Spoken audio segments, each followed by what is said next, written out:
Chapter 1 Friends, this is cleanup time and we're discounting all our silent, electric Ubics by this much money. Yes, we're throwing away the blue book. And remember, every Ubic on our lot has been used only as directed. At 3:30 a.m. on the night of June 5, 1992, the top telepath in the Sol system fell off the map in the offices of Runsider Associates in New York City. That started vid phones ringing. The Runsider organization had lost track of too many of Holly's size during the last 2 months. This added disappearance wouldn't do. Mr. Runsider, sorry to bother you. The technician in charge of the night shift at the map room coughed nervously as the massive, sloppy head of Glenn Runsider swam up to fill the vid screen. We got this news from one of our inertials. Let me look. He fiddled with a disarranged stack of tapes from the recorder which monitored incoming messages. Our Miss Dorn reported it. As you may recall, she had followed him to Green River, Utah, where sleepily Runsider graded who. I can't keep in mind at all times which inertials are following what teep or precog. With his hand he smoothed down his ruffled gray mass of wire-like hair. Skip the rest and tell me which of Holly's people is missing now. S. Dole Melipone, the technician said. What? Melipone's gone? You kid me. I not kid you, the technician assured him. Eddie Dorn and two other inertials followed him to a motel named the Bonds of Erotic Polymorphic Experience, a 60-unit subsurface structure catering to businessmen and their hookers who don't want to be entertained. Eddie and her colleagues didn't think he was active, but just to be on the safe side, we had one of our own telepaths, Mr. G. Ashwood, go in and read him. Ashwood found a scramble pattern surrounding Melipone's mind, so he couldn't do anything. He therefore went back to Topeka, Kansas, where he's currently scouting a new possibility. Runsider, more awake now, had lit a cigarette. Chin in hand, he sat propped up somberly, smoke drifting across the scanner of his end of the bichannel circuit. You're sure the teep was Melipone? Nobody seems to know what he looks like. He must use a different physiognomic template every month. What about his field? We asked Joe Chip to go in there and run tests on the magnitude and minitude of the field being generated there at the Bonds of Erotic Polymorphic Experience motel. Chip says it registered at its height, 68, 2 BLR units of telepathic aura, which only Melipone among all the known telepaths can produce. The technician finished. So that's where we stuck Melipone's ident flag on the map. And now it is gone. Did you look on the floor, behind the map? It's gone electronically. The man it represents is no longer on Earth or as far as we can make out on a colony world either. Runsider said, I'll consult my dead wife. It's the middle of the night. The moratoriums are closed now. Not in Switzerland, Runsider said with a grimacing smile as if some repellent midnight fluid had crept up into his aged throat. Good Ev. Runsider hung up. As owner of the beloved Brethren Moratorium, Herbert Schoenheit von Vogesing, of course, perpetually came to work before his employees. At this moment, with the chilly, echoing building just beginning to stir, a worried-looking clerical individual with nearly opaque glasses and wearing a tabby fur blazer and pointed yellow shoes waited at the reception counter, a claim check stub in his hand. Obviously, he had shown up to holiday greet a relative. Resurrection Day, the holiday on which the half-lifers were publicly honored, lay just around the corner. The rush would soon be beginning. Yes, sir, Herbert said to him with an affable smile. I'll take your stub personally. It's an elderly lady, the customer said. About 80, very small and wizened, my grandmother. 'Twill only be a moment. Herbert made his way back to the cold pack bins to search out number 3,054,039. B. When he located the correct party, he scrutinized the lading report attached. It gave only 15 days of half-life remaining. Not very much, he reflected. Automatically, he pressed a portable protofason amplifier into the transparent plastic hull of the casket, tuned it, listened at the proper frequency for indication of cephalic activity. Faintly from the speaker a voice said, and then Tilly sprained her ankle and we never thought it'd heal. She was so foolish about it, wanting to start walking immediately. Satisfied, he unplugged the amplifier and located a union man to perform the actual task of carting 3,054,039B to the consultation lounge, where the customer would be put in touch with the old lady. You checked her out, did you? The customer asked as he paid the postgrid's due. Personally, Herbert answered, functioning perfectly. He kicked a series of switches, then stepped back. Happy Resurrection Day, sir. Thank you. The customer seated himself facing the casket, which steamed in its envelope of cold pack. He pressed an earphone against the side of his head and spoke firmly into the microphone. Flora, dear, can you hear me? I think I can hear you already. Flora. When I pass, Herbert Schoenheit von Vogelsang said to himself, I think I'll will my heirs to revive me one day a century. That way I can observe the fate of all mankind. But that meant a rather high maintenance cost to the heirs, and he knew what that meant. Sooner or later they would rebel, have his body taken out of cold pack and, God forbid, buried. Burial is barbaric, Herbert muttered aloud. Remnant of the primitive origins of our culture. Yes, sir, his secretary agreed at her typewriter. In the consultation lounge, several customers now communed with their half-lifer relations in rapt quiet, distributed at intervals each with his separate casket. It was a tranquil sight, these faithfuls, coming as they did so regularly to pay homage. They brought messages, news of what took place in the outside world. They cheered the gloomy half-lifers in these intervals of cerebral activity. And they paid Herbert Schoenheit von Vogelsang.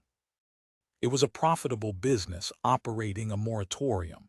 My dad seems a little frail, a young man said, catching Herbert's attention. I wonder if you could take a moment of your time to check him over. I'd really appreciate it. Certainly, Herbert said, accompanying the customer across the lounge to his deceased relative. The lading for this one showed only a few days remaining. That explained the vitiated quality of cerebration. But still. He turned up the gain of the proto-fasten amplifier, and the voice from the half-lifer became a trifle stronger in the earphone. He's almost at an end, Herbert thought. It seemed obvious to him that the son did not want to see the lading, did not actually care to know that contact with his dad was diminishing finally. So Herbert said nothing. He merely walked off, leaving the son to commune. Why tell him that this was probably the last time he would come here? He would find out soon enough in any case. A truck had now appeared at the loading platform at the rear of the moratorium. Two men hopped down from it, wearing familiar pale blue uniforms. Atlas Interplan Van and Storage, Herbert perceived, delivering another half-lifer who had just now passed, or here to pick up one which had expired. Leisurely, he started in that direction, to supervise. At that moment, however, his secretary called to him. Herr Schoenheit von Vogelsang, sorry to break into your meditation, but a customer wishes you to assist in revving up his relative. Her voice took on special coloration as she said, the customer is Mr. Glenn Runsider, all the way here from the North American Confederation. A tall, elderly man with large hands and a quick, sprightly stride came toward him. He wore a vari-colored Dacron wash-and-wear suit, knit cummerbund and dip-dyed cheesecloth cravat. His head, massive like a tomcat's, thrust forward as he peered through slightly protruding, round and warm and highly alert eyes. Runsider kept on his face a professional expression of greeting, a fast attentiveness which fixed on Herbert, then almost at once strayed past him, as if Runsider had already fastened onto future matters. How is Ella? Runsider boomed, sounding as if he possessed a voice electronically augmented. Ready to be cranked up for a talk. She's only 20. She ought to be in better shape than you or me. He chuckled, but it had an abstract quality. He always smiled and he always chuckled. His voice always boomed, but inside he did not notice anyone, did not care. It was his body which smiled, nodded, and shook hands. Nothing touched his mind, which remained remote. Aloof but amiable, he propelled Herbert along with him, sweeping his way in great strides back into the chilled bins where the half-lifers, including his wife, lay. You have not been here for some time, Mr. Runsider, Herbert pointed out. He could not recall the data on Mrs. Runsider's lading sheet, how much half-life she retained. Runsider, his wide, flat hand pressing against Herbert's back to urge him along, said, This is a moment of importance, von Vogelsang. We, my associates and myself, are in a line of business that surpasses all rational understanding. I'm not at liberty to make disclosures at this time, but we consider matters at present to be ominous but not, however, hopeless. Despair is not indicated, not by any means. Where's Ella? He halted, glanced rapidly about. I'll bring her from the bin to the consultation lounge for you, Herbert said. Customers should not be here in the bins. Do you have your numbered claim check, Mr. Runsider? God, no, Runsider said. I lost it months ago, but you know who my wife is. You can find her. Ella Runsider, about 20, brown hair and eyes. He looked around him impatiently. Where did you put the lounge? It used to be located where I could find it. Show Mr. Runsider to the consultation lounge, Herbert said to one of his employees who had come meandering by, curious to see what the world-renowned owner of an anti-psi organization looked like. Peering into the lounge, Runsider said with aversion, "It's full. I can't talk to Ella in there." He strode after Herbert, who had made for the moratorium's files. "Mr. von Vogelsang," he said, overtaking him, and once more dropping his big paw onto the man's shoulder. Herbert felt the weight of the hand, its persuading vigor. "Isn't there a more private sanctum sanctorum for confidential communications? What I have to discuss with Ella, my wife, is not a matter which we at Runsider Associates are ready at this time to reveal to the world." Caught up in the urgency of Runsider's voice and presence, Herbert found himself readily mumbling, "I can make Mrs. Runsider available to you in one of our offices, sir." He wondered what had happened, what pressure had forced Runsider out of his bailiwick to make this belated pilgrimage to the beloved Brethren moratorium to crank up, as Runsider crudely phrased it, his half-lifer wife. A business crisis of some sort, he theorized. Ads over TV and in the homeopapes by the various anti-psi prudence establishments had shrilly squawked their harangues of late. Defend your privacy, the ads yammered on the hour from all media. Is a stranger tuning in on you? Are you really alone? That for the telepaths. And then the queasy worry about precogs. Are your actions being predicted by someone you never met? Someone you would not want to meet or invite into your home? Terminate anxiety. Contacting your nearest prudence organization will first tell you if in fact you are the victim of unauthorized intrusions, and then on your instructions, nullify these intrusions at moderate cost to you. Prudence organizations. He liked the term. It had dignity and it was accurate. He knew this from personal experience. 2 years ago, a telepath had infiltrated his moratorium staff for reasons which he had never discovered. To monitor confidences between half-lifers and their visitors, probably. Perhaps those of one specific half-lifer anyhow. A scout from one of the anti-psi organizations had picked up the telepathic field, and he had been notified. Upon his signing of a work contract, an anti-telepath had been dispatched, had installed himself on the moratorium premises. The telepath had not been located, but it had been nullified, exactly as the TV ads promised. And so, eventually, the defeated telepath had gone away. The moratorium was now psi-free, and to be sure it stayed so, the anti-psi prudence organization surveyed his establishment routinely once a month. "Thanks very much, Mr. Vogelsang," Runsider said, following Herbert through an outer office in which clerks worked to an empty inner room that smelled of drab and unnecessary microdocuments. Of course, Herbert thought musingly to himself, I took their word for it that a telepath got in here. They showed me a graph they had obtained, citing it as proof. Maybe they faked it, made up the graph in their own labs. And I took their word for it that the telepath left. He came, he left, and I paid 2,000 poscrids. Could the prudence organizations be, in fact, rackets, claiming a need for their services when sometimes no need actually exists? Pondering this, he set off in the direction of the files once more. This time Runsider did not follow him. Instead, he thrashed about noisily, making his big frame comfortable in terms of a meager chair. Runsider sighed, and it seemed to Herbert suddenly that the massively built old man was tired, despite his customary show of energy. I guess when you get up into that bracket, Herbert decided, you have to act in a certain way. You have to appear more than a human with merely ordinary failings. Probably Runsider's body contained a dozen artiforgs, artificial organs grafted into place in his physiological apparatus as the genuine, original ones failed. Medical science, he conjectured, supplies the material groundwork, and out of the authority of his mind Runsider supplies the remainder. I wonder how old he is, he wondered. Impossible any more to tell by looks, especially after 90. Miss Beeson, he instructed his secretary, have Mrs. Ella Runsider located and bring me the ident number. She's to be taken to office 2A. He seated himself across from her, busied himself with a pinch or two of Fribourg Trayer Prince's snuff as Miss Beeson began the relatively simple job of tracking down Glenn Runsider's wife. Chapter 2. The best way to ask for beer is to sing out Ubik. Made from select hops, choice water, slow-aged for perfect flavor, Ubik is the nation's #1 choice in beer. Made only in Cleveland.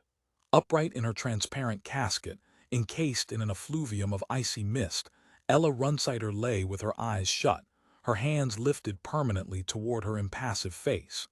It had been 3 years since he had seen Ella, and of course she had not changed. She never would now, at least not in the outward physical way. But with each resuscitation into active half-life, into a return of cerebral activity, however short, Ella died somewhat. The remaining time left to her pulse phased out and ebbed. Knowledge of this underwrote his failure to rev her up more often. He rationalized this way, that it doomed her, that to activate her constituted a sin against her. As to her own stated wishes before her death and in early half-life encounters, this had become handily nebulous in his mind. Anyway, he would know better, being 4 times as old as she. What had she wished?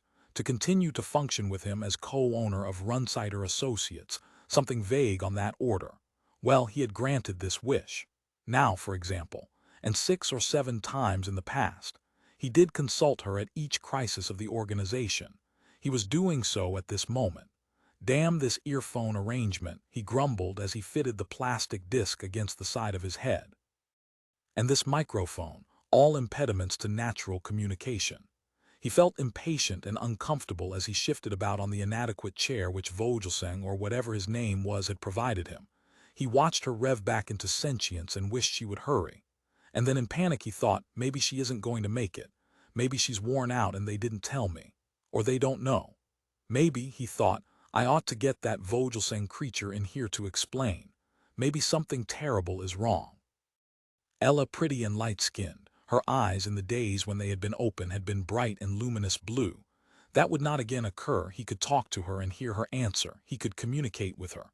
But he would never again see her with eyes opened, nor would her mouth move. She would not smile at his arrival. When he departed she would not cry. Is this worth it? He asked himself. Is this better than the old way, the direct road from full life to the grave? I still do have her with me in a sense, he decided. The alternative is nothing. In the earphone words, slow and uncertain, formed circular thoughts of no importance, fragments of the mysterious dream which she now dwelt in. How did it feel, he wondered, to be in half-life? He could never fathom it from what Ella had told him. The basis of it, the experience of it, couldn't really be transmitted. Gravity, she had told him once, it begins not to affect you and you float more and more.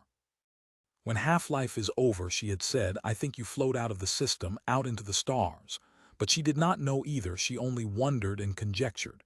She did not, however, seem afraid or unhappy. He felt glad of that. Hi, Ella, he said clumsily into the microphone. Oh, her answer came in his ear. She seemed startled. And yet, of course, her face remained stable. Nothing showed. He looked away. Hello, Glenn, she said with a sort of childish wonder, surprised, taken aback to find him here. What? She hesitated. How much time has passed? Couple years, he said. Tell me what's going on. Oh, Christ, he said. Everything's going to pieces, the whole organization. That's why I'm here. You wanted to be brought into major policy planning decisions, and God knows we need that now, a new policy or anyhow a revamping of our scout structure. I was dreaming, Ella said. I saw a smoky red light, a horrible light, and yet I kept moving toward it. I couldn't stop. Yeah, Runsider said, nodding. The Bardo Thodol, the Tibetan Book of the Dead, tells about that. You remember reading that? The doctors made you read it when you were. He hesitated. Dying, he said then. The smoky red light is bad, isn't it? Ella said. Yeah, you want to avoid it. He cleared his throat. Listen, Ella, we've got problems. You feel up to hearing about it. I mean, I don't want to overtax you or anything. Just say if you're too tired or if there's something else you want to hear about or discuss. It's so weird. I think I've been dreaming all this time since you last talked to me. Is it really 2 years? Do you know, Glenn, what I think? I think that other people who are around me, we seem to be progressively growing together. A lot of my dreams aren't about me at all. Sometimes I'm a man and sometimes a little boy. Sometimes I'm an old fat woman with varicose veins. And I'm in places I've never seen, doing things that make no sense. Well, like they say, you're heading for a new womb to be born out of. And that smoky red light, that's a bad womb. You don't want to go that way. That's a humiliating, low sort of womb. You're probably anticipating your next life or whatever it is. He felt foolish talking like this. Normally, he had no theological convictions. But the half-life experience was real and it had made theologians out of all of them. Hey, he said, changing the subject. Let me tell you what's happened, what made me come here and bother you. Dole Melopone has dropped out of sight. A moment of silence and then Ella laughed. Who or what is an Dole Melopone? There can't be any such thing. The laugh, the unique and familiar warmth of it, made his spine tremble. He remembered that about her, even after so many years. He had not heard Ella's laugh in over a decade. Maybe you've forgotten, he said. Ella said, I haven't forgotten. I wouldn't forget an Dole Melopone. Is it like a hobbit? It's Raymond Holly's top telepath. We've had at least one inertial sticking close to him ever since Gigi Ashwood first scouted him, a year and a half ago. We never lose Melopone. We can't afford to. Melopone can when necessary generate twice the psi field of any other Holly's employee. And Melopone is only one of a whole string of Holly's people who have disappeared anyhow, disappeared as far as we're concerned, as far as all prudence organizations in the society can make out. So I thought, hell, I'll go ask Ella what's up and what we should do, like you specified in your will. Remember. I remember. But she sounded remote. Step up your ads on TV, warn people, tell them. Her voice trailed off into silence then. This bores you, Runsider said gloomily. No. She hesitated and he felt her once more drift away. Are they all telepaths? She asked after an interval. Telepaths and precogs mostly. They're nowhere on Earth, I know that. We've got a dozen inactive inertials with nothing to do because the psis they've been nullifying aren't around, and what worries me even more, a lot more, is that requests for anti-psis have dropped, which you would expect, given the fact that so many psis are missing. But I know they're on one single project. I believe. Anyhow, I'm sure of it. Somebody's hired the bunch of them, but only Holly's knows who it is or where it is, or what it's all about. He lapsed into brooding silence then. How would Ella be able to help him figure it out? He asked himself. Stuck here in this casket, frozen out of the world, she knew only what he told her.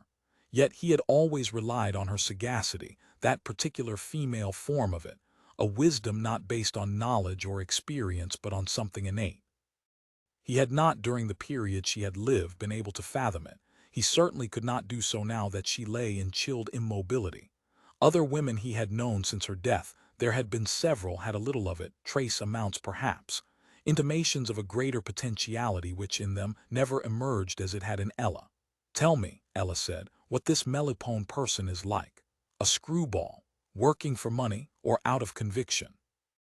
I always feel wary about that when they have that psi mystique, that sense of purpose and cosmic identity. Like that awful Serapis had, remember him. Serapis isn't around anymore. Holly's allegedly bumped him off because he connived to set up his own outfit in competition with Holly's. One of his precogs tipped Holly's off. He added, Melopone is much tougher on us than Serapis was. When he's hot it takes 3 inertials to balance his field and there's no profit in that.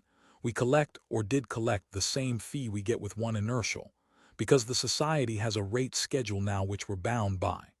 He liked the society less each year. It had become a chronic obsession with him, its uselessness, its cost, its vainglory.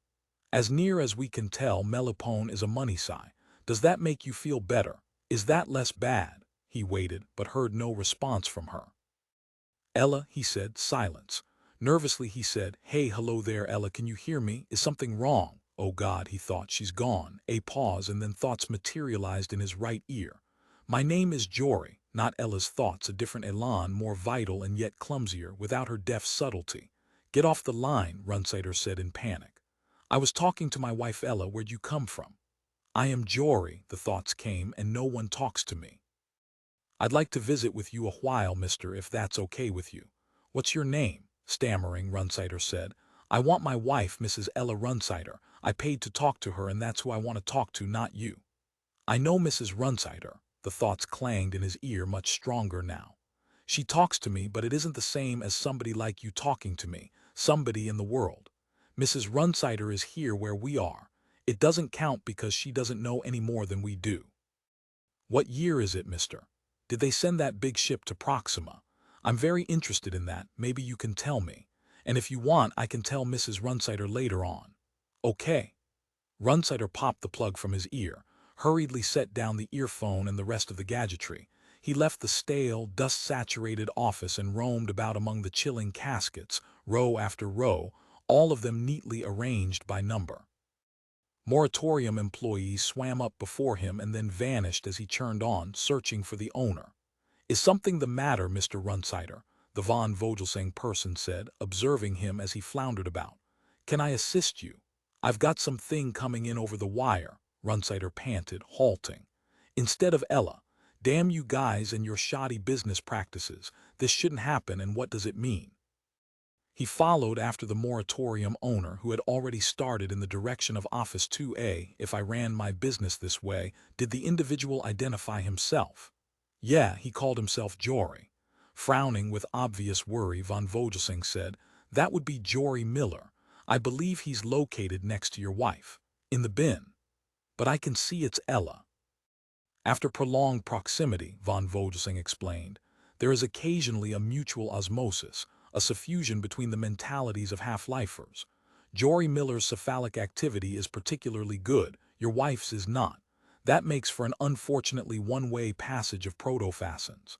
Can you correct it? Runsider asked hoarsely. He found himself still spent, still panting and shaking.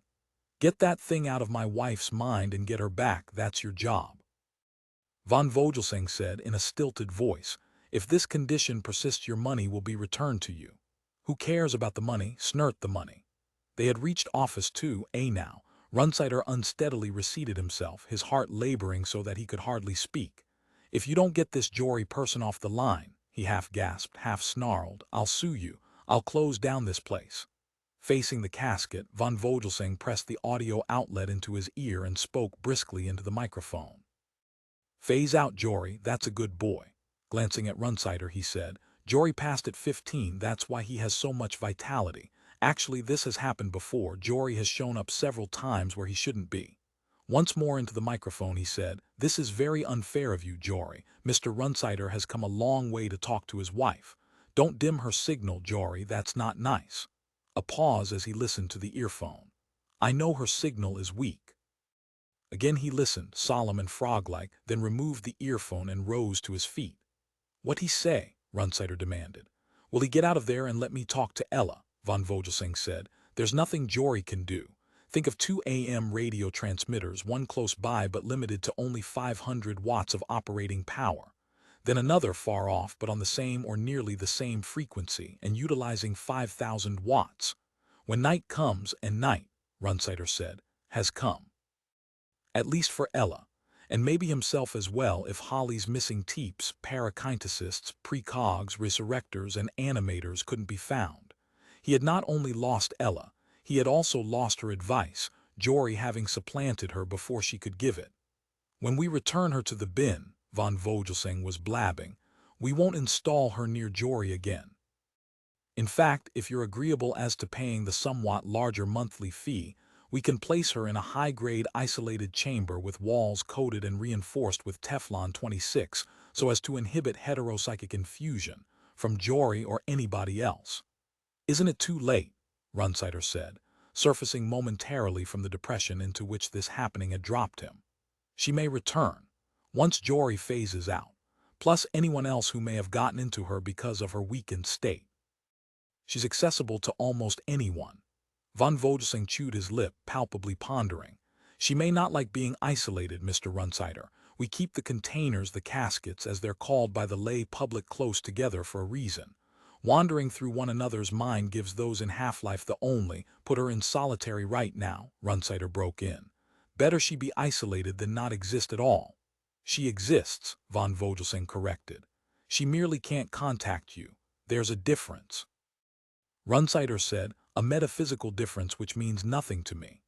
I will put her in isolation, von Vogesing said, but I think you're right, it's too late. Jory has permeated her permanently to some extent at least. I'm sorry. Runsider said harshly, so am I. Chapter 3. Instant Ubik has all the fresh flavor of just brewed drip coffee. Your husband will say, Christ, Sally, I used to think your coffee was only so-so, but now, wow, safe when taken as directed.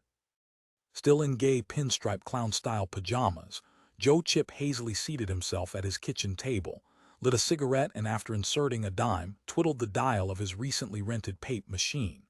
Having a hangover, he dialed off Interplan News, hovered momentarily at domestic news and then selected gossip. Yes, sir, the pape machine said heartily. Gossip. Guess what Stanton Mick, the reclusive, interplanetarily known speculator and financier, is up to at this very moment. Its works whizzed and a scroll of printed matter crept from its slot. The ejected roll, a document in 4 colors, niftily incised with bold type, rolled across the surface of the Neotequid table and bounced to the floor. His head aching, Chip retrieved it, spread it out flat before him. Mick HITS World Bank 42 TRIL, AP London. What could Stanton Mick, the reclusive, interplanetarily known speculator and financier, be up to? The business community asked itself, as rumor leaked out of Whitehall that the dashing but peculiar industrial magnate, who once offered to build free of charge a fleet by which Israel could colonize and make fertile otherwise desert areas of Mars, had asked for, and may possibly receive a staggering and unprecedented loan of "This isn't gossip," Joe Chip said to the pape machine. This is speculation about fiscal transactions. Today I want to read about which TV star is sleeping with whose drug-addicted wife. He had as usual not slept well, at least in terms of REM, rapid eye movement sleep. And he had resisted taking a soporific because, very unfortunately, his weak supply of stimulants, provided him by the autonomic pharmacy of his canapped building, had run out due, admittedly, to his own oral greed, but nonetheless gone. By law he could not approach the pharmacy for more until next Tuesday. 2 days away, 2 long days. The pape machine said, set the dial for low gossip. He did so, and a second scroll, excreted by the pape machine without delay, emerged. He zoomed in on an excellent caricature drawing of Lola Herzbergwright, licked his lips with satisfaction at the naughty exposure of her entire right ear, then feasted on the text. Accosted by a cut purse in a fancy NY after-hours mole the other night, Lola Herzbergwright bounced a swift right jab off the chops of the do batter, which sent him reeling onto the table where King Egon Grote of Sweden and an unidentified miss, with astonishingly large, the ring construct of his canapped door jangled. Startled, Joe Chip glanced up, found his cigarette attempting to burn the formica surface of his Neotequid table, coped with that, then shuffled blearily to the speak tube mounted handily by the release bolt of the door. Who is it? He grumbled. Checking with his wrist watch, he saw that 8 o'clock had not arrived. Probably the rent robot, he decided, or a creditor. He did not trigger off the release bolt of the door. An enthusiastic male voice from the door speaker exclaimed, I know it's early, Joe, but I just hit town. G.G. Ashwood here. I've got a firm prospect that I snared in Topeka. I read this one as magnificent and I want your confirmation before I lay the pitch in Runsider's lap. Anyhow, he's in Switzerland. Chip said, I don't have my test equipment in the apt.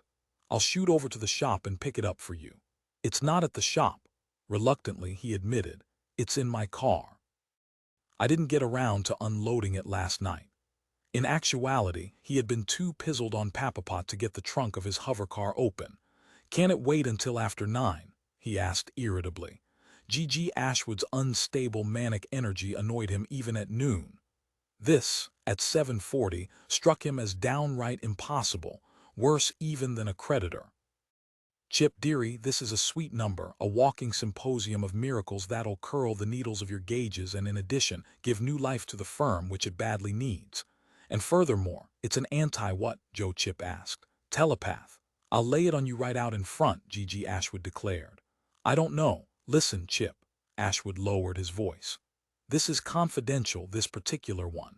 I can't stand down here at the gate gum flapping away out loud. Somebody might overhear. In fact, I'm already picking up the thoughts of some glunk in a ground-level apt. Okay, Joe Chip said, resigned. Once started, G.G. Ashwood's relentless monologues couldn't be aborted anyhow. He might as well listen to it. Give me 5 minutes to get dressed and find out if I've got any coffee left in the apt anywhere. He had a quasi-memory of shopping last night at the Knapp's supermarket, in particular a memory of tearing out a green ration stamp, which could mean either coffee or tea or cigarettes or fancy imported snuff. You'll like her, G.G. Ashwood stated energetically. Although, as often happens, she's the daughter of her. In alarm, Joe Chip said, my app's unfit to be seen. I'm behind in my payments to the building cleanup robots. They haven't been inside here in 2 weeks. I'll ask her if she cares. Don't ask her, I care. I'll test her out down at the shop on Runsider's time. I read her mind and she doesn't care. How old is she? Maybe, he thought, she's only a child. Quite a few new and potential inertials were children having developed their ability in order to protect themselves against their psionic parents. How old are you, dear? G.G. Ashwood asked faintly, turning his head away to speak to the person with him. 19, he reported to Joe Chip. Well, that shot that. But now he had become curious. G.G. Ashwood's razzle-dazzle wound-up tightness usually manifested itself in conjunction with attractive women. Maybe this girl fell into that category. Give me 15 minutes, he told G.G. if he worked fast and skulked about in a cleanup campaign, and if he missed both coffee and breakfast, he could probably effect a tidy apt by then. At least it seemed worth trying. He rang off, then searched in the cupboards of the kitchen for a broom, manual or self-powered, or vacuum cleaner, helium battery, or wall socket. Neither could be found. Evidently, he had never been issued any sort of cleaning equipment by the building's supply agency. Hell of a time, he thought, to find that out. And he had lived here 4 years. Picking up the vidphone, he dialed 214, the extension for the maintenance circuit of the building. Listen, he said, when the homeostatic entity answered. I'm now in a position to divert some of my funds in the direction of settling my bill vis-a-vis your cleanup robots. I'd like them up here right now to go over my apt. I'll pay the full and entire bill when they're finished. Sir, you'll pay your full and entire bill before they start. By now he had his billfold in hand. From it he dumped his supply of magic credit keys, most of which by now had been voided. Probably in perpetuity, his relationship with money and the payment of pressing debts being such as it was. I'll charge my overdue bill against my triangular magic key, he informed his nebulous antagonist. That will transfer the obligation out of your jurisdiction. On your books it'll show as total restitution. Plus fines, plus penalties. I'll charge those against my heart-shaped. Mr. Chip, the Ferris Brockman Retail Credit Auditing and Analysis Agency, has published a special flyer on you. Our recept slot received it yesterday, and it remains fresh in our minds. Since July, you've dropped from a triple G status credit-wise to quadruple G our department. In fact, this entire Knapp building is now programmed against an extension of services, and or credit to such pathetic anomalies as yourself, sir. Regarding you, everything must hereafter be handled on a basic cash subfloor. In fact, you'll probably be on a basic cash subfloor for the rest of your life. In fact, he hung up and abandoned the hope of enticing and or threatening the cleanup robots into entering his muddled apt. Instead, he padded into the bedroom to dress. He could do that without assistance. After he had dressed in a sporty maroon wrapper, twinkle-toes turned-up shoes and a felt cap with a tassel, he poked about hopefully in the kitchen for some manifestation of coffee. None. He then focused on the living room and found, by the door leading to the bathroom, last night's great cape, every spotty blue yard of it, and a plastic bag which contained a half-pound can of authentic Kenya coffee, a great treat, and one which only while pizzled would he have risen to, especially in view of his current abominable financial situation. Back in the kitchen he fished in his various pockets for a dime and with it started up the coffee pot. Sniffing the to him very unusual smell, he again consulted his watch, saw that 15 minutes had passed. He therefore vigorously strode to the apt door, turned the knob and pulled on the release bolt. The door refused to open. It said, 5 cents, please. He searched his pockets. No more coins, nothing. I'll pay you tomorrow, he told the door. Again he tried the knob. Again it remained locked tight. What I pay you, he informed it, is in the nature of a gratuity. I don't have to pay you. I think otherwise, the door said. Look in the purchase contract you signed when you bought this canapt. In his desk drawer he found the contract. Since signing it he had found it necessary to refer to the document many times. Sure enough, payment to his door for opening and shutting constituted a mandatory fee. Not a tip. You discover I'm right, the door said. It sounded smug. From the drawer beside the sink Joe Chip got a stainless steel knife. With it he began systematically to unscrew the bolt assembly of his app's money-gulping door. I'll sue you, the door said as the first screw fell out. Joe Chip said, I've never been sued by a door, but I guess I can live through it. A knock sounded on the door. Hey Joe baby, it's me, Gigi Ashwood, and I've got her right here with me. Open up. Put a nickel in the slot for me, Joe said. The mechanism seems to be jammed on my side. A coin rattled down into the works of the door. It swung open and there stood Gigi Ashwood with a brilliant look on his face. It pulsed with sly intensity, an erratic, gleaming triumph as he propelled the girl forward and into the apt. She stood for a moment staring at Joe, obviously no more than 17, slim and copper-skinned, with large, dark eyes. My God, he thought, she's beautiful. She wore an ersatz canvas workshirt and jeans, heavy boots caked with what appeared to be authentic mud. Her tangle of shiny hair was tied back and knotted with a red bandana. Her rolled-up sleeves showed tanned, competent arms. At her imitation leather belt she carried a knife, a field telephone unit and an emergency pack of rations and water. On her bare, dark forearm he made out a tattoo. Caveat emptor, it read. He wondered what that meant. This is Pat, Gigi Ashwood said, his arm with ostentatious familiarity around the girl's waist. Never mind her last name. Square and puffy like an overweight brick, wearing his usual mohair poncho, apricot-colored felt hat, argyle ski socks and carpet slippers, he advanced toward Joe Chip, self-satisfaction smirking from every molecule in his body. He had found something of value here, and he meant to make the most of it.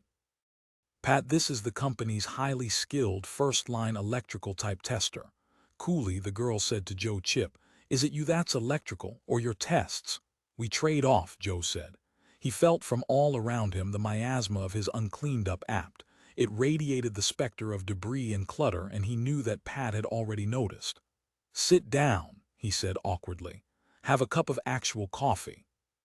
Such luxury, Pat said, seating herself at the kitchen table. Reflexively she gathered the week's heap of papes into a neater pile. How can you afford real coffee, Mr. Chip? G. Ashwood said. Joe gets paid a hell of a lot. The firm couldn't operate without him.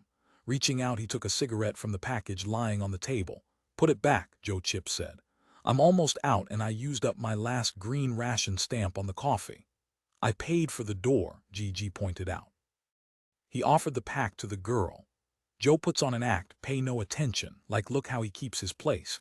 Shows he's creative, all geniuses live like this. Where's your test equipment, Joe? We're wasting time. To the girl, Joe said, you're dressed oddly. I maintain the subsurface vidphone lines at the Topeka kibbutz, Pat said. Only women can hold jobs involving manual labor at that particular kibbutz. That's why I applied there instead of the Wichita Falls kibbutz.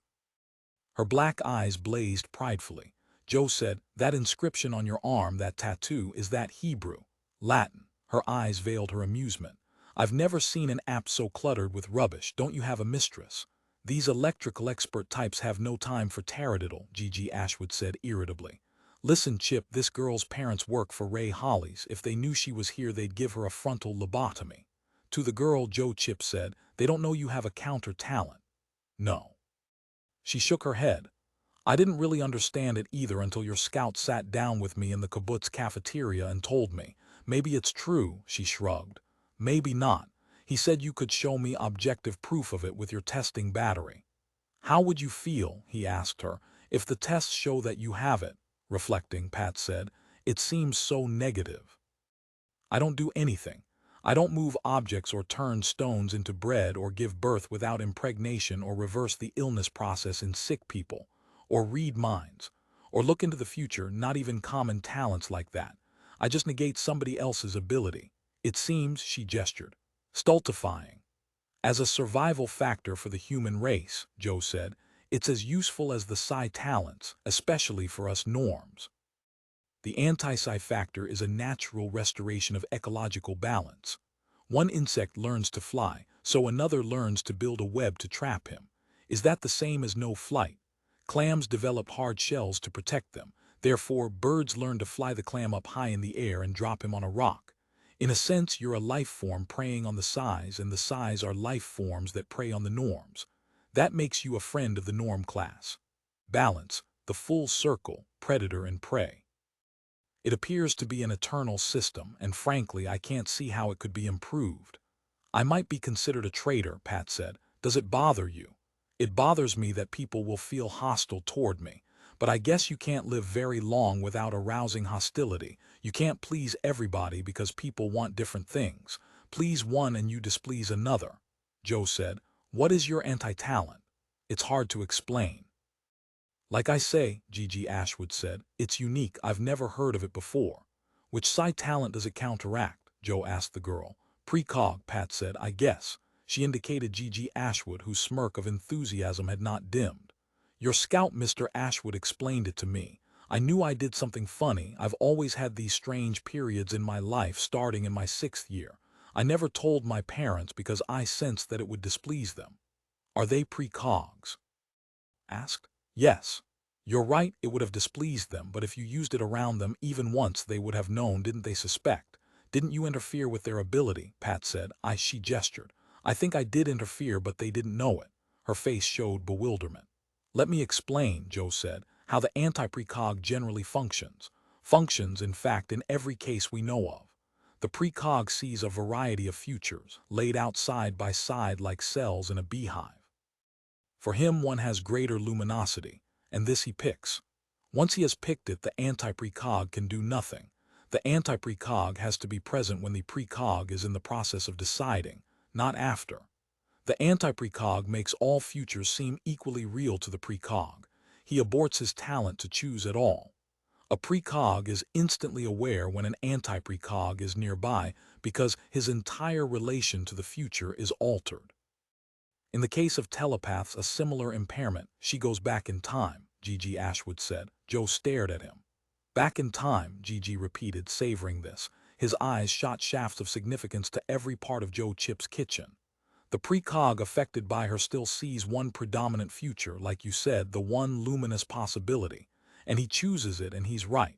But why is it right? Why is it luminous? Because this girl, he shrugged in her direction.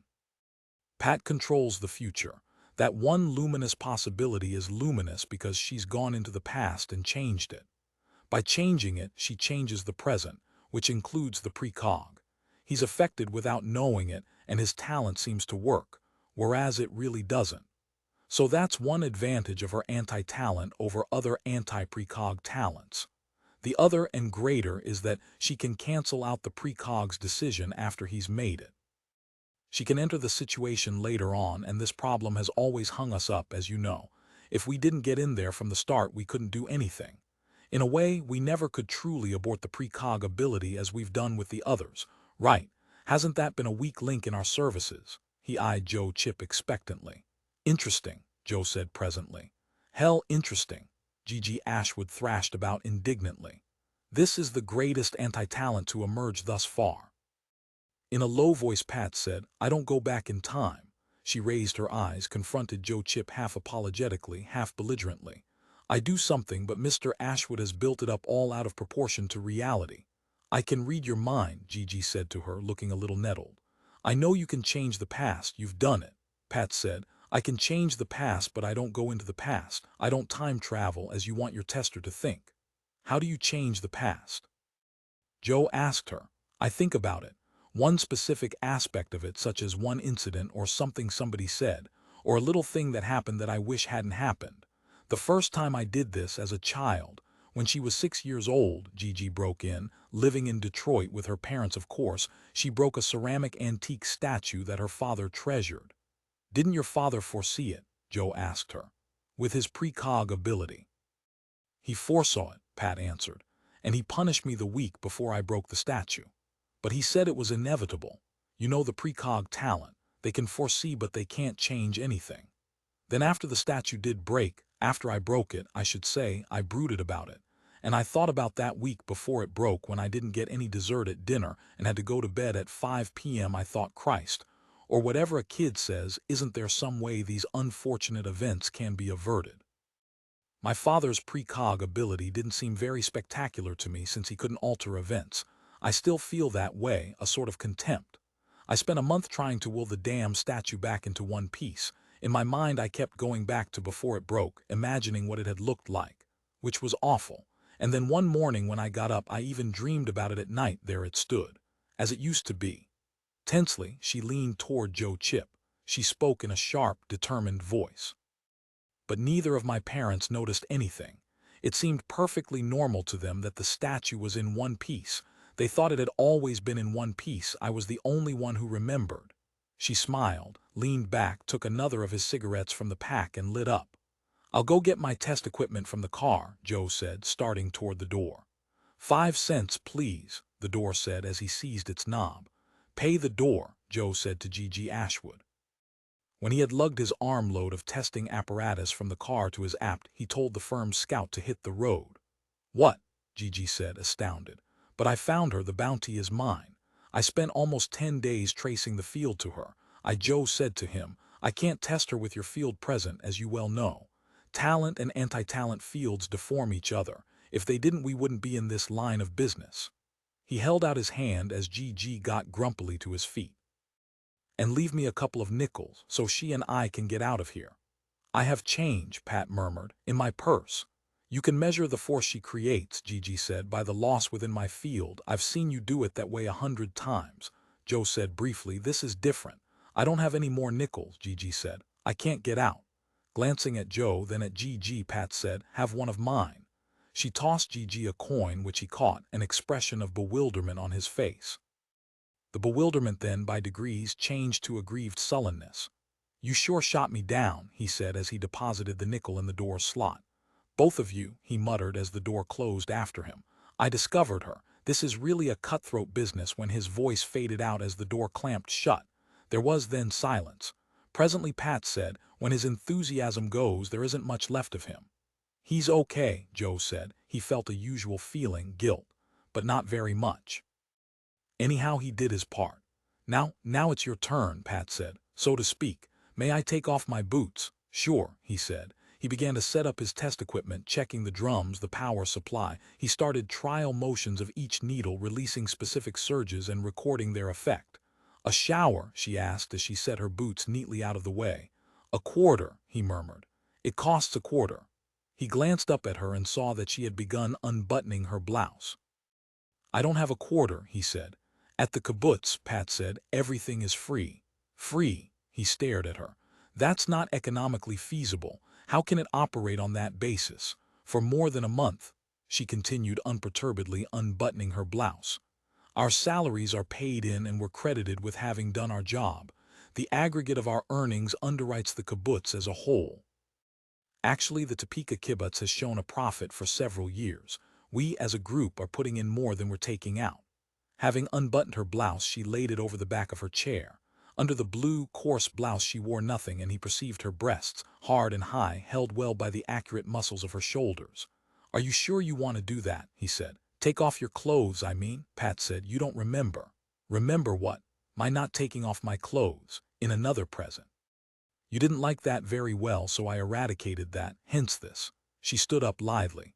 What did I do? He asked cautiously. When you didn't take off your clothes, refused to test you.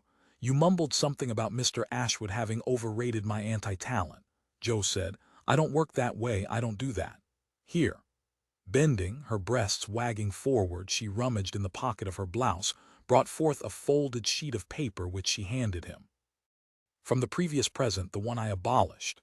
He read it, read his one-line evaluation at the end.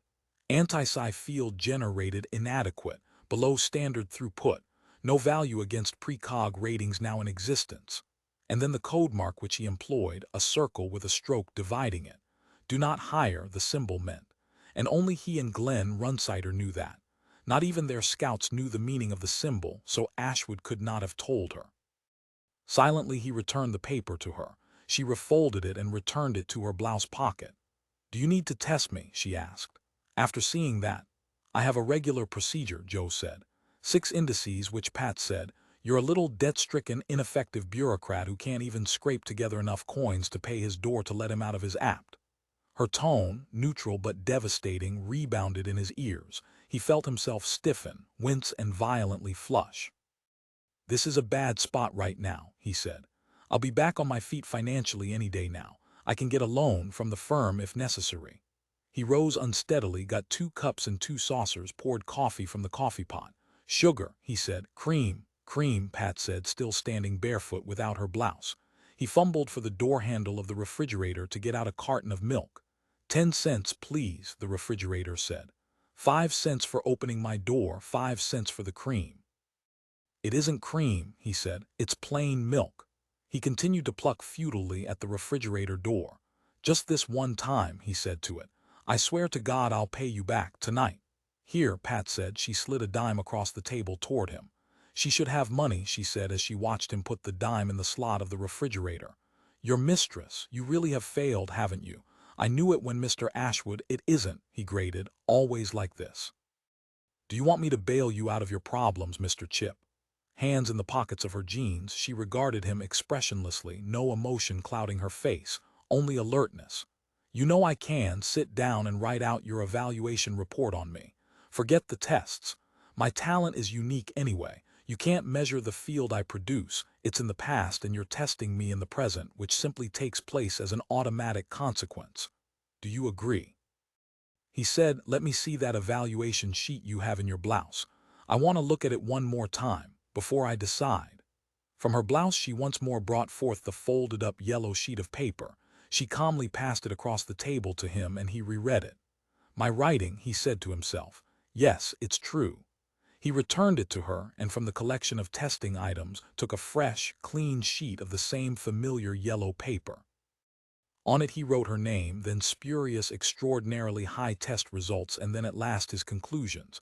His new conclusions. "Has unbelievable power. Anti-psi field unique in scope. Can probably negate any assembly of precogs imaginable."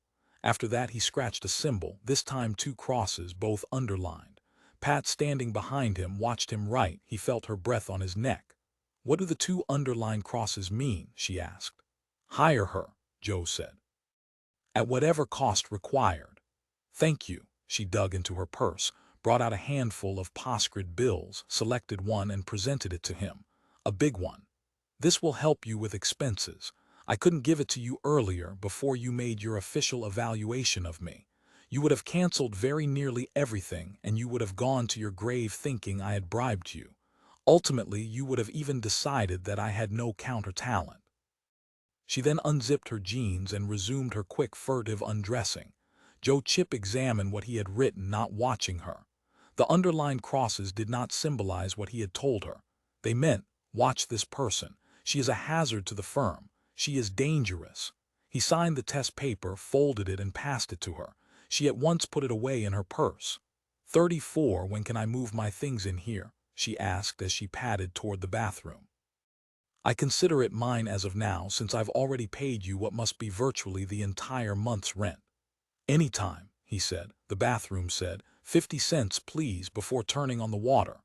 Pat padded back into the kitchen to reach into her purse. Chapter 4. Wild new Ubik salad dressing, not Italian, not French, but an entirely new and different taste treat that's waking up the world. Wake up to Ubik and be wild. Safe when taken as directed. Back in New York once more, his trip to the beloved Brethren Moratorium completed, Glenn Runsider landed via a silent and impressive all-electric hired limousine on the roof of the central installation of Runsider Associates. A descent chute dropped him speedily to his 5th-floor office. Presently, at 9:30 a.m. local time, he sat in the massive, old-fashioned, authentic walnut and leather swivel chair, behind his desk, talking on the vidphone to his public relations department. "Tamish, I just now got back from Zurich. I conferred with Ella there." Runsider glared at his secretary, who had cautiously entered his personal oversized office, shutting the door behind her. "What do you want, Mrs. Frick?" he asked her. Withered, timorous Mrs. Frick, her face dabbed with spots of artificial color to compensate for her general ancient grayness, made a gesture of disavowal. She had no choice but to bother him. "Okay, Mrs. Frick," he said patiently. "What is it?"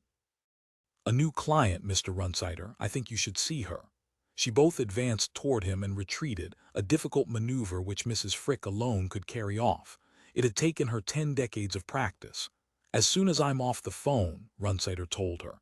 Into the phone he said, "How often do our ads run on primetime TV planet-wide?" "Still once every third hour." "Not quite that, Mr. Runsider. Over the course of a full day, Prudence ads appear on an average of once every third hour per UHF channel. But the cost of prime time, I want them to appear every hour," Runsider said. "Ella thinks that would be better." On the trip back to the Western Hemisphere, he had decided which of their ads he liked the most. "You know that recent Supreme Court ruling where a husband can legally murder his wife if he can prove she wouldn't under any circumstances give him a divorce?" "Yes, the so-called. I don't care what it's called. What matters is that we have a TV ad made up on that already." "How does that ad go? I've been trying to remember it," Tamish said. "There's this man, an ex-husband, being tried. First comes a shot of the jury, then the judge, then a pan-up on the prosecuting attorney cross-examining the ex-husband. He says, 'It would seem, sir, that your wife—'" "That's right," Runsider said with satisfaction. He had originally helped write the ad. It was, in his opinion, another manifestation of the marvelous multifacetedness of his mind. "Is it not the assumption, however," Tamish said, "that the missing sides are at work, as a group, for one of the larger investment houses? Seeing as how this is probably so, perhaps we should stress one of our business establishment commercials. Do you perhaps recall this one, Mr. Runsider? It shows a husband home from his job at the end of the day. He still has on his electric yellow cummerbund, pedal skirt, knee-hugging hose and military-style visored cap. He seats himself wearily on the living room couch, starts to take off one of his gauntlets, then hunches over, frowns and says, 'Gosh, Jill, I wish I knew what's been wrong with me lately. Sometimes, with greater frequency almost every day, the least little remark at the office makes me think that, well, somebody's reading my mind.' Then she says, 'If you're worried about that, why don't we contact our nearest Prudence organization? They'll lease us an inertial at prices easy on our budget, and then you'll feel like your old self again.'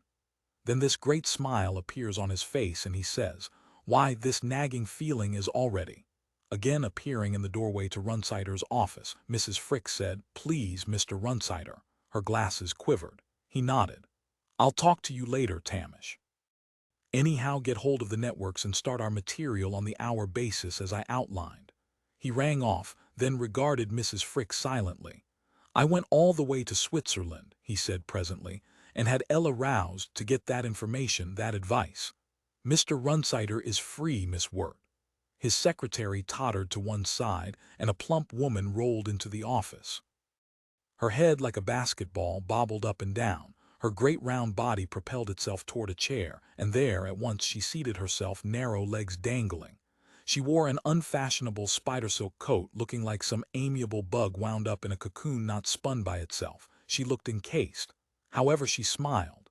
She seemed fully at ease.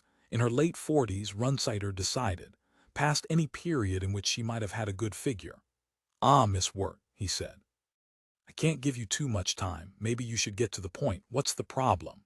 In a mellow, merry, incongruous voice, Miss Wirt said, "We're having a little trouble with telepaths. We think so, but we're not sure. We maintain a telepath of our own, one we know about and who's supposed to circulate among our employees. If he comes across any size, telepaths or precogs any kind, he's supposed to report to." She eyed Runsider brightly. "To my principal. Late last week he made such a report. We have an evaluation done by a private firm on the capacities of the various Prudence agencies. Yours is rated foremost." "I know that," Runsider said. He had seen the evaluation as a matter of fact.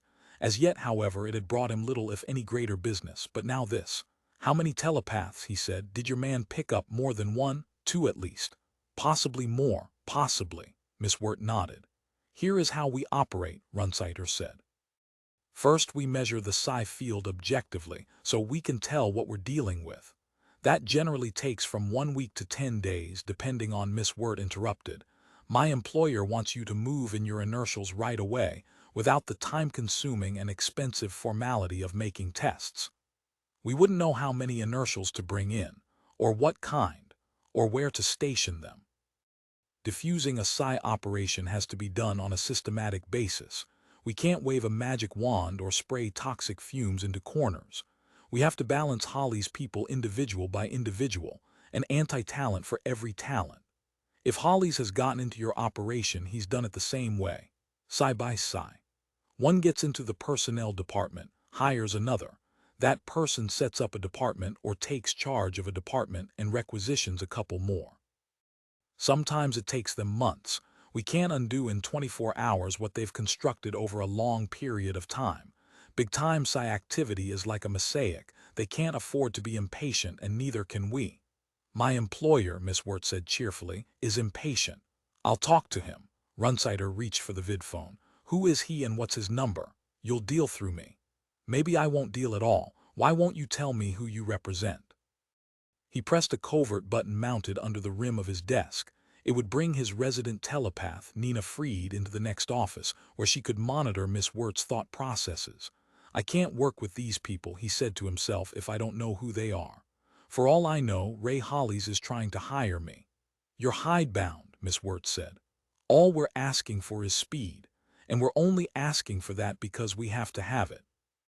I call tell you this much, our operation which they've infested isn't on Earth. From the standpoint of potential yield as well as from an investment standpoint, it's our primary project. My principal has put all his negotiable assets into it. Nobody is supposed to know about it. The greatest shock to us in finding telepaths on the site, excuse me, Runsider said. He rose, walked to the office door. I'll find out how many people we have about the place, hooray, available for use in this connection. Shutting his office door behind him, he looked into each of the adjoining offices until he spied Nina Freed. She sat alone in a minor cider room, smoking a cigarette and concentrating. Find out who she represents, he said to her, and then find out how high they'll go. We've got 38 idle inertials, he reflected. Maybe we can dump all of them or most of them into this. I may finally have found where Holly's smart-ass talents have sneaked off to. The whole goddamn bunch of them. He returned to his own office, reseated himself behind his desk. If telepaths have gotten into your operation, he said to Miss Wirt, his hands folded before him, then you have to face up to and accept the realization that the operation per se is no longer secret, independent of any specific technical info they've picked up. So why not tell me what the project is? Hesitating, Miss Wirt said, I don't know what the project is, or where it is. No, she shook her head. Runsider said, do you know who your employer is? I work for a subsidiary firm which he financially controls. I know who my immediate employer is, that's a Mr. Shepard Howard, but I've never been told whom Mr. Howard represents. If we supply you with the inertials you need, will we know where they are being sent? Probably not. Suppose we never get them back. Why wouldn't you get them back? After they've decontaminated our operation. Holly's men, Runsider said, have been known to kill inertials sent out to negate them. It's my responsibility to see that my people are protected. I can't do that if I don't know where they are. The concealed microspeaker in his left ear buzzed and he beard the faint, measured voice of Nina Freed, audible to him alone. Miss Wirt represents Stanton Mick. She is his confidential assistant. There is no one named Shepard Howard. The project under discussion exists primarily on Luna. It has to do with TechPrize, Mick's research facilities, the controlling stock of which Miss Wirt keeps in her name. She does not know any technical details. No scientific evaluations or memos or progress reports are ever made available to her by Mr. Mick, and she resents this enormously. From Mick's staff, however, she has picked up a general idea of the nature of the project. Assuming that her second-hand knowledge is accurate, the lunar project involves a radical, new, low-cost interstellar drive system, approaching the velocity of light, which could be leased to every moderately affluent political or ethnological group. Mick's idea seems to be that the drive system will make colonization feasible on a mass basic understructure, and hence no longer a monopoly of specific governments. Nina Fried clicked off, and Runsider leaned back in his leather and walnut swivel chair to ponder. "What are you thinking?" Miss Wirt asked brightly. "I'm wondering," Runsider said, "if you can afford our services. Since I have no test data to go on, I can only estimate how many inertials you'll need, but it may run as high as 40. He said this knowing that Stanton Mick could afford or could figure out how to get someone else to underwrite an unlimited number of inertials. 40, Miss Wirt echoed. That is quite a few. The more we make use of, the sooner we can get the job done. Since you're in a hurry, we'll move them all in at one time. If you are authorized to sign a work contract in the name of your employer." He pointed a steady, unyielding finger at her. "She did not blink, and you can come up with a retainer now. We could probably accomplish this within 72 hours. He eyed her then, waiting. The microspeaker in his ear rasped. As owner of TechPrize, she is fully bonded. She can legally obligate her firm up to and including its total worth. Right now she is calculating how much this would be if converted on today's market. A pause. Several billion poscrids, she has decided. But she doesn't want to do this. She doesn't like the idea of committing herself to both a contract and retainer. She would prefer to have Mick's attorneys do that, even if it means several days' delay. But they're in a hurry, Runsider reflected, or so they say. The microspeaker said, "She has an intuition that you know or have guessed whom she represents, and she's afraid you'll up your fee accordingly. Mick knows his reputation. He considers himself the world's greatest mark, so he negotiates in this manner, through someone or some firm as a front. On the other hand, they want as many inertials as they can get, and they're resigned to that being enormously expensive." 40 inertials, Runsider said idly. He scratched with his pen at a small sheet of blank paper on his desk for just such purposes. "Let's see. 6 times 50 times 3 times 40. Miss Wirt, still smiling her glazed, happy smile, waited with visible tension. "I wonder," he murmured, "who paid Hollies to put his employees in the middle of your project." "That doesn't really matter, does it?" Miss Wirt said. "What matters is that they're there." Runsider said, "Sometimes one never finds out, but as you say, it's the same as when ants find their way into your kitchen. You don't ask why they're there, you just begin the job of getting them back out." He had arrived at a cost figure. It was enormous. "I'll have to think it over," Miss Wirt said. She raised her eyes from the shocking sight of his estimate and half rose to her feet. "Is there somewhere an office where I can be alone, and possibly phone Mr. Howard?" Runsider, also rising, said, "It's rare for any prudence organization to have that many inertials available at one time. If you wait, the situation will change. So if you want them, you'd better act. And you think it would really take that many inertials?" Taking Miss Wirt by the arm, he led her from his office and down the hall, to the firm's map room. "This shows," he told her, "the location of our inertials plus the inertials of other prudence organizations. In addition to that, it shows, or tries to show, the location of all of Holly's psis." He systematically counted the psi ident flags which, one by one, had been removed from the map. He wound up holding the final one, that of S. Dole Melipone. "I know now where they are," he said to Miss Wirt, who had lost her mechanical smile as she comprehended the significance of the unpositioned ident flags. Taking hold of her damp hand, he deposited Melipone's flag among her damp fingers and closed them around it. "You can stay here and meditate," he said. "There's a vidphone over there," he pointed. "No one will bother you. I'll be in my office." He left the map room thinking, "I really don't know that this is where they are, all those missing psis, but it's possible." And Stanton Mick had waived the routine procedure of making an objective test. Therefore, if he wound up hiring inertials which he did not need, it would be his own fault. Legalistically speaking, Runsider Associates was required to notify the society that some of the missing psis, if not all, had been found. But he had 5 days in which to file the notification, and he decided to wait until the last day. This kind of business opportunity, he reflected, happens once in a lifetime. "Mrs. Frick," he said, entering her outer office. "Type up a work contract specifying 40, he broke off. Across the room sat 2 persons. The man, Joe Chip, looked haggard and hungover and more than usually glum. Looked, in fact, about as always, the glumness accepted. But beside him lounged a long-legged girl with brilliant, tumbling black hair and eyes. Her intense, distilled beauty illuminated that part of the room, igniting it with heavy, sullen fire. It was, he thought, as if the girl resisted being attractive, disliked the smoothness of her skin and the sensual, swollen, dark quality of her lips. She looks, he thought, as if she just now got out of bed, still disordered, resentful of the day, in fact, of every day. Walking over to the two of them, Runsider said, "I gather Gigi is back from Topeka." "This is Pat," Joe Chip said. "No last name." He indicated Runsider, then sighed. He had a peculiar defeated quality hanging over him, and yet underneath he did not seem to have given up. A vague and ragged hint of vitality lurked behind the resignation. It seemed to Runsider that Joe most nearly could be accused of feigning spiritual downfall.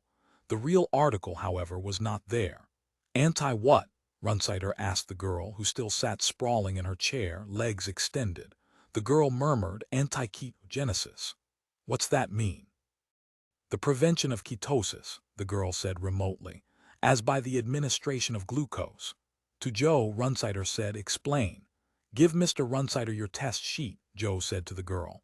Sitting up, the girl reached for her purse, rummaged, then produced one of Joe's wrinkled yellow score sheets, which she unfolded, glanced at, and passed to Runsider. "Amazing score," Runsider said. "Is she really this good?" he asked Joe. And then he saw the two underlined crosses, the graphic symbol of indictment of, in fact, treachery. "She's the best so far," Joe said. "Come into my office," Runsider said to the girl. He led the way, and behind them the two of them followed. Fat Miss Wirt, all at once, breathless, her eyes rolling, appeared. "I phoned Mr. Howard," she informed Runsider.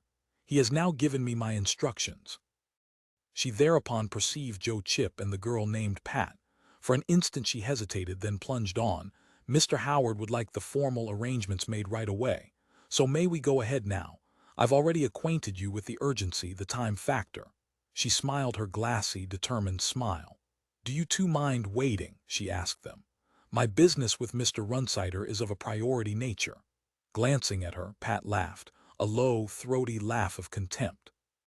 "You'll have to wait, Miss Wirt," Runsider said. He felt afraid. He looked at Pat, then at Joe, and his fear quickened. "Sit down, Miss Wirt," he said to her, and indicated one of the outer office chairs. Miss Wirt said, "I can tell you exactly, Mr. Runsider, how many inertials we intend to take. Mr. Howard feels he can make an adequate determination of our needs, of our problem." "How many?" Runsider asked. 11, Miss Wirt said. "We'll sign the contract in a little while," Runsider said, "as soon as I'm free." With his big, wide hand he guided Joe and the girl into his inner office. He shut the door behind them and seated himself. "They'll never make it," he said to Joe, "with 11, or 15, or 20, especially not with S. Dole Melipone involved on the other side." He felt tired as well as afraid. "This is, as I assume, the potential trainee that Gigi scouted in Topeka, and you believe we should hire her." "Both you and Gigi agree, then we'll hire her naturally. Maybe I'll turn her over to Mick," he said to himself, "make her one of the 11. Nobody has managed to tell me yet," he said, "which of the psi talents she counters." "Mrs. Frick says you flew to Zurich," Joe said. "What did Ella suggest?" "More ads," Runsider said. "On TV, every hour." Into his intercom he said, "Mrs. Frick, draw up an agreement of employment between ourselves and a Jane Doe. Specify the starting salary that we and the union agreed on last December. Specify." "What is the starting salary?" the girl Pat asked, her voice suffused with sardonic suspicion of a cheap, childish sort. Runsider eyed her. "I don't even know what you can do." "It's precog, Glenn," Joe Chip grated, "but in a different way." He did not elaborate. He seemed to have run down like an old-time battery-powered watch. "Is she ready to go to work?" Runsider asked Joe. "Or is this one we have to train and work with and wait for? We've got almost 40 idle inertials and we're hiring another, 40 less, I suppose, 11. 30 idle employees, all drawing full scale while they sit around with their thumbs in their noses. I don't know, Joe, I really don't. Maybe we ought to fire our scouts. Anyway, I think I've found the rest of Holly's size. I'll tell you about it later." Into his intercom he said, "Specify that we can discharge this Jane Doe without notice, without severance pay or compensation of any kind, nor is she eligible for the first 90 days for pension, health, or sick pay benefits." To Pat he said, Starting salary in all cases begins at 400 creds per month, figuring on 20 hours a week, and you'll have to join a union.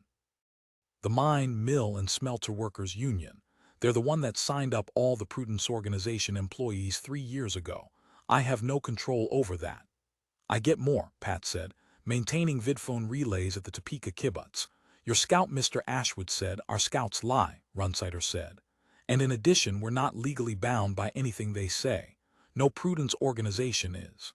The office door opened and Mrs. Frick crept unsteadily in with the typed-out agreement. Thank you, Mrs. Frick, Runsider said, accepting the papers. I have a 20-year-old wife in Coldpack, he said to Joe and Pat. A beautiful woman who, when she talks to me, gets pushed out of the way by some weird kid named Jory, and then I'm talking to him, not her. Ella frozen in half-life and dimming out, and that battered crone for my secretary that I have to look at all day long. He gazed at the girl Pat with her black, strong hair and her sensual mouth. In him he felt unhappy cravings arise, cloudy and pointless wants that led nowhere, that returned to him empty, as in the completion of a geometrically perfect circle. I'll sign, Pat said, and reached for the desk pen. Chapter 5. Can't make the frog contest, Helen, stomach's upset. I'll fix you, Ubik. Ubik drops you back in the thick of things fast. Taken as directed, Ubik speeds relief to head and stomach. Remember, Ubik is only seconds away. Avoid prolonged use. During the long days of forced, unnatural idleness, the anti-telepath Tippy Jackson slept regularly until noon. An electrode planted within her brain perpetually stimulated EREM, extremely rapid eye movement sleep, so while tucked within the percale sheets of her bed she had plenty to do. At this particular moment, her artificially induced dream state centered around a mythical Holly's functionary, endowed with enormous psionic powers. Every other inertial in the Sol system had either given up or been melted down into lard. By process of elimination, the task of nullifying the field generated by this supernatural entity had devolved to her. I can't be myself while you're around, her nebulous opponent informed her. On his face, a feral, hateful expression formed, giving him the appearance of a psychotic squirrel. In her dream, Tippy answered, perhaps your definition of your self-system lacks authentic boundaries. You've erected a precarious structure of personality on unconscious factors over which you have no control. That's why you feel threatened by me. Aren't you an employee of a Prudence Organization? The Holly's telepath demanded, looking nervously about. If you're the stupendous talent you claim to be, Tippy said, you can tell that by reading my mind. I can't read anybody's mind, the telepath said. My talent is gone. I'll let you talk to my brother Bill. Here, Bill, talk to this lady. Do you like this lady? Bill, looking more or less like his brother the telepath, said, I like her fine because I'm a precog and she doesn't postscript me. He shuffled his feet and grinned, revealing great, pale teeth as blunt as shovels. I that am curtailed of this fair proportion, cheated a feature by dissembling nature, he paused, wrinkling his forehead. How does it go, Matt? He asked his brother. Deformed, unfinished, sent before my time into this breathing world scarce half made up, Matt the squirrel-like telepath said, scratching meditatively at his pelt. Oh, yeah, Bill the precog nodded. I remember. And that's so lamely and unfashionable that dogs bark at me as I halt by them. From Richard III, he explained to Tippy. Both brothers grinned. Even their incisors were blunt. As if they lived on a diet of uncooked seeds. Tippy said, what does that mean? It means, both Matt and Bill said in unison, that we're going to get you. The vidphone rang, waking Tippy up. Stumbling groggily to it, confounded by floating colored bubbles blinking, she lifted the receiver and said, hello. God, it's late, she thought, seeing the clock. I'm turning into a vegetable. Glenn Runsider's face emerged on the screen. Hello, Mr. Runsider, she said, standing out of sight of the phone's scanner. Has a job turned up for me? Ah, Mrs. Jackson, Runsider said, I'm glad I caught you. A group is forming under Joe Chips and my direction. 11 in all, a major work assignment for those we choose. We've been examining everyone's history. Joe thinks yours looks good, and I tend to agree. How long will it take you to get down here? His tone seemed adequately optimistic, but on the little screen his face looked hard-pressed and careworn. Tippy said, for this one will I be living? Yes, you'll have to pack. Chidingly, he said, "We're supposed to be packed and ready to go at all times. That's a rule I don't ever want broken, especially in a case like this where there's a time factor." "I am packed. I'll be at the New York office in 15 minutes. All I have to do is leave a note for my husband, who's at work." "Well, okay," Runsider said, looking preoccupied. He was probably already reading the next name on his list. "Goodbye, Mrs. Jackson." He rang off. That was a strange dream, she thought as she hastily unbuttoned her pajamas and hurried back into the bedroom for her clothes. What did Bill and Matt say that poetry was from? Richard III, she remembered seeing in her mind once more their flat, big teeth, their unformed, knob-like, identical heads with tufts of reddish hair growing from them like patches of weeds. I don't think I've ever read Richard III, she realized. Or, if I did, it must have been years ago when I was a child. How can you dream lines of poetry you don't know? She asked herself. Maybe an actual non-dream telepath was getting at me while I slept. Or a telepath and a precog working together, the way I saw them in my dream. It might be a good idea to ask our research department whether Holly's does, by any remote chance, employ a brother team named Matt and Bill. Puzzled and uneasy, she began as quickly as possible to dress. Lighting a green all-Havana Custer-Ray Palma Supreme, Glenn Runsider leaned back in his noble chair, pressed a button of his intercom and said, "Make out a bounty check, Mrs. Frick. Payable to G.G. Ashwood for 100 poscrids." "Yes, Mr. Runsider." He watched G.G. Ashwood, who paced with manic restlessness about the big office with its genuine hardwood floor against which G.G.'s feet clacked irritatingly. "Joe Chip can't seem to tell me what she does," Runsider said. "Joe Chip is a grunk," G.G. said. "How come this Pat can travel back into time and no one else can? I'll bet this talent isn't new, you scouts probably just missed noticing it up until now. Anyhow, it's not logical for a prudence organization to hire her. It's a talent, not an anti-talent. We deal in, as I explained and as Joe indicated on the test report, it aborts the precogs out of business. But that's only a side effect," Runsider pondered moodily. "Joe thinks she's dangerous, I don't know why." "Did you ask him why?" Runsider said. He mumbled the way he always does. "Joe never has reasons, just hunches. On the other hand, he wants to include her in the MIC operation." He shuffled through, rooted among and rearranged the personnel department documents before him on his desk. "Ask Joe to come in here so we can see if we've got our group of 11 set up." He examined his watch. "They should be arriving about now. I'm going to tell Joe to his face that he's crazy to include this Pat Conley girl if she's so dangerous. Wouldn't you say, G.G.?" G.G. Ashwood said, "He's got a thing going with her." "What sort of thing?" "A sexual understanding." "Joe has no sexual understanding. Nina Freed read his mind the other day and he's too poor even to." He broke off because the office door had opened. Mrs. Frick teetered her way in carrying G.G.'s bounty check for him to sign. "I know why he wants her along on the MIC operation," Runsider said as he scratched his signature on the check. "So he can keep an eye on her. He's going to measure the psi field despite what the client stipulated. We have to know what we're up against. Thank you, Mrs. Frick."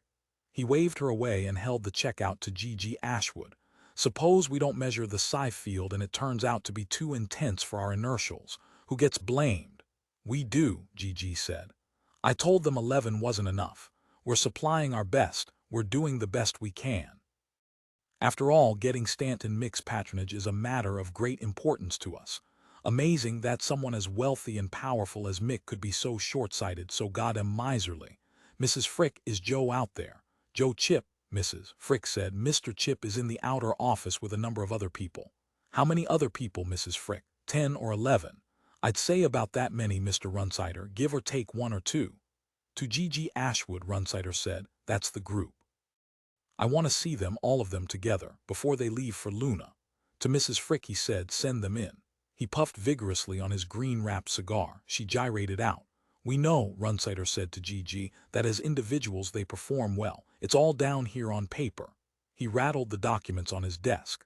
"But how about together? How great a polyencephalic counterfield will they generate together? Ask yourself that, G.G. That is the question to ask." "I guess time will tell," G.G. Ashwood said. "I've been in this business a long time," Runsider said. From the outer office people began to file in. This is my contribution to contemporary civilization. That puts it well, Gigi said.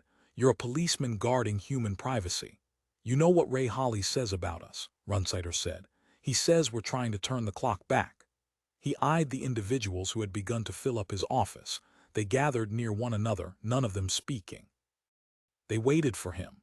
What an ill-assorted bunch, he thought pessimistically. A young stringbean of a girl with glasses and straight lemon-yellow hair, wearing a cowboy hat, black lace mantilla and Bermuda shorts. That would be Eddie Dorn.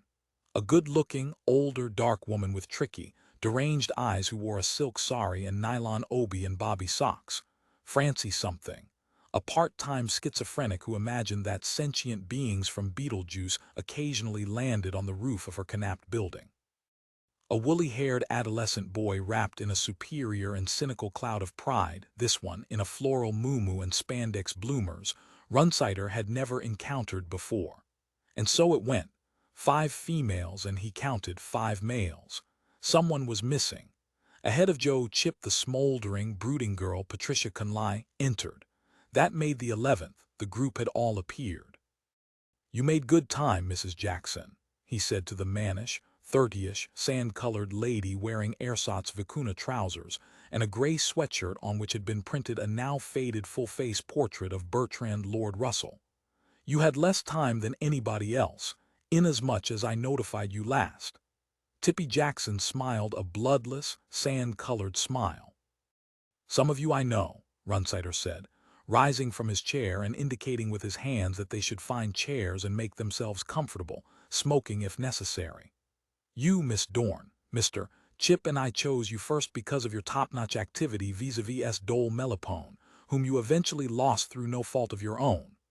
"Thank you, Mr. Runsider," Eddie Dorn said in a wispy, shy trickle of a voice.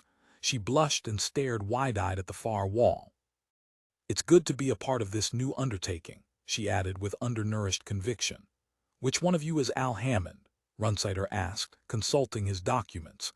An excessively tall, stoop-shouldered Negro with a gentle expression on his elongated face made a motion to indicate himself. "I've never met you before," Runsider said, reading the material from Al Hammond's file. "You rate highest among our anti-precogs. I should, of course, have gotten around to meeting you. How many of the rest of you are anti-precog?" 3 additional hands appeared. "The 4 of you," Runsider said, "will undoubtedly get a great bloop out of meeting and working with G.G. Ashwood's most recent discovery, who aborts precogs on a new basis. Perhaps Miss Conley herself will describe it to us." He nodded toward Pat and found himself standing before a shop window on 5th Avenue, a rare coin shop. He was studying an uncirculated U.S. gold dollar and wondering if he could afford to add it to his collection. "What collection?" he asked himself, startled. "I don't collect coins. What am I doing here? And how long have I been wandering around window shopping when I ought to be in my office supervising?" He could not remember what he generally supervised. A business of some kind, dealing in people with abilities, special talents. He shut his eyes, trying to focus his mind. "No, I had to give that up," he realized. "Because of a coronary last year I had to retire. But I was just there," he remembered, "only a few seconds ago, in my office, talking to a group of people about a new project." He shut his eyes. "It's gone," he thought dazedly. "Everything I built up." When he opened his eyes he found himself back in his office. He faced G. Ashwood, Joe Chip, and a dark, intensely attractive girl whose name he did not recall. Other than that his office was empty, which for reasons he did not understand struck him as strange. "Mr. Runsider," Joe Chip said, "I'd like you to meet Patricia Conley."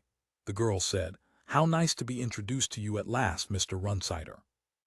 She laughed and her eyes flashed exultantly. Runsider did not know why. Joe Chip realized she's been doing something. "Pat," he said aloud, "I can't put my finger on it, but things are different." He gazed wonderingly around the office. It appeared as it had always. Too loud a carpet, too many unrelated art objects, on the walls original pictures of no artistic merit whatever. Glenn Runsider had not changed. Shaggy and gray, his face wrinkled broodingly, he returned Joe's stare. He too seemed perplexed. Over by the window G.G. Ashwood, wearing his customary natty birchbark pantaloons, hemprope belt, peekaboo see-through top and train engineer's tall hat, shrugged indifferently. He obviously saw nothing wrong. "Nothing is different," Pat said. "Everything is different," Joe said to her. "You must have gone back into time and put us on a different track. I can't prove it and I can't specify the nature of the changes. No domestic quarreling on my time," Runsider said frowningly. Joe, taken aback, said, "Domestic quarreling." He saw then on Pat's finger the ring, wrought silver and jade. He remembered helping her pick it out. 2 days, he thought, before we got married.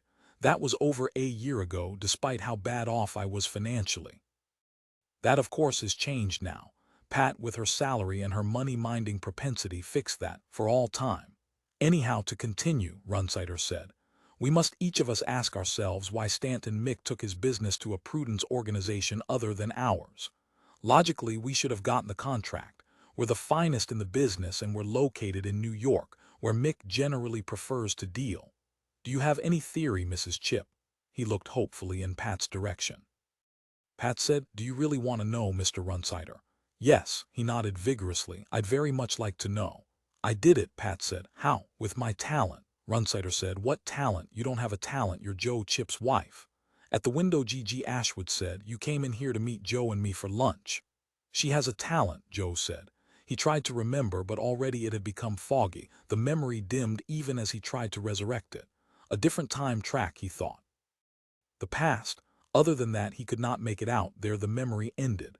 "My wife," he thought, "is unique. She can do something no one else on Earth can do.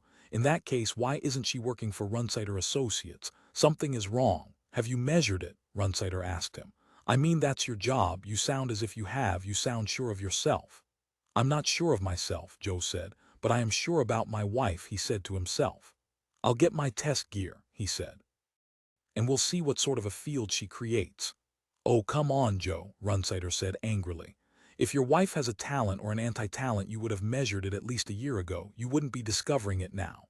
He pressed a button on his desk intercom. "Personnel, do we have a file on Mrs. Chip, Patricia Chip?" After a pause, the intercom said, "No file on Mrs. Chip. Under her maiden name, perhaps." "Conley," Joe said. "Patricia Conley." Again a pause. "On a Miss Patricia Conley we have 2 items. An initial scout report by Mr. Ashwood and then test findings by Mr. Chip."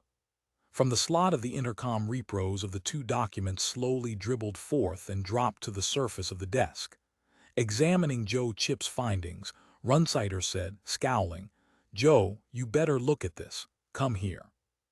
He jabbed a finger at the page, and Joe, coming over beside him, saw the twin underlined crosses. He and Runsider glanced at each other, then at Pat. "I know what it reads," Pat said levelly. "Unbelievable power. Anti-psi field unique in scope." She concentrated, trying visibly to remember the exact wording. We did get the Mick contract," Runsider said to Joe Chip. "I had a group of 11 inertials in here and then I suggested to her," Joe said, "that she show the group what she could do. So she did. She did exactly that, and my evaluation was right." With his fingertip he traced the symbols of danger at the bottom of the sheet. "My own wife," he said. "I'm not your wife," Pat said. "I changed that too. Do you want it back the way it was, with no changes, not even in details? That won't show your inertials much. On the other hand, they're unaware anyhow. Unless some of them have retained a vestigial memory as Joe has. By now, though, it should have phased out." Runsider said bitingly, "I'd like the Mick contract back, that much at least." "When I scout them," G.G. Ashwood said, "I scout them." He had become gray. "Yes, you really bring in the talent," Runsider said. The intercom buzzed and the quaking, elderly voice of Mrs. Frick rasped. "A group of our inertials are waiting to see you, Mr. Runsider. They say you sent for them in connection with a new joint work project. Are you free to see them?" "Send them in," Runsider said. Pat said, "I'll keep this ring." She displayed the silver and jade wedding ring which, in another time track, she and Joe had picked out. This much of the alternate world she had elected to retain. He wondered what, if any, legal basis she had kept in addition. None, he hoped. Wisely, however, he said nothing. Better not even to ask. The office door opened and in pairs the inertials entered. They stood uncertainly for a moment and then began seating themselves facing Runsider's desk. Runsider eyed them, then pawed among the rat's nest of documents on his desk. Obviously, he was trying to determine whether Pat had changed in any way the composition of the group. "Eddie Dorn," Runsider said. "Yes, you're here." He glanced at her, then at the man beside her. "Hammond, okay, Hammond, Tippy Jackson." He peered inquiringly. "I made it as quick as I could," Mrs. Jackson said. "You didn't give me much time, Mr. Runsider." "John Ild," Runsider said. The adolescent boy with the tousled, woolly hair grunted in response. His arrogance, Joe noted, seemed to have receded. The boy now seemed introverted and even a little shaken. It would be interesting, Joe thought, to find out what he remembers, what all of them, individually and collectively, remember. "Francesca Spanish," Runsider said. The luminous, gypsy-like dark woman, radiating a peculiar jangled tautness, spoke up. "During the last few minutes, Mr. Runsider, while we waited in your outer office, mysterious voices appeared to me and told me things." "You're Francesca Spanish?" Runsider asked her patiently. He looked more than usually tired. "I am, I have always been, I will always be." Miss Spanish's voice rang with conviction. "May I tell you what the voices revealed to me?" "Possibly later," Runsider said, passing on to the next personnel document. "It must be said," Miss Spanish declared vibrantly. "All right," Runsider said. "We'll take a break for a couple of minutes." He opened a drawer of his desk, got out one of his amphetamine tablets, took it without water. "Let's hear what the voices revealed to you, Miss Spanish." He glanced toward Joe, shrugging. "Someone," Miss Spanish said, "just now moved us, all of us, into another world. We inhabited it, lived in it as citizens of it, and then a vast, all-encompassing spiritual agency restored us to this, our rightful universe." "That would be Pat," Joe Chip said. "Pat Conley, who just joined the firm today." "Tito Apostos," Runsider said. "You're here." He craned his neck, peering about the room at the seated people. A bald-headed man, wagging a goatish beard, pointed to himself. He wore old-fashioned, hip-hugging gold lame trousers, yet somehow created a stylish effect. Perhaps the egg-sized buttons of his kelp-green midi blouse helped. In any case, he exuded a grand dignity, a loftiness surpassing the average. Joe felt impressed. "Don Denny," Runsider said. "Right here, sir," a confident baritone like that of a Siamese cat declared.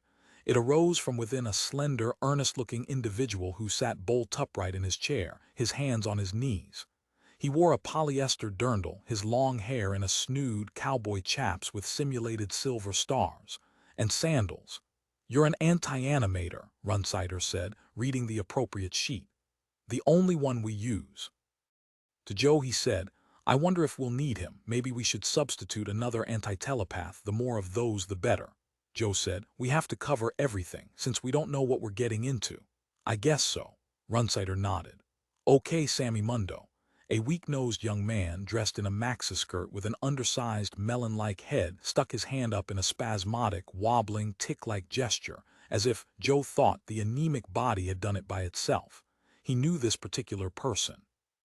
Mundo looked years younger than his chronological age. Both mental and physical growth processes had ceased for him long ago. Technically, Mundo had the intelligence of a raccoon.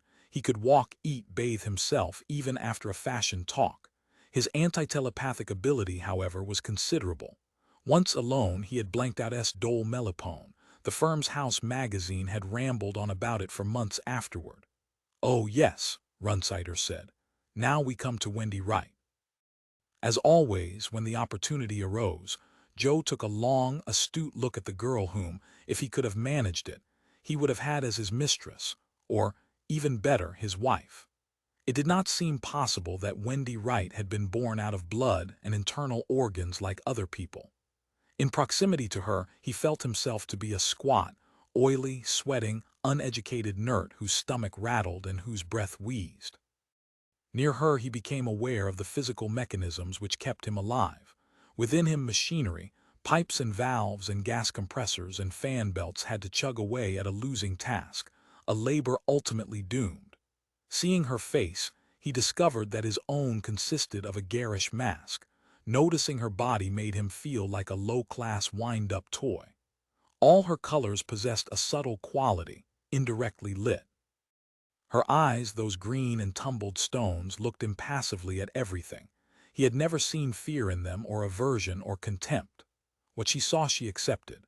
Generally she seemed calm, But more than that, she struck him as being durable, untroubled and cool, not subject to wear or to fatigue or to physical illness and decline. Probably she was 25 or 6, but he could not imagine her looking younger, and certainly she would never look older. She had too much control over herself and outside reality for that. "I'm here," Wendy said with soft tranquility. Runsider nodded. "Okay, that leaves Fred Zafsky." He fixed his gaze on a flabby, big-footed, middle-aged, unnatural-looking individual with pasted-down hair, muddy skin plus a peculiar protruding Adam's apple clad for this occasion in a shift dressed the color of a baboon's ass. "That must be you." "Right you are," Zafsky agreed and sniggered. "How about that?" Runsider said, shaking his head. "Well, we have to include one anti-parakynthesis to be safe, and you're it." He tossed down his documents and looked about for his green cigar. To Joe he said, "That's the group plus you and me. Any last-minute changes you want to make?" "I'm satisfied," Joe said. "You suppose this bunch of inertials is the best combination we can come up with?" Runsider eyed him intently. "Yes," Joe said. "And it's good enough to take on Holly's size." "Yes," Joe said. But he knew otherwise. It was not something he could put his finger on. It certainly was not rational. Potentially, the counterfield capacity of the 11 inertials had to be considered enormous. "And yet, Mr. Chip, can I have a second of your time?" Mr. Apostos, bald-headed and bearded, his gold lame trousers glittering, plucked at Joe Chip's arm. "Could I discuss an experience I had late last night? In a hypnagogic state, I seem to have contacted one or possibly two of Mr. Holly's people, a telepath evidently operating in conjunction with one of their precogs. Do you think I should tell Mr. Runsider? Is it important?" Hesitating, Joe Chip looked toward Runsider. Seated in his worthy, beloved chair, trying to relight his all-Havana cigar, Runsider appeared terribly tired. The wattles of his face sagged. "No," Joe said. "Let it go." "Ladies and gentlemen," Runsider said, raising his voice above the general noise. "We're leaving now for Luna, you 11 inertials, Joe Chip and myself and our client's rep, Zoe Wirt, 14 of us in all. We'll use our own ship." He got out his round, gold, anachronistic pocket watch and studied it. 3:30. Pratfall II will take off from the main roof field at 4. He snapped his watch shut and returned it to the pocket of his silk sash. "Joe," he said, "we're in this for better or worse. I wish we had a resident precog who could take a look ahead for us." Both his face and the tone of his voice drooped with worry and the cares, the irreversible burden of responsibility and age. Chapter 6. "We wanted to give you a shave like no other you ever had. We said it's about time a man's face got a little loving. We said with Ubik's self-winding Swiss chromium never-ending blade, the days of scrape are over. So try Ubik. And be loved. Warning, use only as directed. And with caution." "Welcome to Luna," Zoe Wirt said cheerfully, her jolly eyes enlarged by her red-framed, triangular glasses. "Via myself, Mr. Howard says hello to each and every one of you, and most especially to Mr. Glenn Runsider for making his organization, and you people, in particular, available to us. This subsurface hotel suite, decorated by Mr. Howard's artistically talented sister Lotta, lies just 300 linear yards from the industrial and research facilities which Mr. Howard believes to have been infiltrated. Your joint presence in this room, therefore, should already be inhibiting the psionic capabilities of Holly's agents, a thought pleasing to all of us." She paused, looked over them all. "Are there any questions?" Tinkering with his test gear, Joe Chip ignored her. Despite their client's stipulation, he intended to measure the surrounding psionic field. During the hour-long trip from Earth, he and Glenn Runsider had decided on this. "I have a question," Fred Zafsky said, raising his hand. He giggled. "Where is the bathroom?" "You will each be given a miniature map," Zoe Wirt said, "on which this is indicated." She nodded to a drab female assistant who began passing out brightly colored, glossy paper maps. "This suite," she continued, "is complete with a kitchen, all the appliances of which are free, rather than coin-operated. Obviously, outright blatant expense has been incurred in the constructing of this living unit, which is ample enough for 20 persons, possessing, as it does, its own self-regulating air, heat, water, and unusually varied food supply, plus closed-circuit TV and high-fidelity polyphonic phonograph sound system. The two latter facilities, however, unlike the kitchen, being coin-operated. To aid you in utilizing these recreation facilities, a change-making machine has been placed in the game room. My map, Al Hammond said, shows only 9 bedrooms. Each bedroom, Miss Wirt said, contains 2 bunk-type beds, hence 18 accommodations in all. In addition, 5 of the beds are double, assisting those of you who wish to sleep with each other during your stay here. I have a rule, Runsider said irritably, about my employees sleeping with one another. For or against? Zoe Wirt inquired. Against. Runsider crumpled up his map and dropped it to the metal heated floor. I'm not accustomed to being told, but you will not be staying here, Mr. Runsider, Miss Wirt pointed out. Aren't you returning to Earth as soon as your employees begin to function? She smiled her professional smile at him. Runsider said to Joe Chip, you getting any readings as to the psi field? First, Joe said, I have to obtain a reading on the counter field our inertials are generating. You should have done that on the trip, Runsider said. Are you attempting to take measurements? Miss Wirt inquired alertly. Mr. Howard expressly contraindicated that, as I explained. We're taking a reading anyway, Runsider said. Mr. Howard, this isn't Stanton Mick's business, Runsider told her. To her drab assistant, Miss Wirt said, would you ask Mr. Mick to come down here, please? The assistant scooted off in the direction of the syndrome of elevators. Mr. Mick will tell you himself, Miss Wirt said to Runsider. Meanwhile, please do nothing. I ask you kindly to wait until he arrives. I have a reading now, Joe said to Runsider. On our own field, it's very high. Probably because of Pat, he decided. Much higher than I would have expected, he said. Why are they so anxious for us not to take readings? He wondered. It's not a time factor now. Our inertials are here and operating. Are there closets, Tippy Jackson asked, where we can put away our clothes? I'd like to unpack. Each bedroom, Miss Wirt said, has a large closet coin-operated, and to start you all off she produced a large plastic bag. Here is a complimentary supply of coins. She handed the rolls of dimes, nickels, and quarters to John Ild. Would you distribute these equally? A gesture of goodwill by Mr. Mick. Eddie Dorn asked, is there a nurse or doctor in this settlement? Sometimes I develop psychosomatic skin rashes when I'm hard at work. A cortisone-based ointment usually helps me, but in the hurry I forgot to bring some along. The industrial research installations adjoining these living quarters, Miss Wirt said, keep several doctors on standby, and in addition there is a small medical ward with beds for the ill. Coin-operated? Sammy Mundo inquired. All our medical care, Miss Wirt said, is free. But the burden of proof that he is genuinely ill rests on the shoulders of the alleged patient. She added, all medication dispensing machines, however, are coin-operated. I might say, in regard to this, that you will find in the game room of this suite a tranquilizer dispensing machine. And if you wish, we can probably have one of the stimulant dispensing machines moved in from the adjoining installations. What about hallucinogens? Francesca Spanish inquired. When I'm at work I function better if I can get an ergot-based psychedelic drug. It causes me to actually see who I'm up against, and I find that helps. Miss Wirt said, our Mr. Mick disapproves of all the ergot-based hallucinogenic agents. He feels they're liver toxic. If you have brought any with you, you're free to use them. But we will not dispense any, although I understand we have them. Since when, Don Denny said to Francesca Spanish, did you begin to need psychedelic drugs in order to hallucinate? Your whole life's a waking hallucination. Unfazed, Francesca said, 2 nights ago I received a particularly impressive visitation. I'm not surprised, Don Denny said. A throng of precogs and telepaths descended from a ladder spun of finest natural hemp to the balcony outside my window.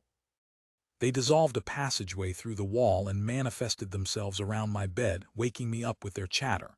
They quoted poetry and languid prose from old-time books, which delighted me. They seemed so, she groped for the word, sparkling. One of them who called himself Bill, wait a minute, Tito Apostos said.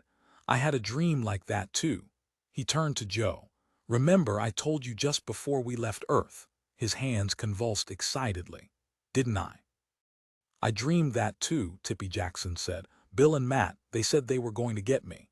His face twisting with abrupt darkness, Runsider said to Joe, you should have told me. At the time, Joe said, he gave up. You looked tired, you had other things on your mind. Francesca said sharply, it wasn't a dream, it was an authentic visitation. I can distinguish the difference. Sure you can, Francie, Don Denny said. He winked at Joe. I had a dream, John Ild said. But it was about hover cars. I was memorizing their license plate numbers. I memorized 65 and I still remember them. Want to hear them? I'm sorry, Glenn, Joe Chip said to Runsider. I thought only Apostos experienced it. I didn't know about the others. The sound of elevator doors sliding aside made him pause. He and the others turned to look. Pot-bellied, squat and thick-legged, Stanton Mick perambulated toward them. He wore fuchsia pedal pushers, pink yak fur slippers, a snakeskin sleeveless blouse, and a ribbon in his waist-length dyed white hair. His nose, Joe thought, it looks like the rubber bulb of a New Delhi taxi horn, soft and squeezable, and loud. The loudest nose, he thought, that I have ever seen. Hello, all you top anti-size, Stanton Mick said, extending his arms in fulsome greeting. The exterminators are here, by that I mean yourselves. His voice had a squeaky, penetrating castrato quality to it, an unpleasant noise that one might expect to hear, Joe Chip thought, from a hive of metal bees. The plague, in the form of various psionic riffraff, descended upon the harmless, friendly, peaceful world of Stanton Mick. What a day that was for us in Mickville, as we call our attractive and appetizing lunar settlement here. You have, of course, already started work, as I knew you would. That's because you're tops in your field, as everyone realizes when Runsider Associates is mentioned. I'm already delighted at your activity, with one small exception that I perceive your tester there dingling with his equipment. Tester, would you look my way while I'm speaking to you? Joe shut off his polygraphs and gauges, killed the power supply. Do I have your attention now? Stanton Mick asked him. Yes, Joe said. Leave your equipment on, Runsider ordered him. You're not an employee of Mr. Mick, you're my employee. It doesn't matter, Joe said to him. I've already gotten a reading on the psi field being generated in this vicinity. He had done his job. Stanton Mick had been too slow in arriving. How great is their field? Runsider asked him. Joe said, there is no field. Our inertials are nullifying it, our counterfield is greater. No, Joe said. As I said, there is no psi field of any sort within range of my equipment. I pick up our own field, so as far as I can determine my instruments are functioning. I consider that an accurate feedback. We're producing 2,000 BLR units, fluctuating upward to 2,100 every few minutes. Probably it will gradually increase. By the time our inertials have been functioning together, say, 12 hours, it may reach as high as... I don't understand, Runsider said. All the inertials now were gathering around Joe Chip. Don Denny picked up one of the tapes which had been excreted by the polygraph, examined the unwavering line, then handed the tape to Tippy Jackson. One by one the other inertials examined it silently, then looked toward Runsider. To Stanton Mick, Runsider said, where did you get the idea that psis had infiltrated your operations here on Luna? And why didn't you want us to run our normal tests? Did you know we would get this result? Obviously he knew, Joe Chip said. He felt sure of it. Rapid, agitated activity crossed Runsider's face. He started to speak to Stanton Mick, then changed his mind and said to Joe in a low voice, let's get back to Earth. Let's get our inertials right out of here now. Aloud to the others, he said, collect your possessions. We're flying back to New York. I want all of you in the ship within the next 15 minutes. Any of you who aren't in will be left behind. Joe, get all that junk of yours together in one heap. I'll help you lug it to the ship if I have to anyhow. I want it out of here and you with it. He turned in Mick's direction once again, his face puffy with anger. He started to speak squeaking in his metal insect voice. Stanton Mick floated to the ceiling of the room, his arms protruding distendedly and rigidly. Mr. Runsider, don't let your thalamus override your cerebral cortex. This matter calls for discretion, not haste. Calm your people down and let's huddle together in an effort to mutually understand. His rotund, colorful body bobbed about, twisting in a slow, transversal rotation so that now his feet, rather than his head, extended in Runsider's direction. I've heard of this, Runsider said to Joe. It's a self-destruct humanoid bomb. Help me get everybody out of here. They just now put it on auto, that's why it floated upward. The bomb exploded. Smoke, billowing in ill-smelling masses which clung to the ruptured walls and floor, sank and obscured the prone, twitching figure at Joe Chip's feet. In Joe's ear, Don Denny was yelling, "They killed Runsider, Mr. Chip. That's Mr. Runsider." In his excitement he stammered. "Who else?" Joe said thickly, trying to breathe. The acrid smoke constricted his chest. His head rang from the concussion of the bomb, and feeling an oozing warmth on his neck, he found that a flying shard had lacerated him. Wendy Wright, indistinct although close by, said, "I think everyone else is hurt but alive." Bending down beside Runsider, Eddie Dorn said, "Could we get an animator from Ray Holly's?" Her face looked crushed in and pale. "No," Joe said. He too bent down. "You're wrong," he said to Don Denny. "He's not dead." But on the twisted floor Runsider lay dying. In 2 minutes, 3 minutes, Don Denny would be correct. "Listen, everybody," Joe said aloud. "Since Mr. Runsider is injured, I'm now in charge temporarily anyhow until we can get back to Terra. Assuming," Al Hammond said, "we get back at all." With a folded handkerchief he patted a deep cut over his right eye. "How many of you have hand weapons?" Joe asked. The inertials continued to mill without answering. "I know it's against society rules," Joe said, "but I know some of you carry them. Forget the illegality. Forget everything you've ever learned pertaining to inertials on the job carrying guns." After a pause, Tippy Jackson said, "Mine is with my things, in the other room." "Mine is here with me," Tito Apostos said. He already held in his right hand an old-fashioned lead-slug pistol. "If you have guns," Joe said, "and they're in the other room where you left your things, go get them." 6 inertials started toward the door. To Al Hammond and Wendy Wright, who remained, Joe said, "We've got to get Runsider into cold pack." "There are cold pack facilities on the ship," Al Hammond said. "Then we'll lug him there," Joe said. "Hammond, take one end and I'll lift up the other. Apostos, you go ahead of us and shoot any of Holly's employees who try to stop us." John Ild, returning from the next room with a laser tube, said, "You think Holly's is in here with Mr. Mick?" "With him," Joe said, "or by himself. We may never have been dealing with Mick. It may have been Holly's from the start." Amazing, he thought, that the explosion of the humanoid bomb didn't kill the rest of us. He wondered about Zoe Wirt. Evidently she had gotten out before the blast. He saw no sign of her. I wonder what her reaction was, he thought, when she found out she wasn't working for Stanton Mick, that her employer, her real employer, had hired us, brought us here to assassinate us. They'll probably have to kill her too, just to be on the safe side. She certainly won't be of any more use. In fact, she'll be a witness to what happened. Now armed, the other inertials returned. They waited for Zoe to tell them what to do. Considering their situation, the 11 inertials seemed reasonably self-possessed. "If we can get Runsider into cold pack soon enough," Joe explained, as he and Al Hammond carried their apparently dying employer toward the elevators, "he can still run the firm, the way his wife does." He stabbed the elevator button with his elbow. "There's really very little chance," he said, "that the elevator will come. They probably cut off all power at the same moment as the blast." The elevator, however, did appear. With haste he and Al Hammond carried Runsider aboard it. "3 of you who have guns," Joe said, "come along with us. The rest of you, the hell with that," Sammy Mundo said. "We don't want to be stuck down here waiting for the elevator to come back. It may never come back." He started forward, his face constricted with panic. Joe said harshly, "Runsider goes first." He touched a button and the doors shut, enclosing him, Al Hammond, Tito Apostos, Wendy Wright, Don Denny, and Glenn Runsider. "It has to be done this way," he said to them as the elevator ascended. "And anyhow, if Holly's people are waiting, they'll get us first, except that they probably don't expect us to be armed." "There is that law," Don Denny put in. "See if he's dead yet," Joe said to Tito Apostos. Bending, Apostos examined the inert body. "Still some shallow respiration," he said presently. "So we still have a chance." "Yes, a chance," Joe said.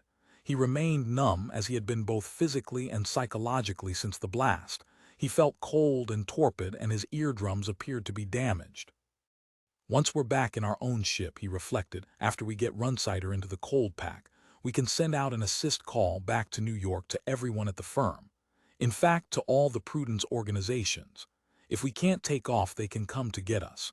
But in reality, it wouldn't work that way. Because by the time someone from the society got to Luna, Everyone trapped subsurface, in the elevator shaft and aboard the ship would be dead. So there really was no chance. Tito Apostos said, "You could have let more of them into the elevator. We could have squeezed the rest of the women in." He glared at Joe accusingly, his hands shaking with agitation.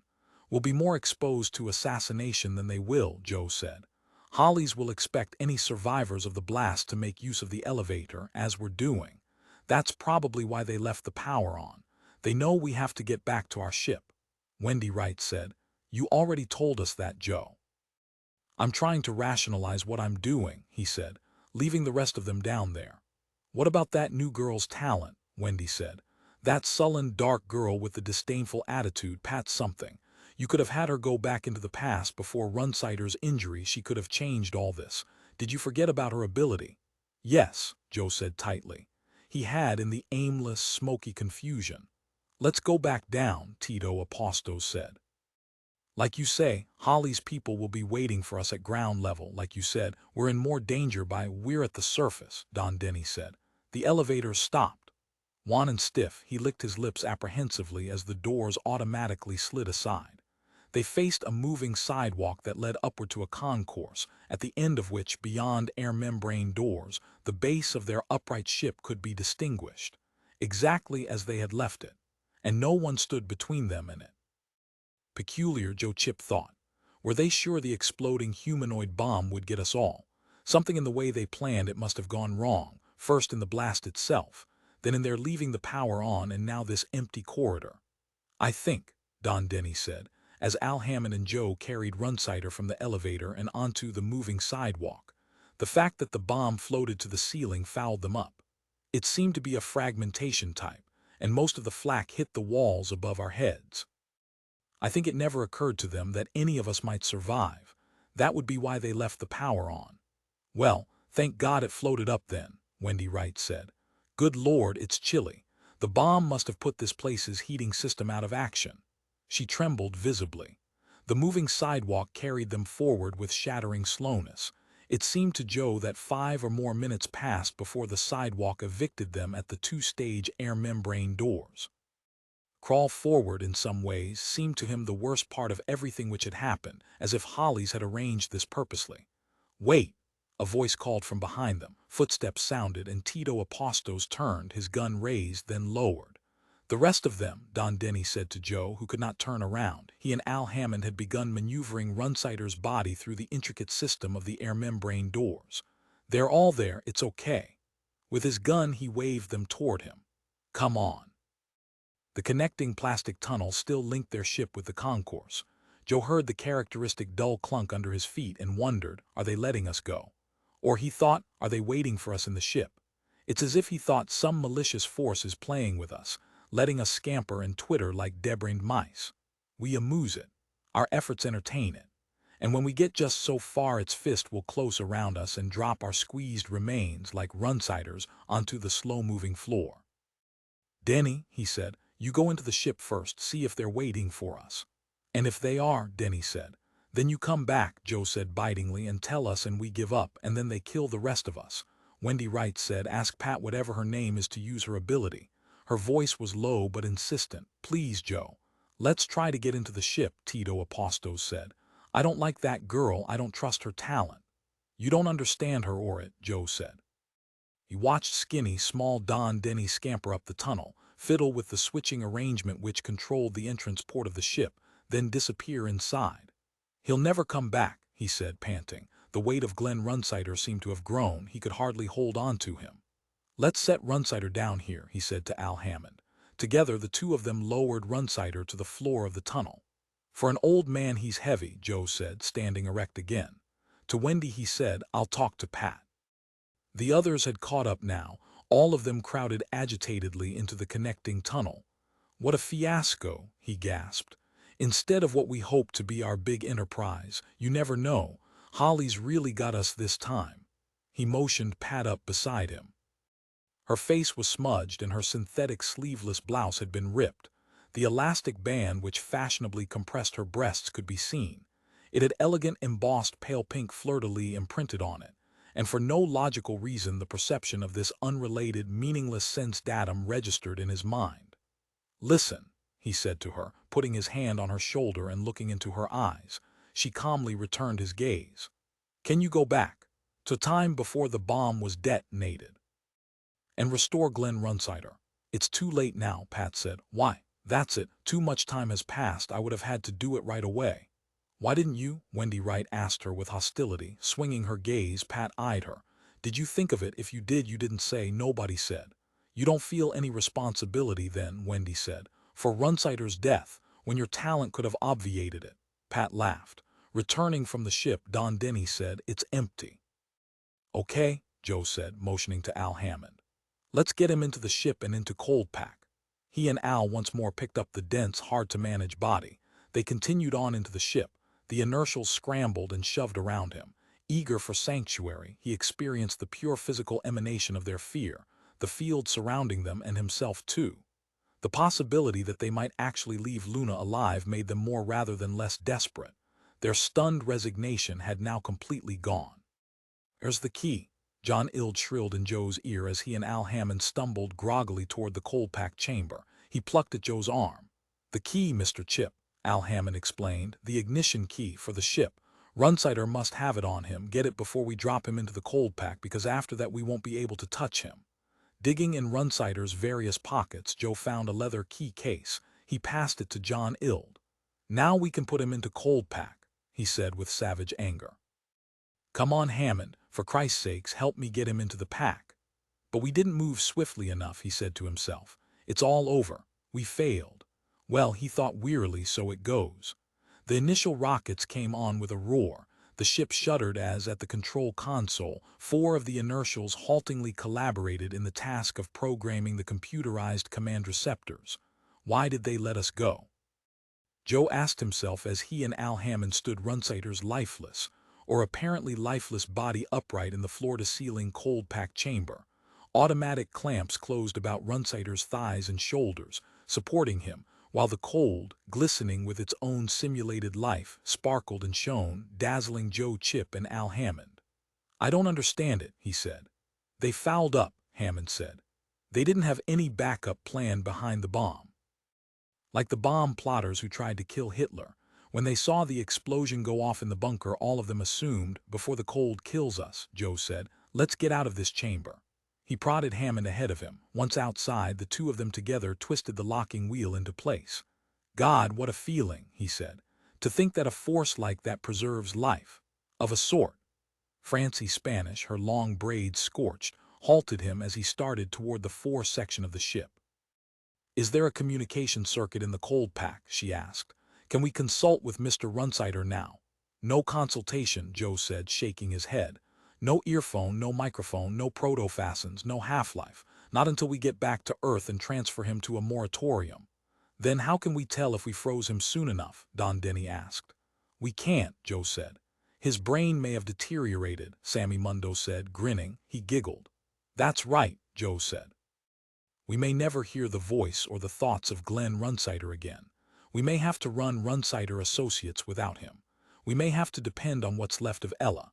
We may have to move our offices to the beloved Brethren Moratorium at Zurich and operate out of there." He seated himself in an aisle seat where he could watch the 4 inertials haggling over the correct way to direct the ship. Somnambulantly, engulfed by the dull, dreary ache of shock, he got out a bent cigarette and lit it. The cigarette, dry and stale, broke apart as he tried to hold it between his fingers. Strange, he thought. "The bomb blast," Al Hammond said, noticing. "The heat." "Did it age us?" Wendy asked from behind Hammond. She stepped past him and seated herself beside Joe. "I feel old. I am old. Your package of cigarettes is old. We're all old as of today because of what has happened. This was a day for us like no other." With dramatic energy, the ship rose from the surface of Luna, carrying with it, absurdly, the plastic connective tunnel. Chapter 7. Perk up pouting household surfaces with new Miracle Ubik, the easy-to-apply, extra-shiny, non-stick plastic coating. Entirely harmless if used as directed. Saves endless scrubbing, glides you right out of the kitchen. "Our best move," Joe Chip said, "seems to be this. We'll land at Zurich." He picked up the microwave audiophone provided by Runsider's expensive, well-appointed ship and dialed the regional code for Switzerland. By putting him in the same moratorium as Ella, we can consult both of them simultaneously. They can be linked up electronically to function in unison. Protophosonically, Don Denny corrected. Joe said, "Do any of you know the name of the manager of the beloved Brethren Moratorium?" "Herbert something," Tippy Jackson said. "A German name." Wendy Wright, pondering, said, "Herbert Schoenheit von Vogelsang. I remember it because Mr. Runsider once told me it means Herbert, the beauty of the song of birds. I wish I had been named that. I remember thinking that at the time." "You could marry him," Tito Apostos said. "I'm going to marry Joe Chip," Wendy said in a somber, introspective voice with childlike gravity. "Oh," Pat Conley said. Her light-saturated black eyes ignited. "Are you really?" "Can you change that too?" Wendy said. "Your talent," Pat said. "I'm living with Joe. I'm his mistress. Under our arrangement, I pay his bills. I paid his front door this morning to let him out. Without me, he'd still be in his canapt. And our trip to Luna," Al Hammond said, "would not have taken place." He eyed Pat, a complex expression on his face.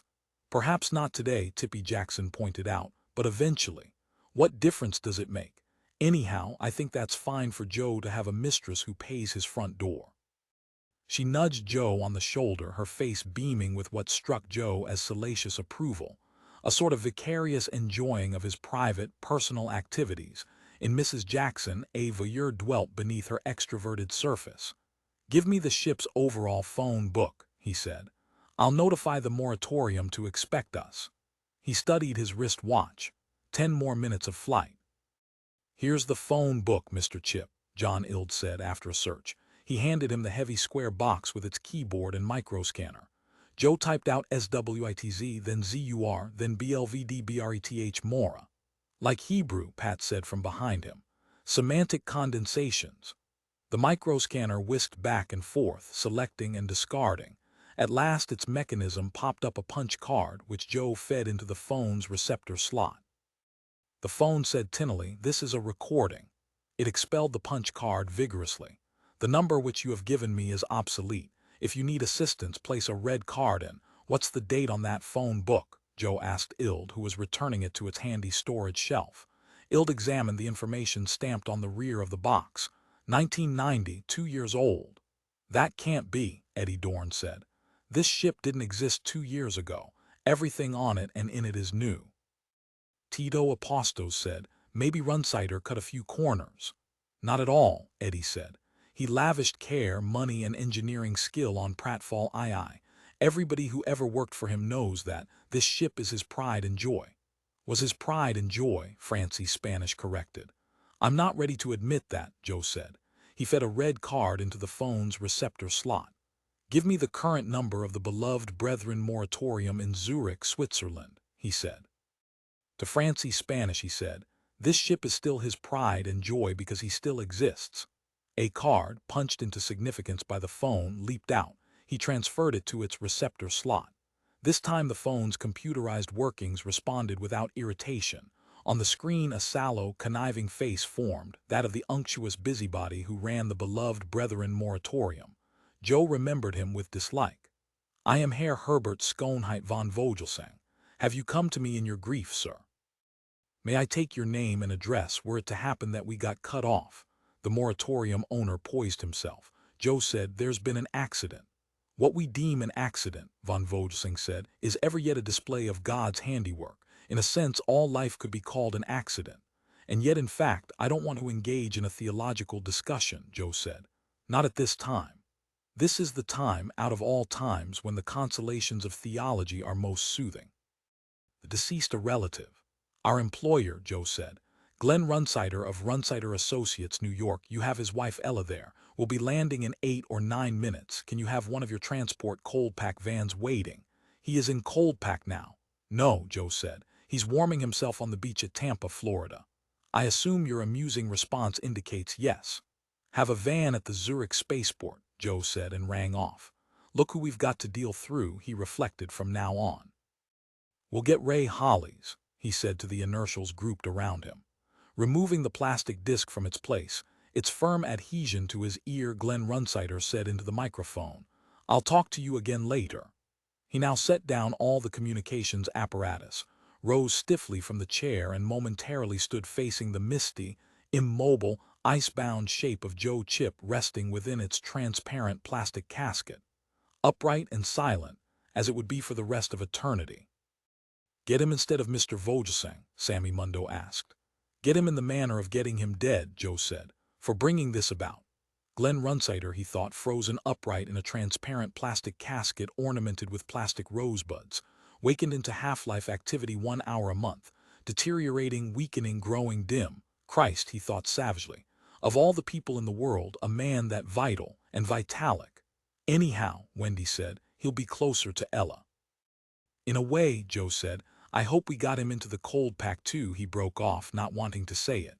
"I don't like moratoriums," he said, "or moratorium owners. I don't like Herbert Schoenheit von Vogelsang. Why does Runsider prefer Swiss moratoriums? What's the matter with a moratorium in New York?" "It is a Swiss invention," Eddie Dorn said. "And according to impartial surveys, the average length of half-life of a given individual in a Swiss moratorium is 2 full hours greater than an individual in one of ours. The Swiss seem to have a special knack." "The UN ought to abolish half-life," Joe said, "as interfering with the natural process of the cycle of birth and death." Mockingly, Al Hammond said, "If God approved of half-life, each of us would be born in a casket filled with dry ice." At the control console, Don Denny said, "We're now under the jurisdiction of the Zurich microwave transmitter. It'll do the rest." He walked away from the console looking glum. "Cheer up," Eddie Dorn said to him. "To be brutally harsh about it, consider how lucky all of us are. We might be dead now, either by the bomb or by being lasered down after the blast. It'll make you feel better once we land. We'll be so much safer on Earth." Joe said, "The fact that we had to go to Luna should have tipped us off. Should have tipped Runsider off," he realized. "Because of that loophole in the law dealing with civil authority on Luna. Runsider always said, be suspicious of any job order requiring us to leave Earth. If he were alive, he'd be saying it now. Especially don't bite if it's Luna where they want us. Too many prudence organizations have bitten on that. If he does revive at the moratorium," he thought, "that'll be the first thing he says. I always was suspicious of Luna," he'll say, "but not quite suspicious enough. The job was too much of a plum, he couldn't resist it. And so with that bait they got him, as he always knew they would." The ship's retrojets, triggered off by the Zurich microwave transmitter, rumbled on. The ship shuddered. "Joe," Tito Apostos said, "you're going to have to tell Ella about Runsider. You realize that?" "I've been thinking about it," Joe said, "since we took off and started back." The ship, slowing radically, prepared by means of its various homeostatic servo-assist systems to land. "And in addition," Joe said, "I have to notify the society as to what's happened. They'll rake us over the coals. They'll point out right away that we walked into it like sheep," Sammy Mundo said. "But the society is our friend." "Nobody," Al Hammond said, "after a fiasco like this, is our friend." A solar battery-powered chopper marked beloved Brethren Moratorium waited at the edge of the Zurich field. Beside it stood a beetle-like individual wearing a continental outfit, tweed toga, loafers, crimson sash, and a purple airplane propeller beanie. The proprietor of the moratorium minced toward Joe Chip, his gloved hand extended, as Joe stepped from the ship's ramp onto the flat ground of Earth. "Not exactly a trip replete with joy, I would judge by your appearance," von Vogelsang said as they briefly shook hands. "May my workmen go aboard your attractive ship and begin?" "Yes," Joe said. "Go aboard and get him." Hands in his pockets, he meandered toward the field's coffee shop, feeling bleakly glum. All standard operating procedure from now on, he realized. We got back to Earth. Hollies didn't get us, we're lucky. The lunar operation, the whole awful, ugly rat trap experience is over, and a new phase begins. One which we have no direct power over. 5 cents, please, the door of the coffee shop said, remaining shut before him.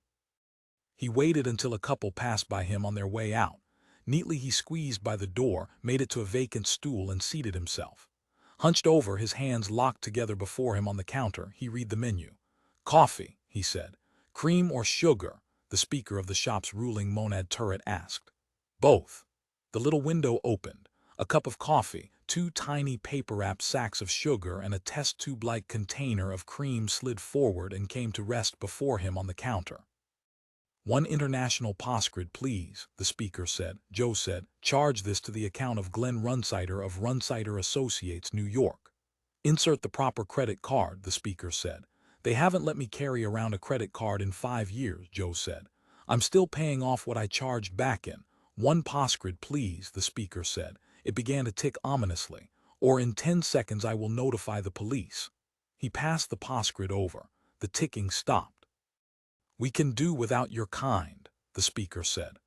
"One of these days," Joe said wrathfully, "people like me will rise up and overthrow you, and the end of tyranny by the homeostatic machine will have arrived. The day of human values and compassion and simple warmth will return, and when that happens, someone like myself who has gone through an ordeal and who genuinely needs hot coffee to pick him up and keep him functioning when he has to function will get the hot coffee whether he happens to have a postgrad readily available or not." He lifted the miniature pitcher of cream, then set it down. "And furthermore, your cream or milk or whatever it is sour." The speaker remained silent. "Aren't you going to do anything?" Joe said. "You had plenty to say when you wanted a postgrad." The pay door of the coffee shop opened and Al Hammond came in. He walked over to Joe and seated himself beside him. "The moratorium has Runsider in their chopper. They're ready to take off and they want to know if you intend to ride with them." Joe said, "Look at this cream." He held up the pitcher. In it the fluid plastered the sides in dense clots. "This is what you get for a postgrad in one of the most modern, technologically advanced cities on Earth. I'm not leaving here until this place makes an adjustment, either returning my postgrad or giving me a replacement pitcher of fresh cream so I can drink my coffee." Putting his hand on Joe's shoulder, Al Hammond studied him. "What's the matter, Joe?" "First my cigarette," Joe said. "Then the 2-year-old obsolete phone book in the ship. And now they're serving me wee-cold sour cream."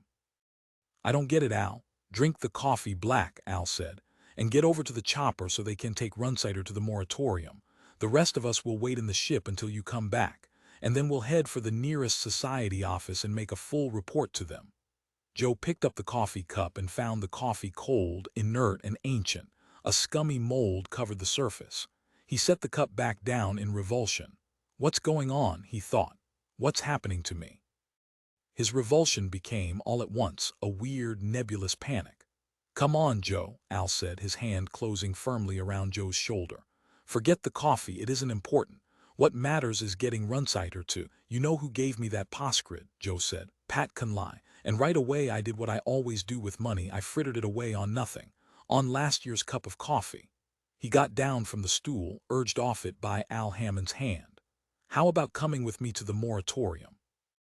I need backup help, especially when I go to confer with Ella."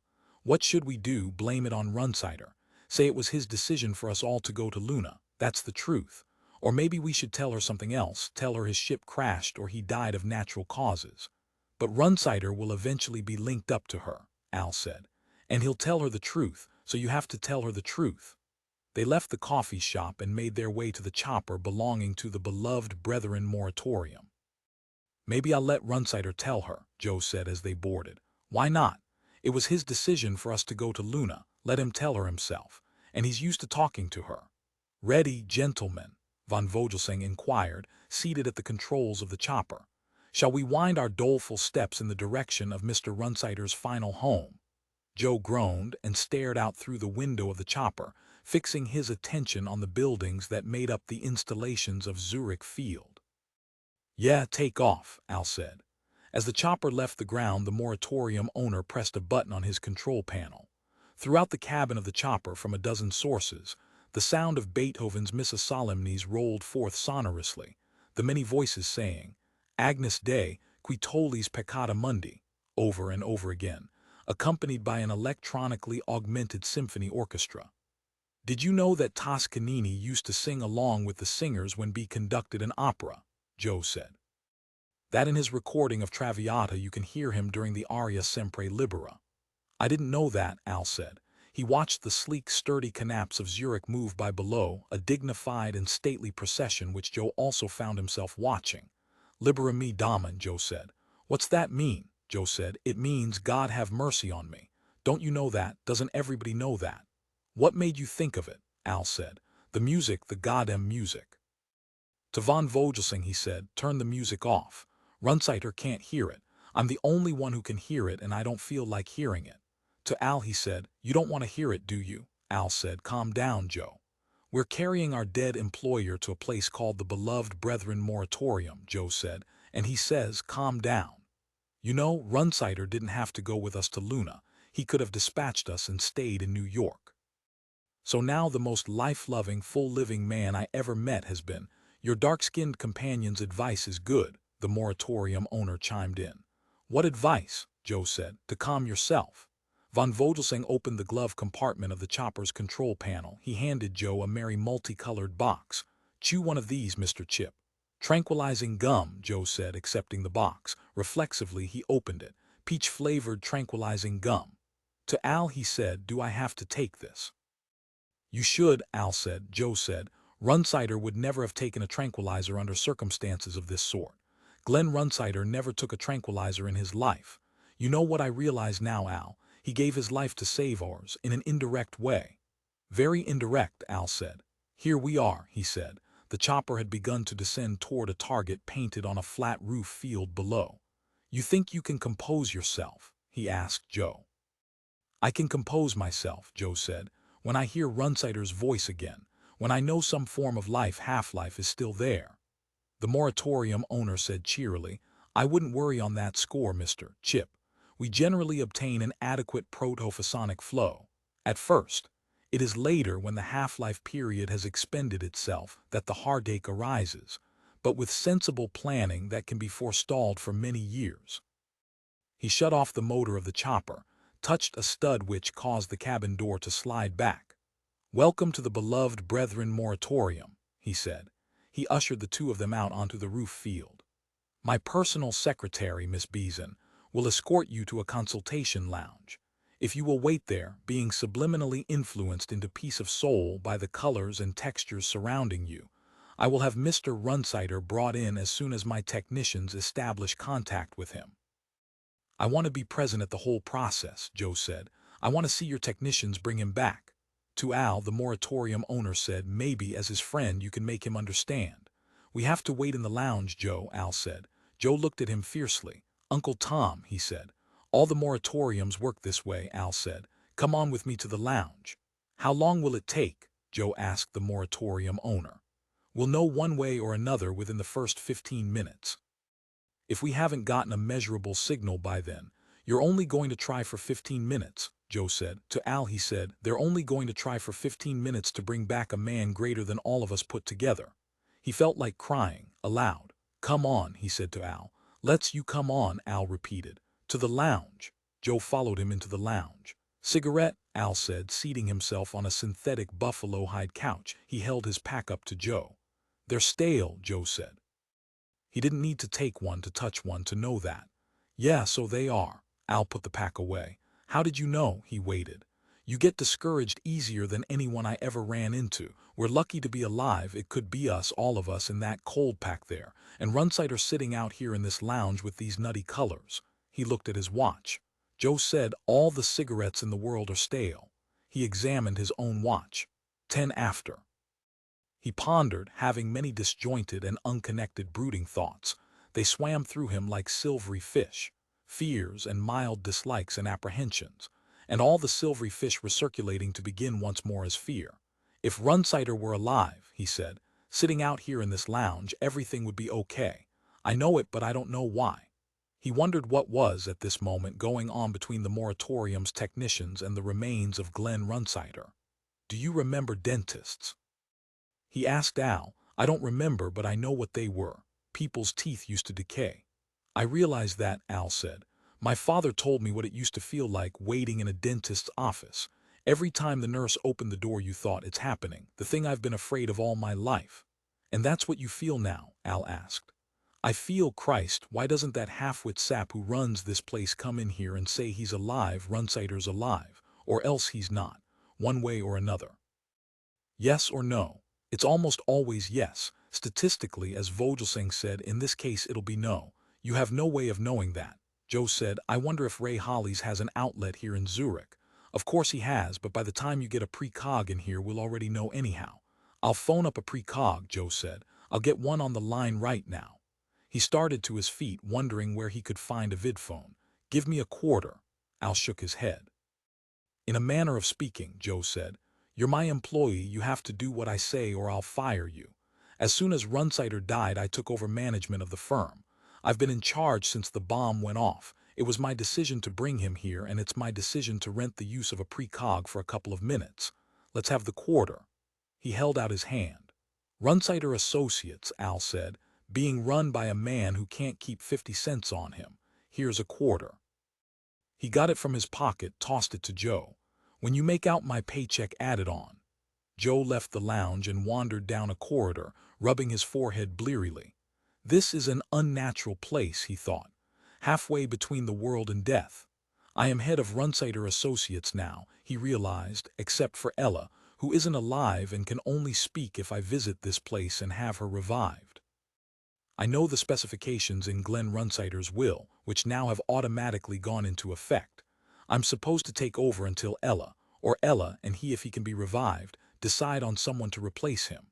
They have to agree. Both wills make that mandatory.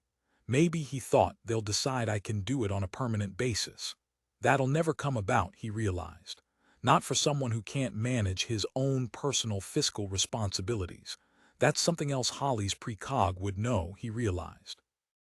I can find out from them whether or not I'll be upgraded to director of the firm. That would be worth knowing along with everything else. And I have to hire the precog anyhow. Which way to public vidphone? He asked a uniformed employee of the moratorium. The employee pointed. Thanks, he said, and wandered on, coming at last to the pay vidphone. He lifted the receiver, listened for the dial tone, and then dropped in the quarter which Al had given him. The phone said, I am sorry, sir, but I can't accept obsolete money. The quarter clattered out of the bottom of the phone and landed at his feet, expelled in disgust. What do you mean? He said, stooping awkwardly to retrieve the coin. Since when is a North American Confederation quarter obsolete? I am sorry, sir, the phone said. The coin which you put into me was not a North American Confederation quarter but a recalled issue of the United States of America's Philadelphia Mint. It is of merely numismatical interest now. Joe examined the quarter and saw on its tarnished surface the bas-relief profile of George Washington and the date. The coin was 40 years old, and as the phone had said, long ago recalled. Having difficulties, sir? A moratorium employee asked, walking over pleasantly. I saw the phone expel your coin. May I examine it? He held out his hand and Joe gave him the U.S. quarter. I will trade you a current Swiss 10-franc token for this, which the phone will accept. Fine, Joe said. He made the trade, dropped the 10-franc piece into the phone and dialed Holly's international toll-free number. Holly's talents, a polished female voice said in his ear, and on the screen a girl's face, modified by artificial beauty aids of an advanced nature, manifested itself. Oh, Mr. Chip, the girl said, recognizing him. Mr. Holly's left word with us that you'd call. We've been expecting you all afternoon.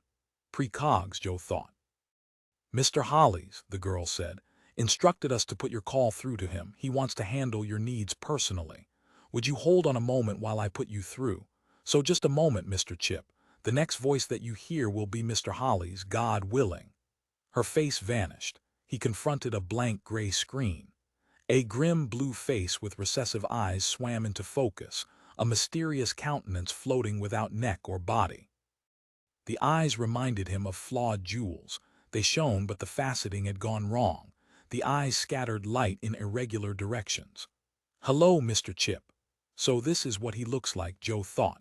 Photographs haven't caught this, the imperfect planes and surfaces, as if the whole brittle edifice had once been dropped, had broken, had then been reglued, but not quite as before. The society, Joe said, will receive a full report on your murder of Glenn Runsider. They own a lot of legal talent. You'll be in court the rest of your life. He waited for the face to react, but it did not.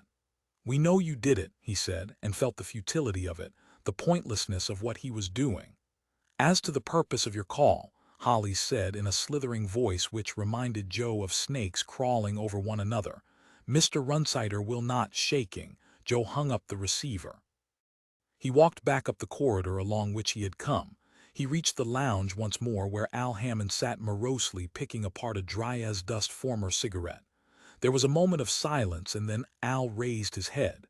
"It's no," Joe said. "Vogelsang came around looking for you," Al said. "He acted very strange and it was obvious what's been going on back there.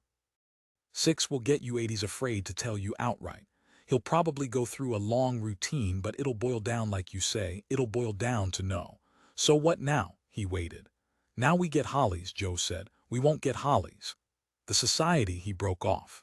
The owner of the moratorium had sidled into the lounge, looking nervous and haggard but attempting at the same time to emit an aura of detached, austere prowess. "We did what we could." At such low temperatures the flow of current is virtually unimpeded. There's no perceptible resistance at -150 G. The signal should have bounced out clear and strong, but all we got from the amplifier was a 60-cycle hum. Remember, however, that we did not supervise the original cold pack installation. Bear that in mind. Al said. "We have it in mind." He rose stiffly to his feet and stood facing Joe. "I guess that's it." "I'll talk to Ella," Joe said. "Now," Al said. "You better wait until you know what you're going to say. Tell her tomorrow. Go home and get some sleep." "To go home," Joe said, "is to go home to Pat Conlai. I'm in no shape to cope with her either."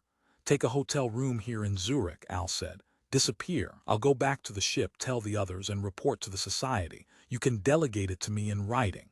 To von Vogelsang he said, "Bring us a pen and a sheet of paper. You know who I feel like talking to."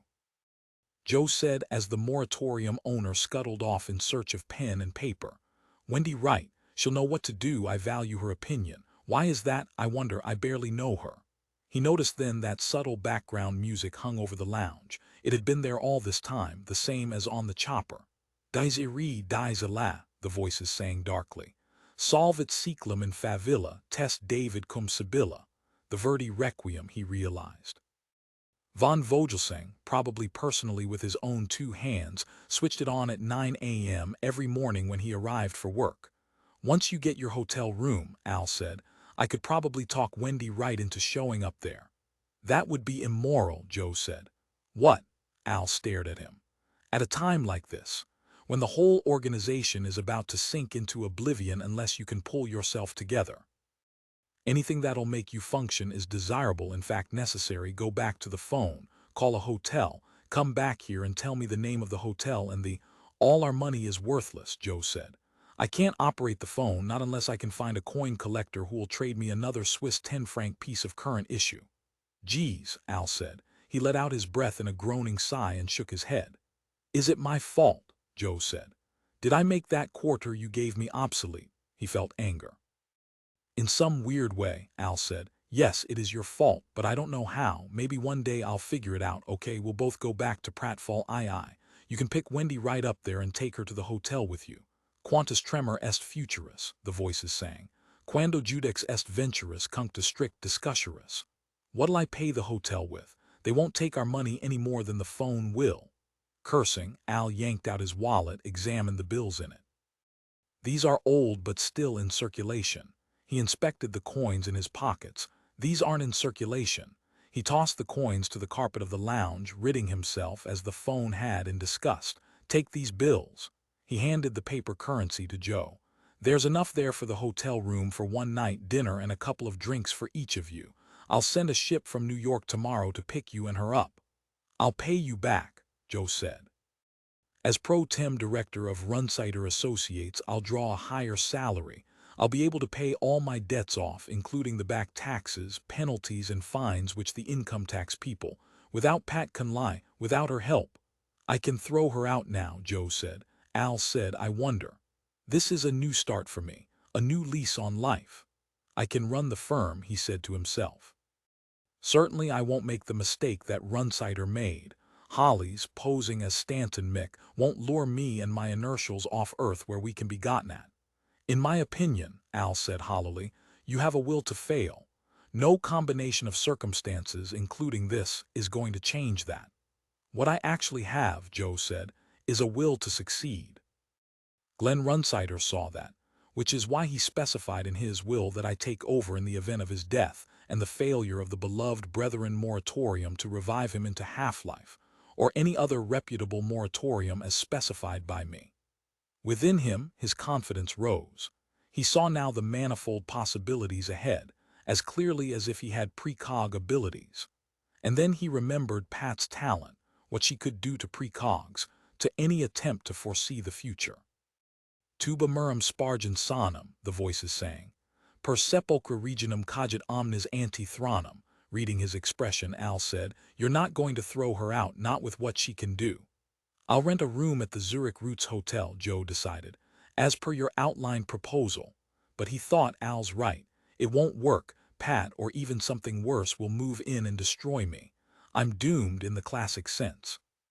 An image thrust itself into his agitated, fatigued mind, a bird caught in cobwebs. Age hung about the image, and this frightened him. This aspect of it seemed literal and real. And he thought prophetic, but he could not make out exactly how. The coins, he thought, out of circulation, rejected by the phone, collector's items, like ones found in museums. Is that it? Hard to say, he really didn't know. More stupebit, the voices sang. Et natura cum resurgit creatura judicanti responsora. They sang on and on. Chapter 8. If money worries have you in the cellar, go visit the lady at Ubik Savings Loan. She'll take the frets out of your debts. Suppose, for example, you borrow 59 poscrids on an interest-only loan. Let's see, that adds up to. Daylight rattled through the elegant hotel room, uncovering stately shapes which, Joe Chip blinkingly saw, were articles of furnishings. Great hand-printed drapes of a neo-silkscreen sort that depicted man's ascent from the unicellular organisms of the Cambrian period to the first heavier-than-air flight at the beginning of the 20th century. A magnificent pseudo-mahogany dresser, 4 variegated cryptochrome-plated reclining chairs. He groggily admired the splendor of the hotel room, and then he realized with a tremor of keen disappointment that Wendy had not come knocking at the door.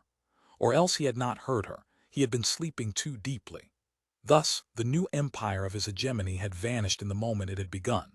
With numbing gloom, a remnant of yesterday pervading him, he lurched from the big bed, found his clothes, and dressed. It was cold, unusually so. He noticed that and pondered on it. Then he lifted the phone receiver and dialed for room service.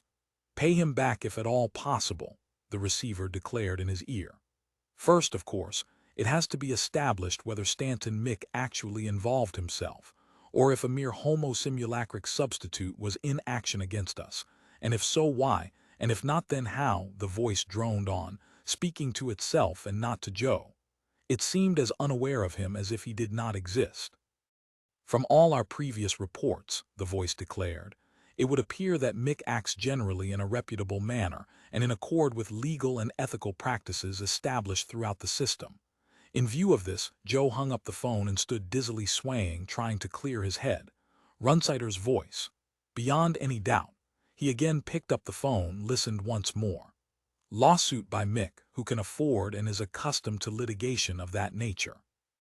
Our own legal staff certainly should be consulted before we make a formal report to the society.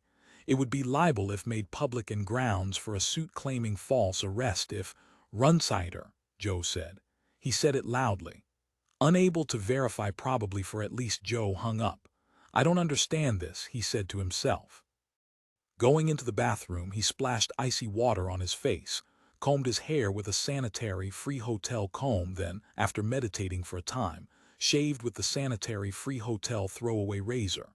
He slapped sanitary-free hotel aftershave onto his chin, neck, and jowls, unwrapped the sanitary-free hotel glass and drank from it. Did the moratorium finally manage to revive him? He wondered. And wired him up to my phone. Runsider, as soon as he came around, would want to talk to me, probably before anyone else. But if so, why can't he hear me back? Why does it consist of one-way transmission only? Is it only a technical defect which will clear up? Returning to the phone, he picked up the receiver once more with the idea of calling the beloved Brethren Moratorium. Not the ideal person to manage the firm in view of his confused personal difficulties, particularly, "I can't call," Joe realized.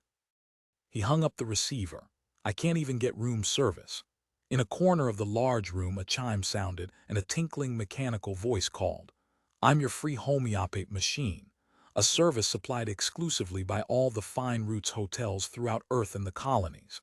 Simply dial the classification of news that you wish, and in a matter of seconds I'll speedily provide you with a fresh, up-to-the-minute homeopathy tailored to your individual requirements, and let me repeat, at no cost to you.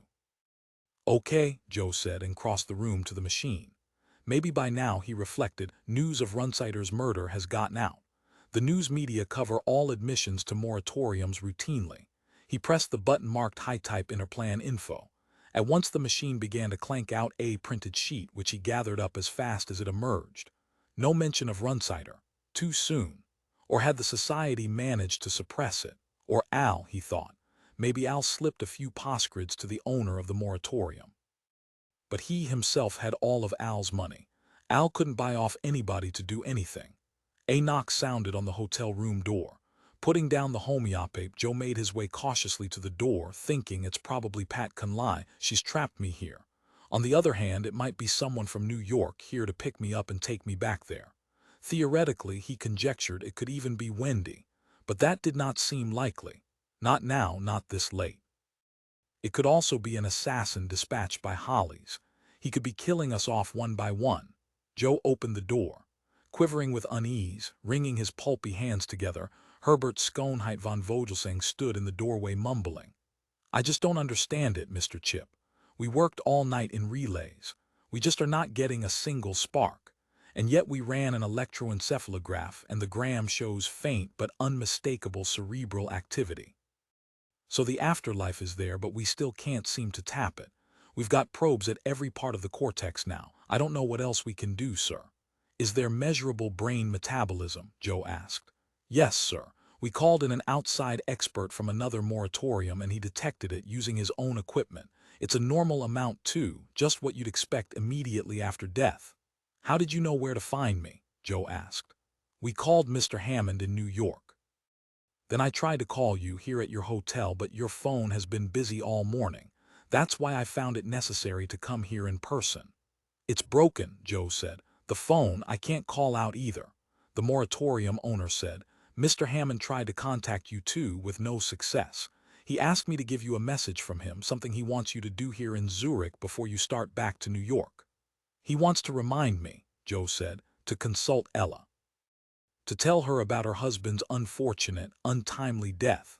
Can I borrow a couple of postscripts from you? Joe said. So I can eat breakfast. Mr. Hammond warned me that you would try to borrow money from me. He informed me that he already provided you with sufficient funds to pay for your hotel room, plus a round of drinks, as well as... Al based his estimate on the assumption that I would rent a more modest room than this. However, nothing smaller than this was available, which Al did not foresee. You can add it onto the statement which you will be presenting to Runsider Associates at the end of the month. I am, as Al probably told you, now acting director of the firm. You're dealing with a positive-thinking, powerful man here who has worked his way step by step to the top.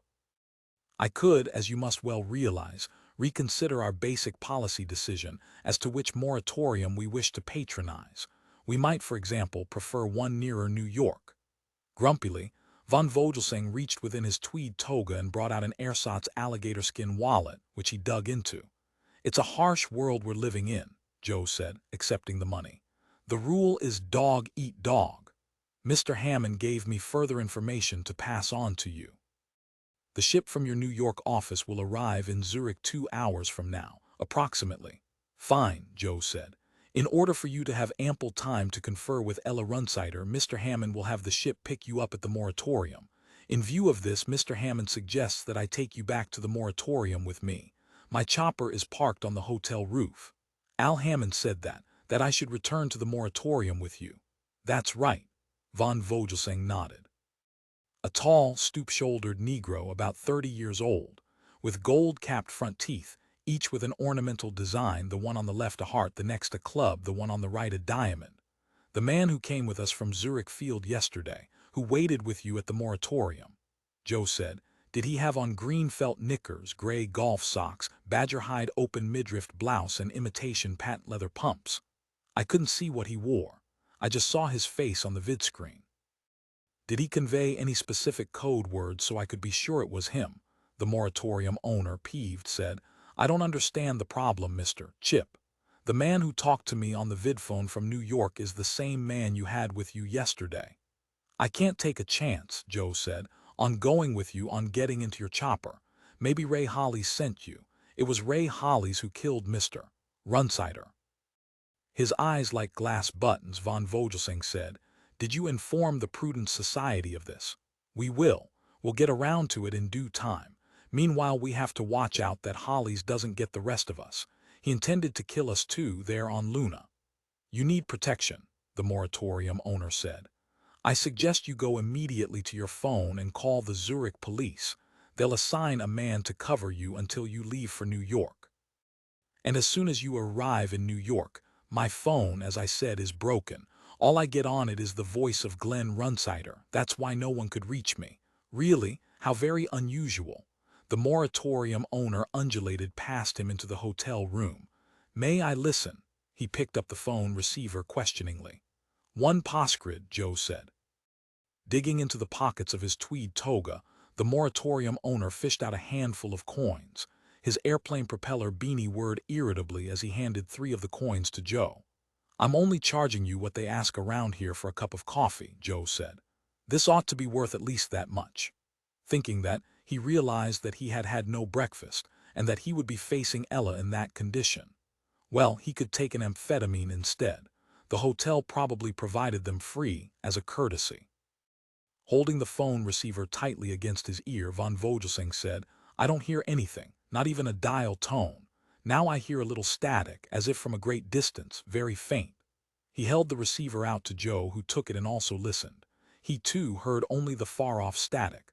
From thousands of miles away, he thought, eerie, as perplexing in its own way as the voice of Runsider, if that was what it had been. I'll return your postgrid, he said, hanging up the receiver. Never mind, von Vogelsang said, but you didn't get to hear his voice. Let's return to the moratorium. As your Mr. Hammond requested, Joe said, Al Hammond is my employee. I make policy. I think I'll return to New York before I talk to Ella. In my opinion, it's more important to frame our formal notification to the society. When you talked to Al Hammond, did he say whether all the inertials left Zurich with him? All but the girl who spent the night with you, here in the hotel. Puzzled, the moratorium owner looked around the room, obviously wondering where she was. His peculiar face fused over with concern. Isn't she here? Which girl was it? Joe asked, his morale, already low, plunged into the blackest depths of his mind.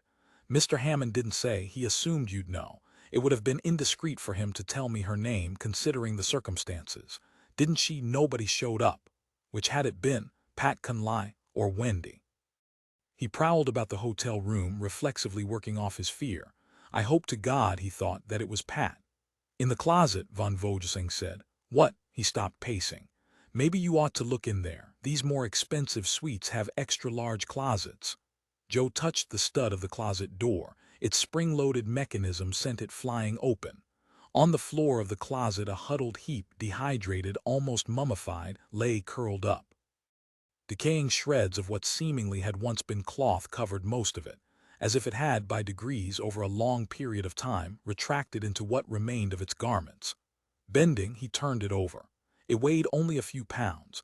At the push of his hand, its limbs folded out into thin, bony extensions that rustled like paper. Its hair seemed enormously long. Wiry and tangled, the black cloud of hair obscured its face. He crouched, not moving, not wanting to see who it was. In a strangled voice, von Vogelsang rasped, That's old, completely dried out, like it's been here for centuries. I'll go downstairs and tell the manager. It can't be an adult woman, Joe said. These could only be the remnants of a child. They were just too small. It can't be either Pat or Wendy, he said, and lifted the cloudy hair away from its face. It's like it was in a kiln, he said, at a very high temperature for a long time. The blast, he thought, the severe heat from the bomb. He stared silently then at the shriveled, heat-darkened little face, and knew who this was. With difficulty he recognized her, Wendy Wright. Sometime during the night, he reasoned, she had come into the room, and then some process had started in her or around her. She had sensed it and had crept off, hiding herself in the closet so he wouldn't know, in her last few hours of life or perhaps minutes. He hoped it was only minutes. This had overtaken her, but she had made no sound. She hadn't wakened him, or he thought she tried and she couldn't do it, couldn't attract my attention. Maybe it was after that, after trying and failing to wake me, that she crawled into this closet. I pray to God, he thought, that it happened fast. You can't do anything for her, he asked von Vogelsang. At your moratorium, not this late, there wouldn't be any residual half-life left, not with this complete deterioration. Is she the girl? Yes, he said, nodding. You better leave this hotel. Right now, for your own safety. Holly's, it is Holly's, isn't it? We'll do this to you too. My cigarettes, Joe said, dried out, the 2-year-old phone book in the ship, the soured cream and coffee with scum on it, mold on it, the antiquated money, a common thread, age. She said that back on Luna after we made it up to the ship. She said, I feel old. He pondered, trying to control his fear. It had begun now to turn into terror. But the voice on the phone, he thought, Runsider's voice. What did that mean? He saw no underlying pattern, no meaning. Runsider's voice on the vidphone fitted no theory which he could summon up or imagine. Radiation, von Vogelsang said. It would seem to me that she was exposed to extensive radioactivity probably some time ago. An enormous amount of it, in fact. Joe said. I think she died because of the blast, the explosion that killed Runsider. Cobalt particles, he said to himself. Hot dust that settled on her and which she inhaled. But then we're all going to die this way. It must have settled on all of us. I have it in my own lungs, so does Al, so do the other inertials. There's nothing that can be done in that case. It's too late.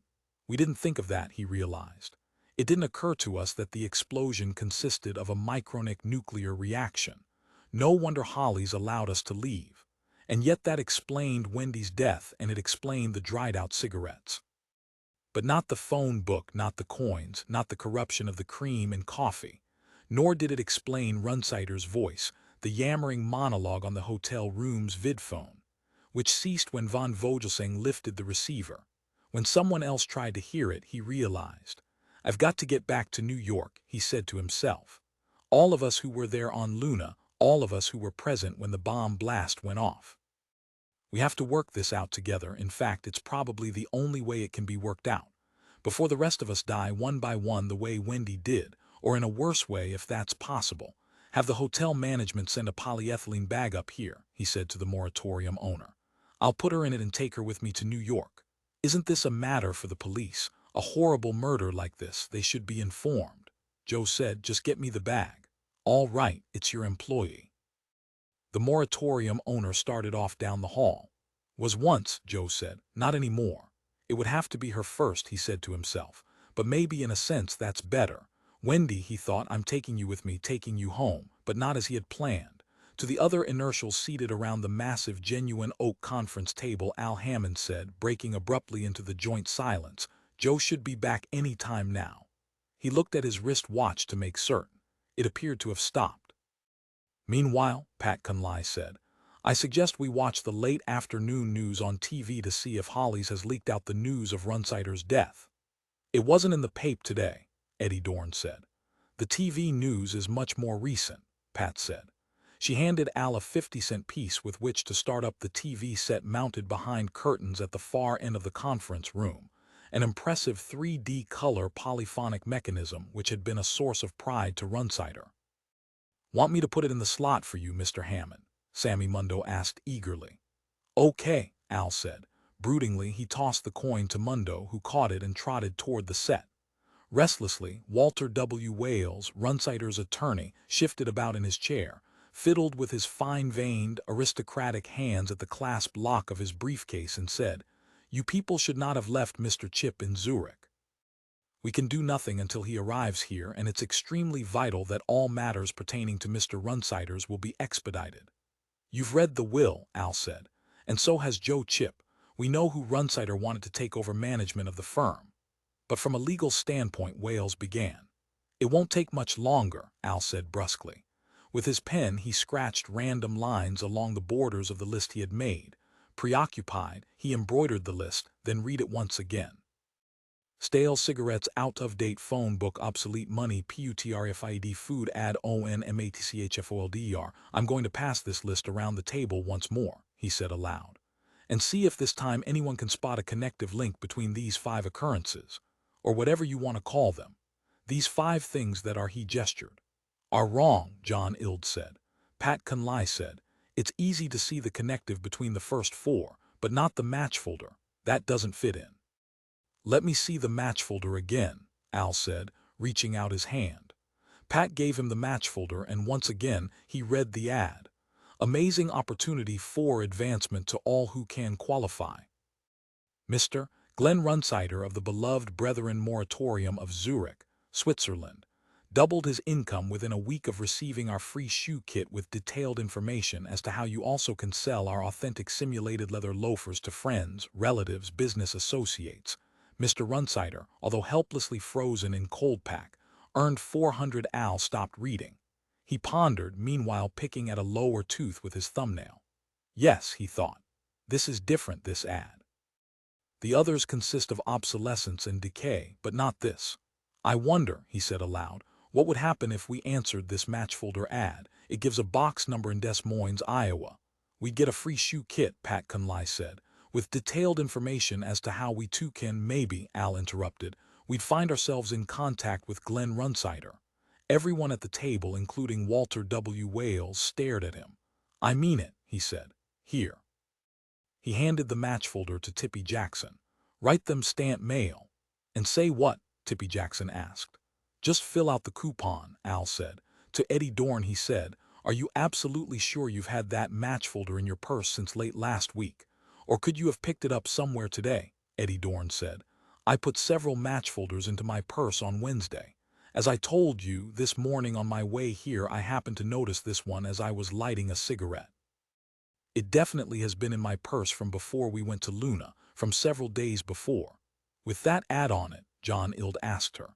I never noticed what the match folders said before, I only noticed this today. I can't say anything about it before, who can? Nobody can, Don Denny said. What do you think, Al? A gag by Runsider. Did he have them printed up before his death? Or Holly's, maybe? As a sort of grotesque joke, knowing that he was going to kill Runsider. That by the time we noticed the match folder, Runsider would be in cold pack in Zurich like the match folder says, Tito Apostos said.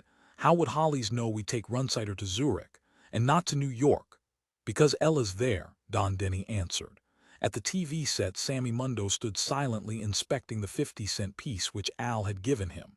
His underdeveloped, pale forehead had wrinkled up into a perplexed frown. What's the matter, Sam? Al said. He felt himself tense up inwardly. He foresaw another happening. Isn't Walt Disney's head supposed to be on the 50-cent piece? Sammy said. Either Disney's, Al said, or if it's an older one then Fidel Castro's. Let's see it. Another obsolete coin, Pat Conley said as Sammy carried the 50-cent piece to Al. No, Al said, examining the coin. It's last year's, perfectly good date-wise, perfectly acceptable. Any machine in the world would take it. The TV set would take it. Then what's the matter? Eddie Dorn asked timidly. Exactly what Sam said, Al answered. It has the wrong head on it. He got up, carried the coin over to Eddie, deposited it in her moist open hand. Who does it look like to you? After a pause, Eddie said, I don't know. Sure you know, Al said. Okay, Eddie said sharply, goaded into replying against her will. She pushed the coin back at him, ridding herself of it with a shiver of aversion. It's Runsider, Al said to all of them seated around the big table. After a pause, Tippy Jackson said, add that to your list. Her voice was barely audible. I see 2 processes at work, Pat said presently as Al reseated himself and began to make the addendum on his piece of paper. 1, a process of deterioration. That seems obvious. We agree on that. Raising his head, Al said to her, what's the other? I'm not quite sure. Pat hesitated. Something to do with Runsider. I think we should look at all our other coins, and paper money too. Let me think a little longer. One by one, the people at the table got out their wallets, purses, rummaged in their pockets. I have a 5 postscript note, John Ild said, with a beautiful steel engraving portrait of Mr. Runsider. The rest, he took a long look at what he held. They're normal, they're okay.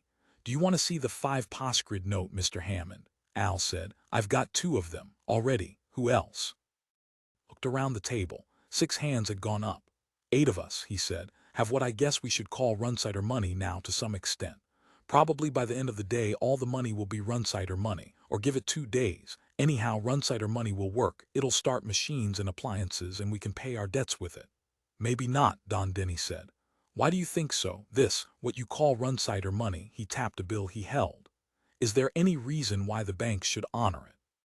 It's not legitimate issue, the government didn't put it out, it's funny money, it's not real. Okay, Al said reasonably. Maybe it's not real, maybe the banks will refuse it, but that's not the real question.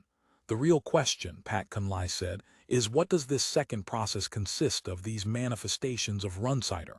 That's what they are. Don Denny nodded. Manifestations of Runsider, that's the second process, along with the decay. Some coins get obsolete, others show up with Runsider's portrait or bust on them. You know what I think? I think these processes are going in opposite directions. One is a going away, so to speak, a going out of existence, that's process one. The second process is a coming into existence, but of something that's never existed before. Wish fulfillment, Eddie Dorn said faintly. Pardon, Al said. Maybe these are things Runsider wished for, Eddie said. Have his portrait on legal tender on all our money, including metal coins, it's grandiose. Tito Apostos said, but match folders. I guess not, Eddie agreed. That's not very grandiose.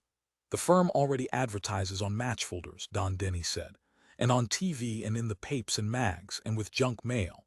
Our PR department handles all that.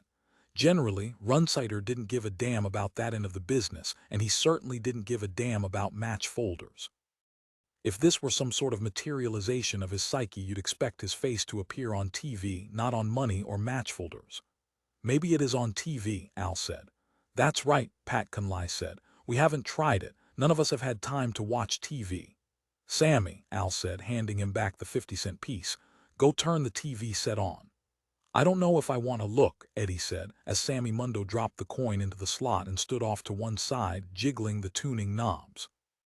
The door of the room opened. Joe Chip stood there and Al saw his face. Shut the TV set off, Al said and got to his feet. Everyone in the room watched as he walked toward Joe. What happened, Joe? He said. He waited. Joe said nothing. What's the matter? I chartered a ship to bring me back here, Joe said huskily. You and Wendy, Joe said, write out a check for the ship. It's on the roof. I don't have enough money for it. To Walter W. Wales, Al said, are you able to disperse funds? For something like that I can. I'll go settle with the ship. Taking his briefcase with him, Wales left the room. Joe remained in the doorway, again silent. He looked 100 years older than when Al had last seen him. In my office. Joe turned away from the table. He blinked, hesitated. I don't think you should see. The man from the moratorium was with me when I found her. He said he couldn't do anything. It had been too long. Years. Years, Al said, chilled. Joe said, we'll go down to my office. He led Al out of the conference room into the hall to the elevator. On the trip back here, the ship fed me tranquilizers. That's part of the bill. Actually, I feel a lot better. In a sense, I don't feel anything. It must be the tranquilizers. I guess when they wear off, I'll feel it again. The elevator came. Together they descended, neither of them saying anything until they reached the third floor, where Joe had his office. I don't advise you to look. Joe unlocked his office, led Al inside. It's up to you. If I got over it, you probably will. He switched on the overhead lighting. After a pause, Al said, Lord God. Don't open it, Joe said. I'm not going to open it, this morning or last night. Evidently, it happened early, before she even reached my room. That moratorium owner and I found bits of cloth in the corridor, leading to my door. But she must have been all right, or nearly all right, when she crossed the lobby. Anyhow, nobody noticed anything. And in a big hotel like that, they keep somebody watching. And the fact that she managed to reach my room, yeah, that indicates she must have been at least able to walk. That seems probable anyhow. Joe said, I'm thinking about the rest of us. In what way? The same thing happening to us. How could it? How could it happen to her? Because of the blast. We're going to die like that, one after another. One by one. Until none of us are left. Until each of us is 10 pounds of skin and hair in a plastic bag with a few dried up bones thrown in. All right, Al said. There's some force at work producing rapid decay. It's been at work since, or started with, the blast there on Luna. We already knew that. We also know, or think we know, that another force, a contraforce, is at work, moving things in an opposite direction. Something connected with Runsider. Our money is beginning to have his picture on it. A match folder. He was on my vid phone, Joe said, at the hotel. On it, how? I don't know, he just was, not on the screen, not the video part, only his voice. What'd he say? Nothing in particular. Al studied him. Could he hear you? He asked finally. No, I tried to get through. It was one way entirely, I was listening in and that was all. So that's why I couldn't get through to you. That's why. Joe nodded. We were trying the TV when you showed up. You realize there's nothing in the papers about his death. What a mess. He did not like the way Joe Chip looked. Old, small, and tired, he reflected. Is this how it begins? We've got to establish contact with Runsider, he said to himself. Being able to hear him isn't enough. Evidently, he's trying to reach us, but if we're going to live through this, we'll have to reach him. Joe said, picking him up on TV isn't going to do us any good. It'll just be like the phone all over again. Unless he can tell us how to communicate back. Maybe he can tell us, maybe he knows, maybe he understands what's happened. He would have to understand what's happened to himself, which is something we don't know. In some sense, Al thought he must be alive, even though the moratorium failed to rouse him. Obviously, the moratorium owner did his best with a client of this much importance. Did von Vogelsang hear him on the phone? He asked Joe. He tried to hear him, but all he got was silence and then static, apparently from a long way off. I heard it too. Nothing. The sound of absolute nothing, a very strange sound. I don't like that, Al said. He was not sure why. I'd feel better about it if von Vogelsang had heard it too. At least that way we could be sure it was there, that it wasn't an hallucination on your part. Or for that matter, he thought, on all our parts, as in the case of the match folder. But some of the happenings had definitely not been hallucinations. Machines had rejected antiquated coins, objective machines geared to react only to physical properties. No psychological elements came into play there. Machines could not imagine. I'm leaving this building for a while, Al said. Think of a city or a town at random, one that none of us have anything to do with, one where none of us ever go or have ever gone. Baltimore, Joe said. Okay, I'm going to Baltimore. I'm going to see if a store picked at random will accept Runsider currency. Buy me some new cigarettes, Joe said. Okay, I'll do that too. I'll see if cigarettes in a random store in Baltimore have been affected. I'll check other products as well. I'll make random samplings. Do you want to come with me or do you want to go upstairs and tell them about Wendy? Joe said. I'll go with you. Maybe we should never tell them about her.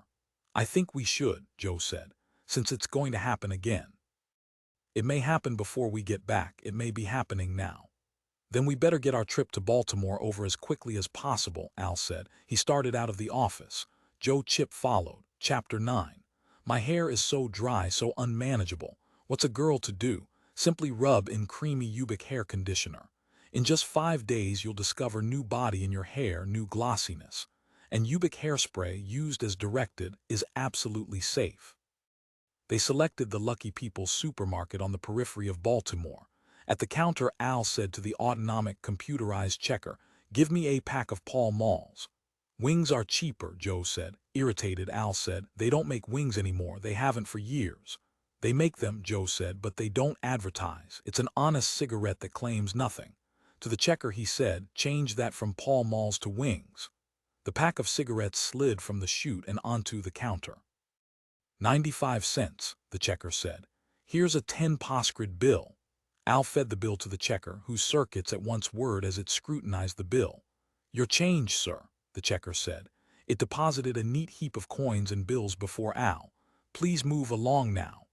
So Runsider money is acceptable, Al said to himself as he and Joe got out of the way of the next customer, a heavy-set old lady wearing a blueberry-colored cloth coat and carrying a Mexican rope shopping bag. Cautiously, he opened the pack of cigarettes.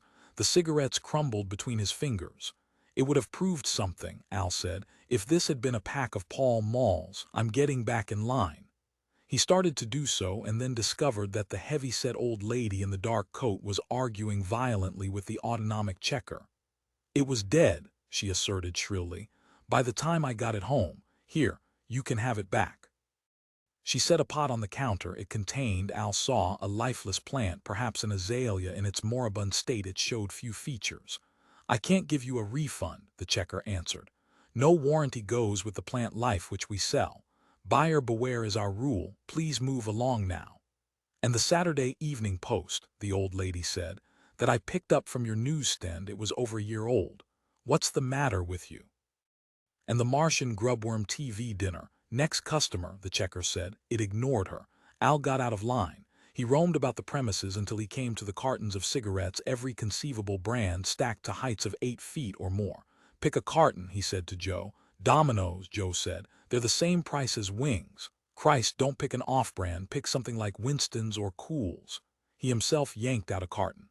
It's empty. He shook it. I can tell by the weight. Something, however, inside the carton bounced about, something weightless and small. He tore the carton open and looked within it. A scrawled note, in handwriting familiar to him and to Joe. He lifted it out and together they both read it. Essential I get in touch with you. Situation serious and certainly will get more so as time goes on. There are several possible explanations which I'll discuss with you. Anyhow, don't give up. I'm sorry about Wendy Wright. In that connection we did all we could. Al said, so he knows about Wendy. Well, maybe that means it won't happen again to the rest of us.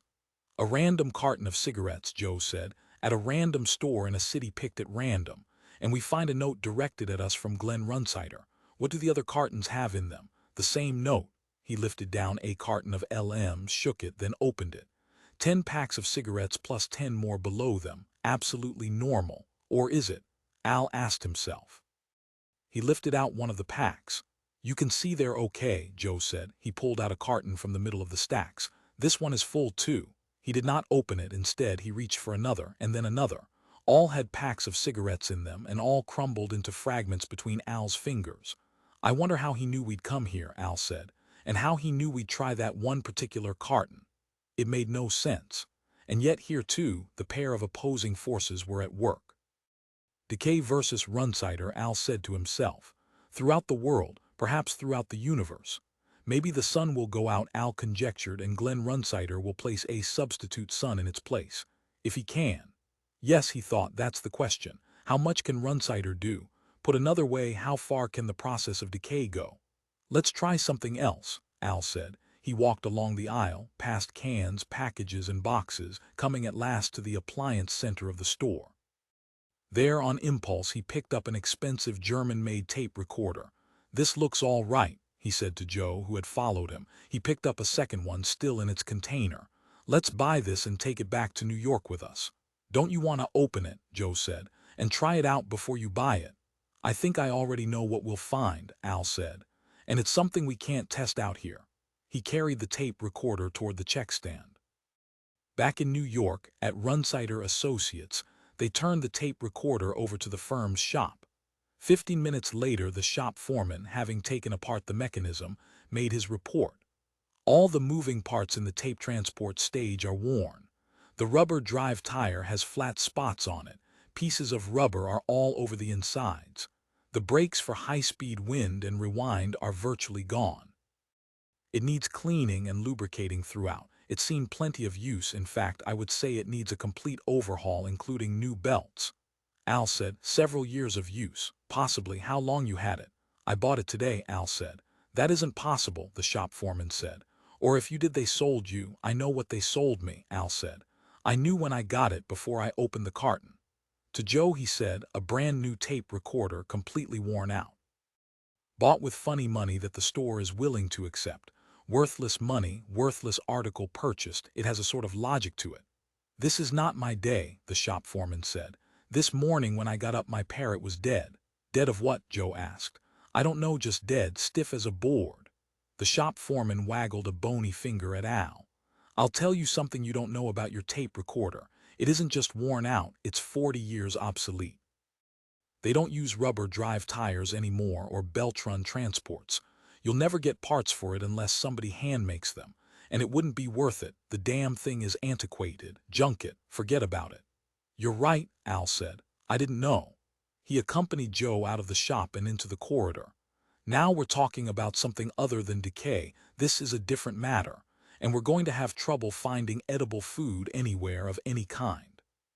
How much of the food sold in supermarkets would be good after that many years? The canned goods, Joe said. And I saw a lot of canned goods at that supermarket in Baltimore. And now we know why, Al said. 40 years ago, supermarkets sold a far greater proportion of their commodities in cans rather than frozen. That may turn out to be our sole source, you're right. He cogitated. But in one day it's jumped from 2 years to 40 years. By this time tomorrow it may be 100 years. And no food is edible 100 years after it's packaged, cans or otherwise. Chinese eggs, Joe said, 1,000-year-old eggs that they bury in the ground. And it's not just us, Al said. That old woman in Baltimore, it's affecting what she bought too, her azalea. Is the whole world going to starve because of a bomb blast on Luna? He asked himself. Why is everyone involved instead of just us? Joe said, here comes, be quiet a second, Al said. I have to think something out. Maybe Baltimore is only there when one of us goes there. And the Lucky People's supermarket. As soon as we left, it passed out of existence. It could still be that only we who were on Luna are really experiencing this. A philosophical problem of no importance or meaning, Joe said, and incapable of being proved one way or the other. Al said caustically, it would be important to that old lady in the blueberry-colored cloth coat, and to all the rest of them. Here's the shop foreman, Joe said. I've just been looking at the instruction manual, the shop foreman said. That came with your tape recorder. He held the booklet out to Al, a complicated expression on his face. Take a look. All at once he grabbed it back. I'll save you the trouble of reading. Look here on the last page where it tells who made the damn thing and where to send it for factory repairs. Made by Runsider of Zurich, Al read aloud. And a maintenance station in the North American Confederation in Des Moines, the same as on the match folder. He passed the booklet to Joe and said, we're going to Des Moines. This booklet is the first manifestation that links the two locations. I wonder why Des Moines, he said to himself. Can you recall, he said to Joe, any connection that Runsider ever had during his lifetime with Des Moines? Joe said, Runsider was born there. He spent his first 15 years there. Every once in a while he used to mention it. So now, after his death, he's gone back there, in some manner or other. Runsider is in Zurich, he thought, and also in Des Moines. In Zurich he has measurable brain metabolism. His physical half-life body is suspended in cold pack in the beloved Brethren Moratorium, and yet he can't be reached. In Des Moines he has no physical existence, and yet evidently their contact can be established, in fact, by such extensions as this instruction booklet has been established, at least in one direction from him to us. And meanwhile, he thought, our world declines, turns back onto itself, bringing to the surface past phases of reality. By the end of the week, we may wake up and find ancient clanging streetcars moving down Fifth Avenue. Trolley Dodgers, he thought, and wondered what that meant. An abandoned verbal term rising from the past, a hazy, distant emanation in his mind, canceling out current reality. Even this indistinct perception, still only subjective, made him uneasy. It had already become too real, an entity which he had never known about before this moment. Trolley Dodgers, he said aloud, 100 years ago at least. Obsessively the term remained lodged within awareness. He could not forget it. How come you know that? The shop foreman asked. Nobody knows that anymore. That's the old name for the Brooklyn Dodgers. He eyed Al suspiciously. Joe said, we better go upstairs and make sure they're all right before we take off for Des Moines. If we don't get to Des Moines soon, Al said, it may turn out to be an all-day trip or even a 2-day trip. As methods of transportation devolve, he thought. From rocket propulsion to jet, from jet to piston-driven aircraft, then surface travel as the coal-fed steam train, horse-drawn cart. But it couldn't regress that far, he said to himself. And yet we've already got on our hands a 40-year-old tape recorder, run by rubber drive tire and belts. Maybe it could really be. He and Joe walked rapidly to the elevator. Joe pressed the button and they waited, both of them on edge, saying nothing. Both withdrew into their own thoughts. The elevator arrived clatteringly. The racket awoke Al from his introspection. Reflexively, he pushed aside the iron grill safety door and found himself facing an open cage with polished brass fittings suspended from a cable. A dull-eyed, uniformed operator sat on a stool, working the handle. He gazed at them with indifference. It was not indifference, however, that Al felt. Don't get in, he said to Joe, holding him back. Look at it and think. Try to remember the elevator we rode in earlier today, the hydraulic-powered, closed, self-operated, absolutely silent. He ceased talking.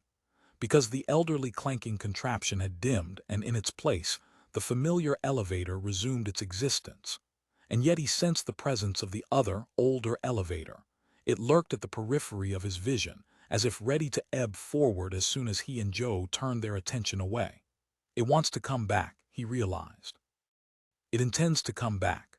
We can delay it temporarily, a few hours probably at the most.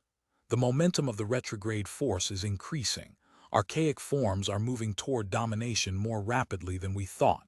It's now a question of 100 years at one swing. The elevator we just now saw must have been a century old. And yet, he thought, we seem able to exert some control over it. We did force the actual contemporary elevator back into being. If all of us stay together, if we function as an entity of not 2 but 12 minds, what did you see? Joe was saying to him. That made you tell me not to get in the elevator, Al said. Didn't you see the old elevator, open cage brass from around 1910, with the operator sitting on his stool? No, Joe said. Did you see anything? This, Joe gestured. The normal elevator I see every day when I come to work. I saw what I always see, what I see now. He entered the elevator, turned and stood facing Al. Then our perceptions are beginning to differ, Al realized. He wondered what that meant. It seemed ominous. He did not like it at all. In its dire, obscure way, it seemed to him potentially the most deadly change since Runsutter's death. They were no longer regressing at the same rate, and he had an acute, intuitive intimation that Wendy Wright had experienced exactly this before her death. He wondered how much time he himself had left.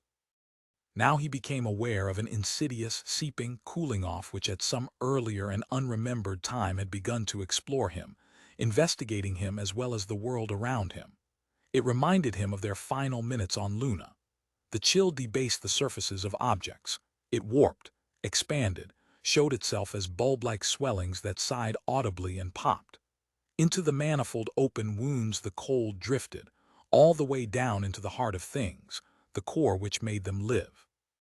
What he saw now seemed to be a desert of ice from which stark boulders jutted. A wind spewed across the plain which reality had become. The wind congealed into deeper ice, and the boulders disappeared for the most part. And darkness presented itself off at the edges of his vision. He caught only a meager glimpse of it. But he thought, this is projection on my part. It isn't the universe which is being entombed by layers of wind, cold, darkness, and ice. All this is going on within me, and yet I seem to see it outside. Strange, he thought. Is the whole world inside me, engulfed by my body? When did that happen? It must be a manifestation of dying, he said to himself. The uncertainty which I feel, the slowing down into entropy, that's the process, and the ice which I see is the result of the success of the process. When I blink out, he thought, the whole universe will disappear. But what about the various lights which I should see, the entrances to new wombs?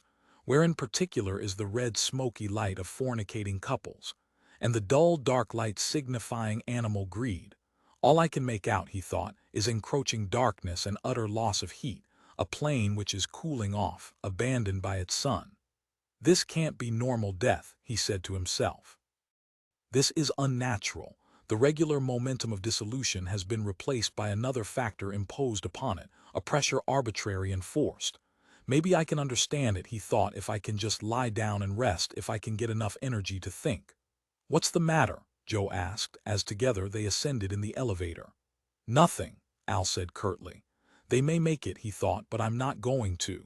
He and Joe continued on up in empty silence. As he entered the conference room, Joe realized that Al was no longer with him. Turning, he looked back down the corridor. He made out Al standing alone, not coming any farther. What's the matter? He asked again. Al did not move. Are you all right? Joe asked, walking back toward him. I feel tired, Al said. You don't look good, Joe said, feeling deeply uneasy. Al said, I'm going to the men's room. You go ahead and join the others, make sure they're okay. I'll be along pretty soon. He started vaguely away. He seemed now confused. I'll be okay, he said. He moved along the corridor haltingly, as if having difficulty seeing his way. I'll go with you, Joe said, to make sure you get there. Maybe if I splash some warm water on my face, Al said. He found the toll-free door to the men's room and with Joe's help opened it and disappeared inside. Joe remained in the corridor. Something's the matter with him, he said to himself. Seeing the old elevator made a change in him. He wondered why. Al reappeared. "What is it?" Joe said, seeing the expression on his face. "Take a look at this," Al said. He led Joe into the men's room and pointed at the far wall. "Graffiti," he said. "You know, words scrawled, like you find all the time in the men's room. Read it." In crayon or purple ballpoint pen ink, the words read, "Jump in the urinal and stand on your head. I'm the one that's alive. You're all dead." "Is it Runsider's writing?" Al asked. "Do you recognize it?" "Yes," Joe said, nodding. "It's Runsider's writing." "So now we know the truth," Al said. "Is it the truth?" Al said. "Sure, obviously. What a hell of a way to learn it, from the wall of a men's room." He felt bitter resentment rather than anything else. That's how graffiti is, harsh and direct. We might have watched the TV and listened to the vidphone and read the papes for months, forever maybe, without finding out, without being told straight to the point like this. Joe said, "But we're not dead. Except for Wendy. We're in Half-Life, probably still on Pratfall II. We're probably on our way back to Earth from Luna after the explosion that killed us, not Runsider. And he's trying to pick up the flow of proto-fascins from us. So far he's failed. We're not getting across from our world to his. But he's managed to reach us. We're picking him up everywhere, even places we choose at random. His presence is invading us on every side, him and only him, because he's the sole person trying to." "He and only he," Joe interrupted. "Instead of him, you said him." "I'm sick," Al said. He started water running in the basin, began splashing it onto his face. It was not hot water, however. Joe saw. In the water, fragments of ice crackled and splintered. "You go back to the conference room. I'll be along when I feel better, assuming I ever do feel better." "I think I ought to stay here with you," Joe said. "No, goddammit, get out of here." His face gray and filled with panic, Al shoved him toward the door of the men's room. He propelled Joe out into the corridor. "Go on, make sure they're all right." Al retreated back into the men's room, clutching at his own eyes. Bent over, he disappeared from view as the door swung shut. Joe hesitated. "Okay," he said, "I'll be in the conference room with them." He waited, listening, heard nothing. "Al," he said. Christ, he thought. This is terrible. Something is really the matter with him. "I want to see with my own eyes," he said, pushing against the door, "that you're all right." In a low, calm voice, Al said, "It's too late, Joe, don't look." The men's room had become dark. Al evidently had managed to turn the light off. "You can't do anything to help me," he said in a weak but steady voice. "We shouldn't have separated from the others. That's why it happened to Wendy. You can stay alive at least for a while if you go find them and stick with them. Tell them that, make sure all of them understand. Do you understand?" Joe reached for the light switch. A blow, feeble and weightless, cuffed his hand in the darkness. Terrified, he withdrew his hand, shocked by the impotence of Al's punch. It told him everything he no longer needed to see. "I'll go join the others," he said. "Yes, I understand. Does it feel very bad?"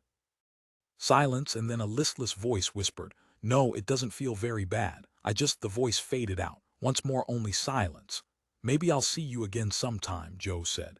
He knew it was the wrong thing to say. It horrified him to hear himself prattle out such an inanity, but it was the best he could do.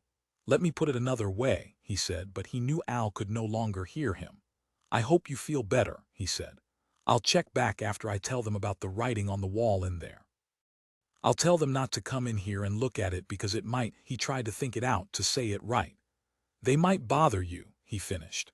No response. "Well, so long," Joe said, and left the darkness of the men's room. He walked unsteadily down the corridor back to the conference room. Halting a moment, he took a deep, irregular breath and then pushed open the conference room door. The TV set mounted in the far wall blared out a detergent commercial. On the great color 3D screen, a housewife critically examined a synthetic otter pelt towel, and in a penetrating, shrill voice declared it unfit to occupy a place in her bathroom. The screen then displayed her bathroom and picked up graffiti on her bathroom wall too. The same familiar scrawl, this time reading, "Lean over the bowl and then take a dive. All of you are dead. I am alive." Only one person in the big conference room watched, however. Joe stood alone in an otherwise empty room. The others, the entire group of them, had gone. He wondered where they were, and if he would live long enough to find them. It did not seem likely. Chapter 10. Has perspiration odor taken you out of the swim?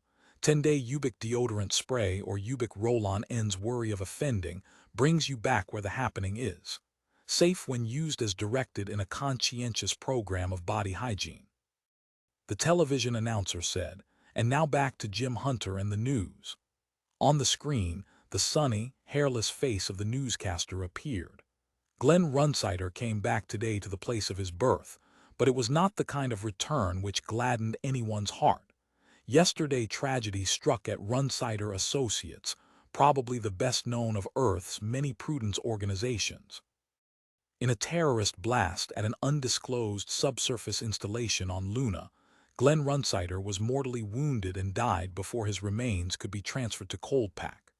Brought to the beloved Brethren Moratorium in Zurich, every effort was made to revive Runsider to half-life, but in vain. In acknowledgement of defeat, these efforts have now ceased, and the body of Glenn Runsider has been returned here to Des Moines, where it will lie in state at the simple Shepherd Mortuary. The screen showed an old-fashioned white wooden building, with various persons roaming about outside. I wonder who authorized the transfer to Des Moines, Joe Chip said to himself. It was the sad but inexorably dictated decision by the wife of Glenn Runsider, the newscaster's voice continued, which brought about this final chapter which we are now viewing. Mrs. Ella Runsider, herself in Coldpack, whom it had been hoped her husband would join revive to face this calamity. Mrs. Runsider learned this morning of the fate which had overtaken her husband, and gave the decision to abandon efforts to awaken belated half-life in the man whom she had expected to merge with, a hope disappointed by reality. A still photo of Ella, taken during her lifetime, appeared briefly on the TV screen. In solemn ritual, the newscaster continued, grieving employees of Runsider Associates assembled in the chapel of the Simple Shepherd Mortuary, preparing themselves as best they could under the circumstances to pay last respects. The screen now showed the roof field of the mortuary. A parked upended ship opened its hatch and men and women emerged. A microphone extended by newsmen halted them. "Tell me, sir," a newsmanish voice said, "in addition to working for Glenn Runsider, did you and these other employees also know him personally? Know him not as a boss but as a man?" Blinking like a light-blinded owl, Don Denny said into the extended microphone, "We all knew Glenn Runsider as a man, as a good individual and citizen whom we could trust. I know I speak for the others when I say this." "Are all of Mr. Runsider's employees, or perhaps I should say former employees here, Mr. Denny?" "Many of us are here," Don Denny said. "Mr. Len Nigelman, Prudence Society chairman, approached us in New York and informed us that he had heard of Glenn Runsider's death.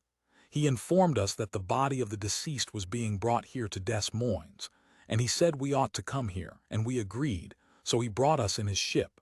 This is his ship." Denny indicated the ship out of which he and the others had stepped.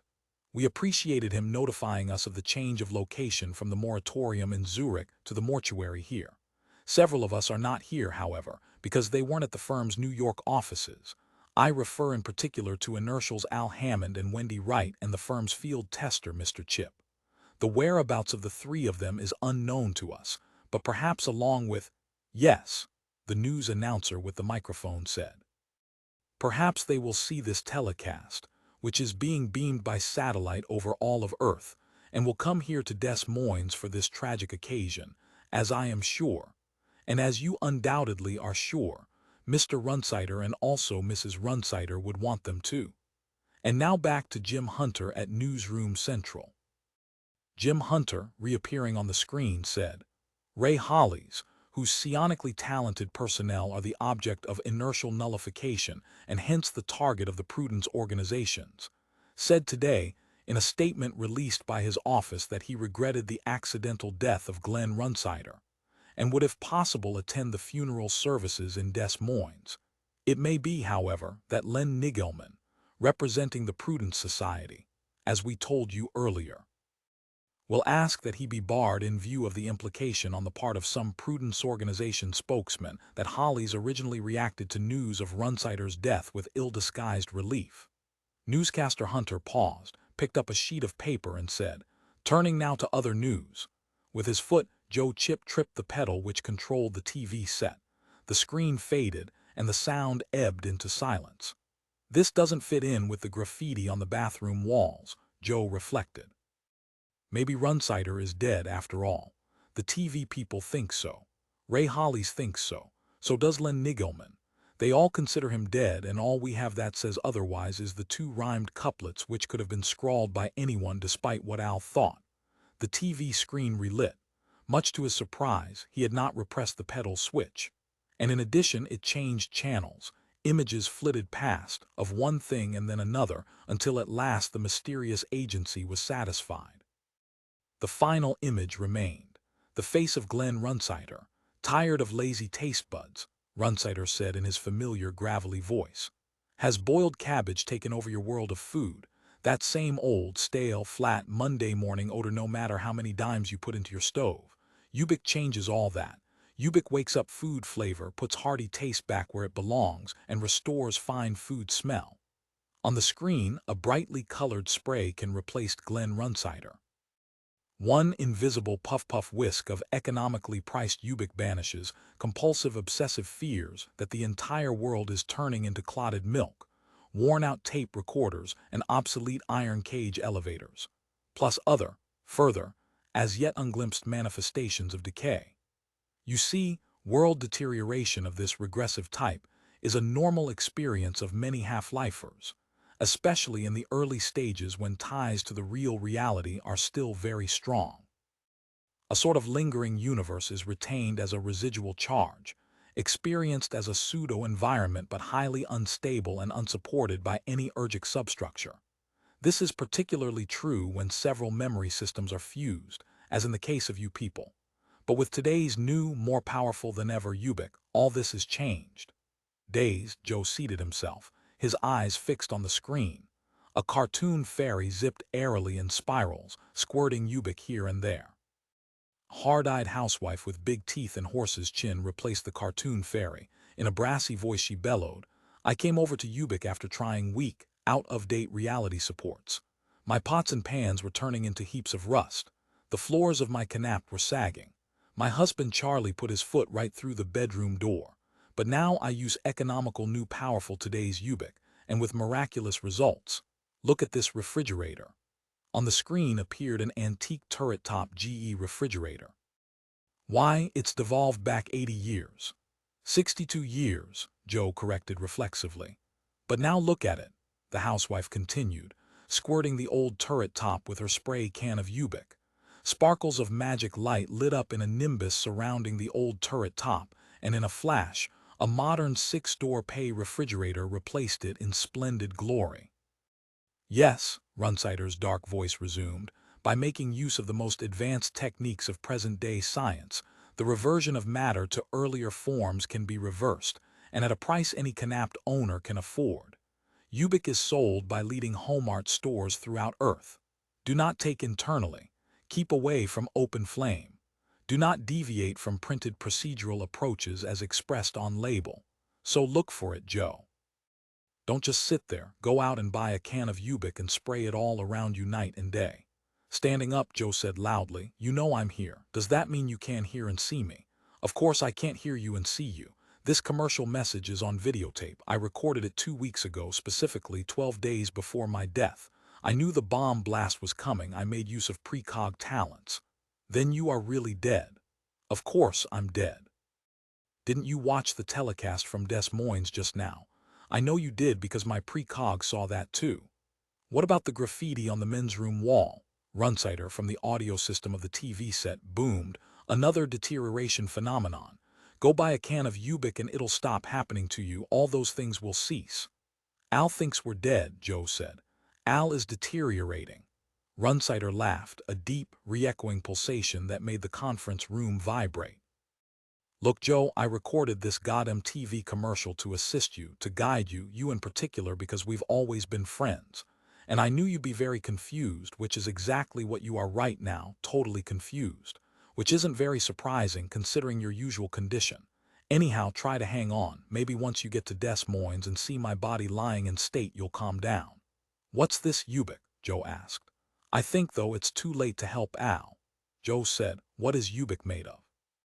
How does it work? As a matter of fact, Al probably induced the writing on the men's room wall. You wouldn't have seen it except for him. You really are on videotape, aren't you? Joe said. You can't hear me, it's true, Runsider said, and in addition, Al, rats, Joe said in weary disgust. It was no use. He gave up. The horse-jawed housewife returned to the TV screen, winding up the commercial. Her voice softer now, she trilled. If the Hallmark store that you patronize doesn't yet carry Ubik, return to your canap, Mr. Chip, and you'll find a free sample has arrived by mail. A free introductory sample, Mr. Chip, that will keep you going until you can buy a regular-size can. She then faded out. The TV set became opaque and silent. The process that had turned it on had turned it back off. So I'm supposed to blame Al, Joe thought. The idea did not appeal to him. He sensed the peculiarity of the logic, its perhaps deliberate misdirectedness. Al the fall guy, Al made into the patsy, everything explained in terms of Al. Senseless, he said to himself. And had Runsider been able to hear him? Had Runsider only pretended to be on videotape? For a time during the commercial, Runsider had seemed to respond to his questions. Only at the end had Runsider's words become malappropriate. He felt all at once like an ineffectual moth, fluttering at the windowpane of reality, dimly seeing it from outside. A new thought struck him, an eerie idea. Suppose Runsider had made the videotape recording under the assumption, based on inaccurate precog information, that the bomb blast would kill him and leave the rest of them alive. The tape had been made honestly but mistakenly. Runsider had not died. They had died, as the graffiti on the men's room wall had said, and Runsider still lived. Before the bomb blast, he had given instructions for the taped commercial to be played at this time, and the network had so done, Runsider having failed to countermand his original order. That would explain the disparity between what Runsider had said on the tape and what he had written on the bathroom walls. It would in fact explain both. Which, as far as he could make out, no other explanation would. Unless Runsider was playing a sardonic game with them, trifling with them, first leading them in one direction, then the other. An unnatural and gigantic force haunting their lives, emanating either within the living world or the half-life world, or he thought suddenly, perhaps both. In any case, controlling what they experienced, or at least a major part of it. Perhaps not the decay, he decided. Not that. But why not? Maybe he thought that too, but Runsider wouldn't admit it. Runsider and Ubik. Ubiquity, he realized all at once. That's the derivation of the made-up word, the name of Runsider's alleged spray can product, which probably did not even exist. It was probably a further hoax to bewilder them that much more. And in addition, if Runsider were alive, then not one but two Runsiders existed. The genuine one in the real world who was striving to reach them, and the phantasmagoric Runsider who had become a corpse in this half-life world, the body lying in state in Des Moines, Iowa. And to carry the logic of this out to its full extent, other persons here, such as Ray Hollies and Len Nigelman, were also phantasmagoria, while their authentic counterparts remained in the world of the living. Very confusing, Joe Chip said to himself. He did not like it at all. Granted, it had a satisfying symmetrical quality, but on the other hand, it struck him as untidy. I'll zip over to my canap, he decided, pick up the free sample of Ubik, then head for Des Moines. After all, that's what the TV commercial urged me to do. I'll be safer carrying a can of Ubik with me, as the ad pointed out in its own jingly, clever way. One has to pay attention to such admonitions, he realized, if one expects to stay alive or half alive. Whichever it is.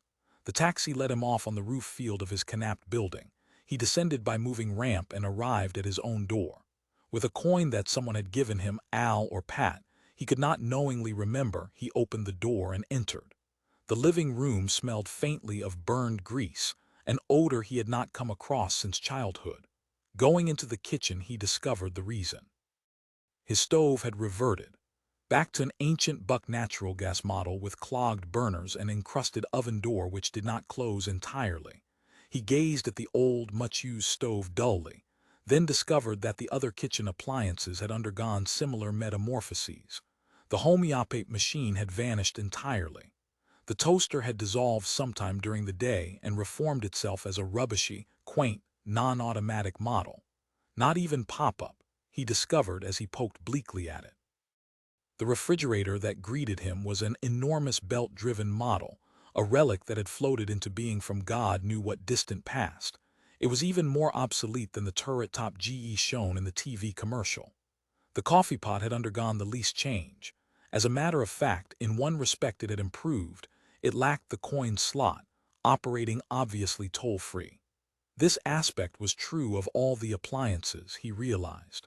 All that remained anyhow. Like the homeopathic machine, the garbage disposal unit had entirely vanished. He tried to remember what other appliances he had owned, but already memory had become vague. He gave up and returned to the living room. The TV set had receded back a long way. He found himself confronted by a dark wood cabinet, Atwater-Kent-tuned radio frequency old-time AM radio, complete with antenna and ground wires. God in heaven, he said to himself, appalled. But why hadn't the TV set reverted instead to formless metals and plastics? Those, after all, were its constituents. It had been constructed out of them, not out of an earlier radio. Perhaps this weirdly verified a discarded ancient philosophy, that of Plato's ideal objects, the universals which in each class were real. The form TV set had been a template imposed as a successor to other templates, like the procession of frames in a movie sequence.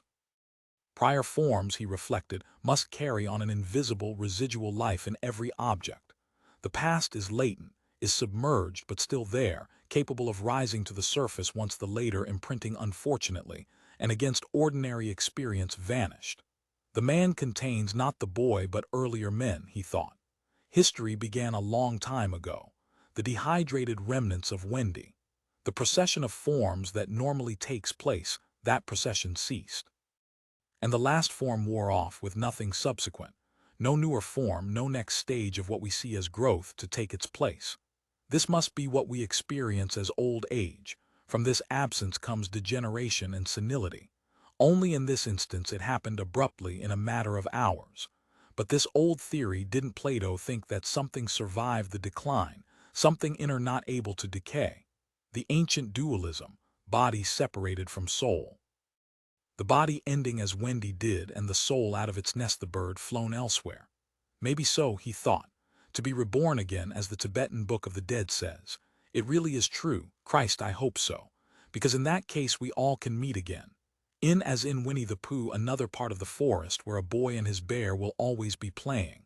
A category, he thought, imperishable, like all of us. We will all wind up with Pooh in a clearer, more durable new place. For curiosity's sake he turned on the prehistoric radio set. The yellow celluloid dial glowed. The set gave off a loud 60-cycle hum, and then, amid static and squeals, a station came on.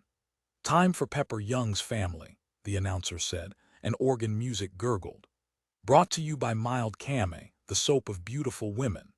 Yesterday Pepper discovered that the labor of months had come to an unexpected end, due to the Joe shut the radio off at that point. A pre-World War II soap opera, he said to himself, marveling. Well, it followed the logic of the form reversions taking place in this, the dying half-world, or whatever it was. Looking around the living room, he discovered a baroque-legged, glass-topped coffee table on which a copy of Liberty magazine rested. Also pre-World War II, the magazine featured a serial entitled Lightning in the Night, a futuristic fantasy supposing an atomic war. He turned the pages numbly, then studied the room as a whole, seeking to identify other changes. The tough, neutral-colored floor had become wide, softwood boards. In the center of the room, a faded Turkish rug lay, impregnated with years of dust. One single picture remained on the wall, a glass-covered framed print in monochrome showing a dying Indian on horseback. He had never seen it before. It stirred no memories, and he did not care for it one bit. The vidphone had been replaced by a black, hook-style, upright telephone, pre-dial. He lifted the receiver from the hook and heard a female voice saying, "Number, please." At that he hung up.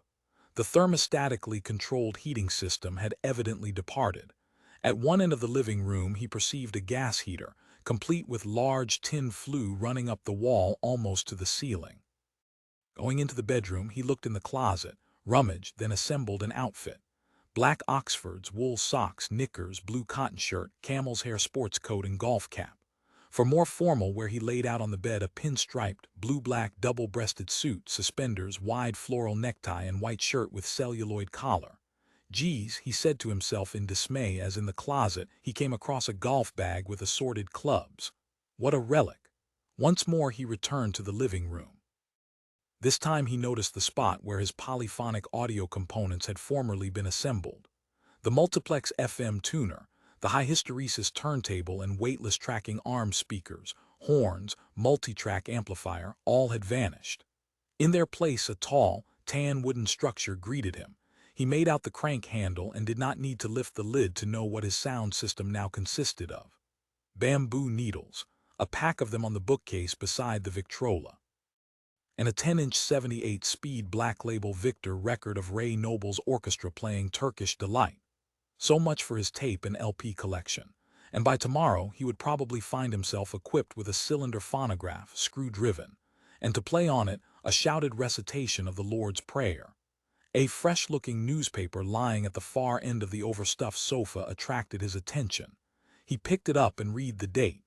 Tuesday, September 12, 1939. He scanned the headlines. French claims Siegfried Line DENTD report gains in area NEAR Saarbrücken major battle said to be shaping up along Western Front. Interesting, he said to himself. World War II had just begun, and the French thought they were winning it. He read another headline. Polish report claims German forces HALTED say invaders throw new forces into battle without new gains. The newspaper had cost 3 cents. That interested him too. What could you get now for 3 cents? He asked himself. He tossed the newspaper back down and marveled once again at its freshness. A day or so old, he guessed. No more than that. So I now have a time fix. I know precisely how far back the regression has carried. Wandering about the canapé, searching out the various changes, he found himself facing a chest of dresser drawers in the bedroom. On the top rested several framed, glass-covered photographs. All were of Runsider, but not the Runsider he knew. These were of a baby, a small boy, then a young man. Runsider as he once had been, but still recognizable. Getting out his wallet, he found only snapshots of Runsider, none of his family, none of friends. Runsider everywhere. He returned the wallet to his pocket, then realized with a jolt that it had been made of natural cowhide, not plastic. Well, that fitted. In the old days there had been organic leather available. So what? He said to himself. Bringing the wallet out once more, he somberly scrutinized it. He rubbed the cowhide and experienced a new tactile sensation, a pleasant one. Infinitely superior to plastic, he decided. Back in the living room again, he poked about, searching for the familiar mail slot, the recessed wall cavity which should have contained today's mail. It had vanished. It no longer existed. He pondered, trying to envision old-time mail practices. On the floor outside the canapé door. No. In a box of some kind, he recalled the term mailbox. Okay, it would be in the mailbox, but where had mailboxes been located? At the main entrance of the building. That dimly seemed right. He would have to leave his canapé. The mail would be found on the ground floor, 20 stories below. 5 cents, please, his front door said when he tried to open it. One thing, anyhow, hadn't changed. The toll door had an innate stubbornness to it. Probably it would hold out after everything else. After everything except it had long since reverted, perhaps in the whole city, if not the whole world. He paid the door a nickel, hurried down the hall to the moving ramp which he had used only minutes ago. The ramp, however, had now reverted to a flight of inert concrete stairs. 20 flights down, he reflected, step by step. Impossible, no one could walk down that many stairs. The elevator. He started toward it, then remembered what had happened to Al. Suppose this time I see what he saw, he said to himself. An old iron cage hanging from a wire cable, operated by a senile borderline moron wearing an official elevator operator's cap. Not a vision of 1939, but a vision of 1909, a regression much greater than anything I've run into so far. Better not to risk it. Better to take the stairs. Resigned, he began to descend. He had got almost halfway down when something ominous flicked alive in his brain. There was no way by which he could get back up, either to his canapé or to the roof field where the taxi waited. Once on the ground floor, he would be confined there, maybe forever. unless the spray can of Ubik was potent enough to restore the elevator or the moving ramp. Surface travel, he said to himself. What the hell will that consist of by the time I get down there? Train. Covered wagon. Clattering down 2 steps at a time, he morosely continued his descent. Too late now to change his mind. When he reached ground level, he found himself confronted by a large lobby, including a marble-topped table, very long, on which 2 ceramic vases of flowers, evidently iris, rested. 4 wide steps led down to the curtained front door. He grasped the faceted glass knob of the door and swung it open. More steps. And on the right, a row of locked brass mailboxes, each with a name, each requiring a key. He had been right. This was as far as the mail was brought. He located his own box, finding a strip of paper at the bottom of it reading Joseph Chip 2075, plus a button which, when pressed, evidently rang upstairs in his canapé. The key. He had no key. Or did he? Fishing in his pockets, he discovered a ring on which several diversely shaped metal keys dangled. Perplexed, he studied them, wondering what they were for. The lock on the mailbox seemed unusually small. Obviously, it took a similar size key. Selecting the most meager key on the ring, he inserted it in the lock of the mailbox, turned it. The brass door of the box fell open. He peered inside. Within the box lay 2 letters and a square package wrapped in brown paper, sealed with brown tape. Purple 3-cent stamps with a portrait of George Washington. He paused to admire these unusual memorabilia from the past and then, ignoring the letters, tore open the square package, finding it rewardingly heavy. But he realized suddenly it's the wrong shape for a spray can. It's not tall enough. Fear touched him. What if it was not a free sample of Ubik? It had to be. It just had to be. Otherwise, Al all over again. More certa et hora certa, he said to himself as he dropped the brown paper wrappings and examined the pasteboard container within. Ubik liver and kidney balm. Inside the container, he found a blue glass jar with a large lid. The label read, "Directions for use." This unique analgesic formula, developed over a period of 40 years by Dr. Edward Sonderbar, is guaranteed to end forever annoying getting up at night. You will sleep peacefully for the first time and with superlative comfort. Merely dissolve a teaspoonful of Ubik liver and kidney balm in a glass of warm water and drink immediately 1/2 hour before retiring. If pain or irritation persists, increase dosage to 1 tablespoonful. Do not give to children.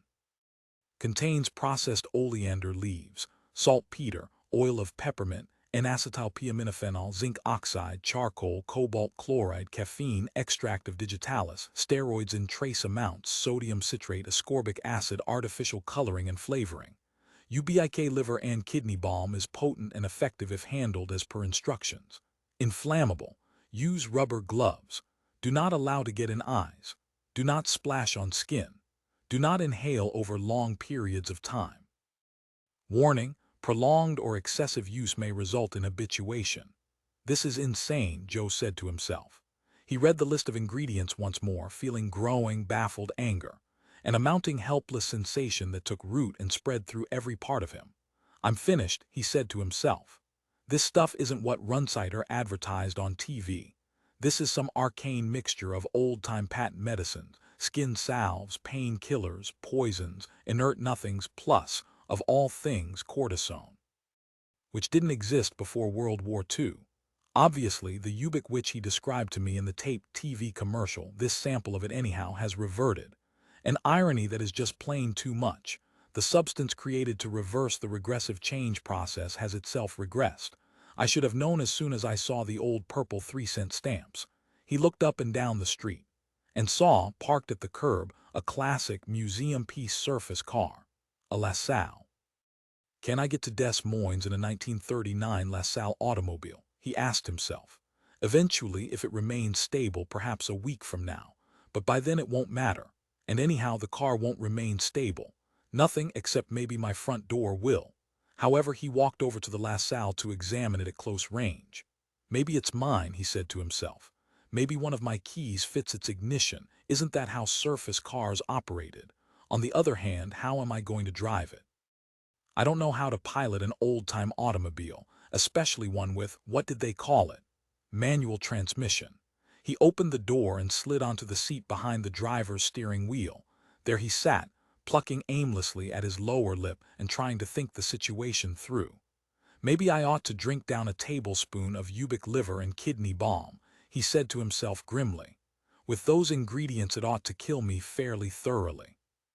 But it did not strike him as the kind of death he could welcome. The cobalt chloride would do it, very slowly and agonizingly, unless the digitalis managed it first. And there were, of course, the oleander leaves. They could hardly be overlooked. The whole combination would melt his bones into jelly. Inch by inch. Wait a minute, he thought. Air transportation existed in 1939. If I could get to the New York airport, possibly in this car, I could charter a flight. Rent a Ford trimotor plane complete with pilot. That would get me to Des Moines. He tried his various keys and at last found one which switched on the car's ignition. The starter motor cranked away, and then the engine caught. With a healthy rumble, the engine continued to turn over, and the sound of it pleased him. Like the genuine cowhide wallet, this particular regression struck him as an improvement. Being completely silent, the transportation of his own time lacked this palpable touch of sturdy realism. Now the clutch, he said to himself, over on the left. With his foot he located it. Clutch down to the floor, then shift the lever into gear. He tried it and obtained a horrid clashing noise, metal whirring against metal. Evidently, he had managed to let up on the clutch. He tried it again. This time he successfully got it into gear. Lurching, the car moved forward. It bucked and shuddered, but it moved. It limped erratically up the street, and he felt within him a certain measured renewal of optimism. And now let's see if we can find the goddamn airfield, he said to himself. Before it's too late, before we're back to the days of the gnome rotary engine with its revolving outside cylinders and its castrol lubricant. Good for 50 miles of hedge-hopping flight at 75 miles per hour. An hour later he arrived at the airfield, parked and surveyed the hangars, the windsock, the old biplanes with their huge wooden props. What a sight, he reflected. An indistinct page out of history. Recreated remnants of another millennium, lacking any connection with the familiar, real world. A phantasm that had drifted into sight only momentarily. This, too, would be gone soon. It would no more survive than had contemporary artifacts. The process of devolution would sweep this away like it had everything else. He got shakily from the LaSalle, feeling acutely carsick, and trudged toward the main buildings of the airfield. What can I charter with this? He asked, laying all his money out on the counter before the first official-looking person he caught sight of. I want to get to Des Moines as quickly as possible. I want to take off right away. The field official, bald-headed with a waxed mustache and small, round, gold-rimmed eyeglasses, inspected the bills silently. Hey, Sam, he called with a turn of his apple-like round head. Come here and look at this money. A second individual wearing a striped shirt with billowing sleeves, shiny seersucker trousers and canvas shoes stumped over. Fake money, he said after he had taken his look. Play money.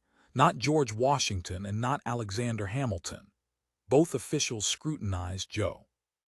Said, I have a 39 LaSalle parked in the parking lot. I'll trade it for a one-way flight to Des Moines on any plane that'll get me there. Does that interest you? Presently the official with the little gold-rimmed glasses said meditatively, maybe Augie Brent would be interested. Brent, the official in the seersucker pants said, raising his eyebrows. You mean that Jenny of his? That plane's over 20 years old. It wouldn't get to Philadelphia. How about Magee? Sure, but he's in Newark. Then maybe Sandy Jesperson. That Curtiss-Wright of his would make it to Iowa, sooner or later. To Joe the official said, go out by Hangar 3 and look for a red and white Curtiss biplane. You'll see a little short guy, sort of fat, fiddling around with it. If he don't take you up on it, nobody here will, unless you want to wait till tomorrow for Ike Magee to come back here in his Fokker trimotor. Thanks, Joe said and left the building. He strode rapidly toward Hangar 3, already seeing what looked like a red and white Curtiss-Wright biplane. At least I won't be making the trip in a World War JN training plane, he said to himself. And then he thought, how did I know that Jenny is a nickname for a JN trainer? Good God, he thought. Elements of this period appear to be developing corresponding coordinates in my mind. No wonder I was able to drive the LaSalle. I'm beginning to phase mentally with this time continuum in earnest. A short fat man with red hair puttered with an oily rag at the wheels of his biplane. He glanced up as Joe approached. "Are you Mr. Jesperson?" Joe asked. "That's right." The man surveyed him, obviously mystified by Joe's clothes, which had not reverted. "What can I do for you?" Joe told him. "You want to trade a new LaSalle, for a one-way trip to Des Moines." Jesperson cogitated, his brows knitting. "Might as well be both ways. I got to fly back here anyway. Okay, I'll take a look at it, but I'm not promising anything. I haven't made up my mind." Together they made their way to the parking lot. "I don't see any 39 LaSalle," Jesperson said suspiciously. The man was right. The LaSalle had disappeared. In its place Joe saw a fabric-top Ford coupe, a tinny and small car, very old, 1929 he guessed. A black 1929 Model A Ford. Nearly worthless, he could tell that from Jesperson's expression. Obviously it was now hopeless. He would never get to Des Moines. And as Runsider had pointed out in his TV commercial, this meant death, the same death that had overtaken Wendy and Al. It would be only a matter of time. Better, he thought, to die another way. Ubik, he thought. He opened the door of his Ford and got in. There, on the seat beside him, rested the bottle which he had received in the mail. He picked it up and discovered something which did not really surprise him. The bottle, like the car, had again regressed. Seamless and flat with scratch marks on it, the kind of bottle made in a wooden mold. Very old indeed, the cap appeared to be handmade, a soft tin screw type dating from the late 19th century. The label, too, had changed. Holding the bottle up, he read the words printed on it. Elixir of Ubiquitously. Guaranteed to restore lost manliness and to banish vapors of all known kinds, as well as to relieve reproductive complaints in both men and women. A beneficent aid to mankind when sedulously employed as indicated. And in smaller type, a further inscription. He had to squint in order to read the smudged minute script. "Don't do it, Joe. There's another way. Keep trying. You'll find it. Lots of luck." Runsider, he realized. Still playing his sadistic cat-and-mouse games with us. Goading us into keeping going a little longer, delaying the end as long as possible. God knows why. Maybe, he thought, Runsider enjoys our torment. But that isn't like him. That's not the Glenn Runsider I knew. However, Joe put the elixir of Ubik bottle down, abandoning the idea of making use of it, and wondered what Runsider's elusive, hinted at other way might be. Chapter 11. Taken as directed, Ubik provides uninterrupted sleep without morning after grogginess. You awaken fresh, ready to tackle all those little annoying problems facing you. Do not exceed recommended dosage. "Hey, that bottle you have," Jesperson said. He peered into the car, an unusual note in his voice. "Can I look at it?" Joe chipped wordlessly past the aviator the flat bottle of elixir of Ubik. "My grandmother used to talk about this," Jesperson said, holding the bottle up to the light. "Where'd you get it? They haven't made this since around the time of the Civil War." "I inherited it," Joe said. "You must have. Yeah, you don't see these handmade flasks anymore. The company never put out very many of these in the first place. This medicine was invented in San Francisco around 1850. Never sold in stores. The customers had to order it made up. It came in 3 strengths. This what you have here, this is the strongest of the 3. He eyed Joe. "Do you know what's in this?" "Sure," Joe said. "Oil of peppermint, zinc oxide, sodium citrate, charcoal." "Let it go," Jesperson interrupted.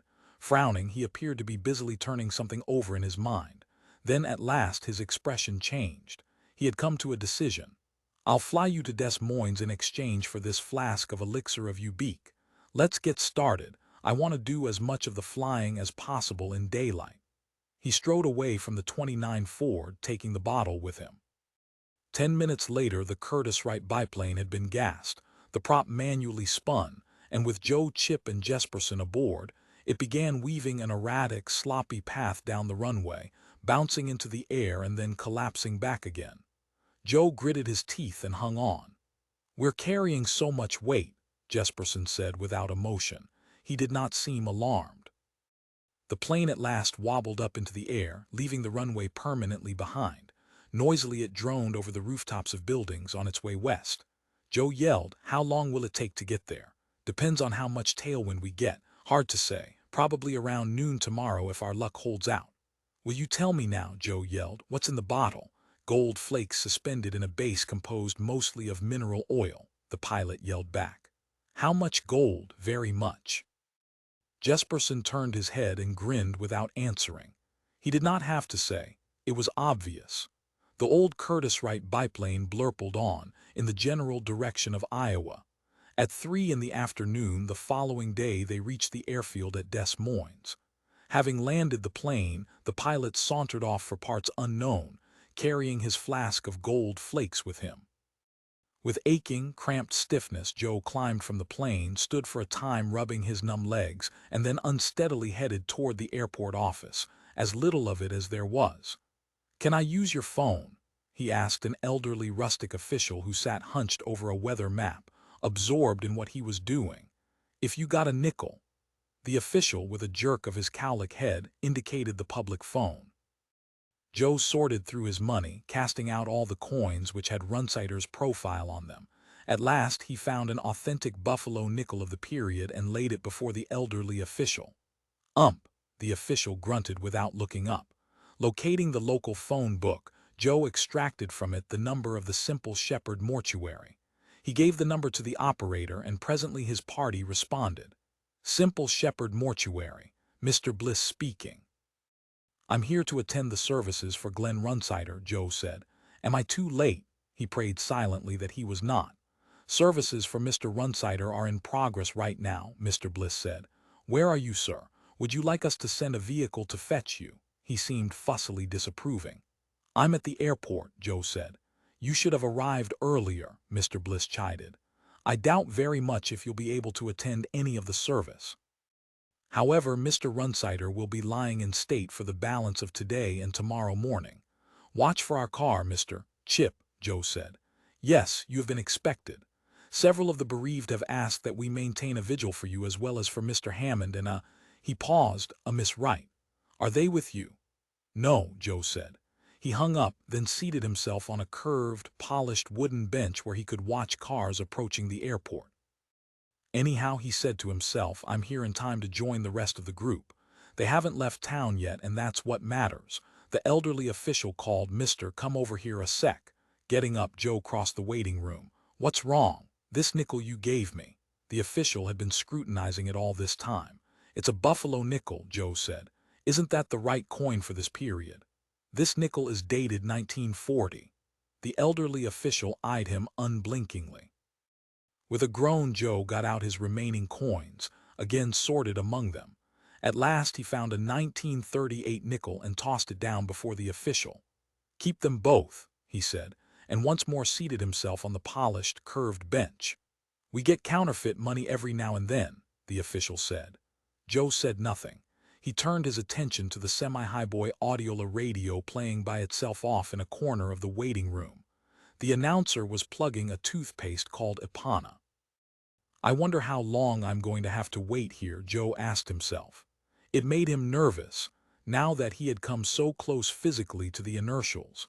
"I'd hate to make it this far," he thought, "within a few miles," and then he stopped his thoughts at that point and simply sat. Half an hour later, a 1930 Willys Knight 87 put-putted onto the airfield's parking lot. A hempen homespun individual wearing a conspicuously black suit emerged and shaded his eyes with the flat of his hand in order to see into the waiting room.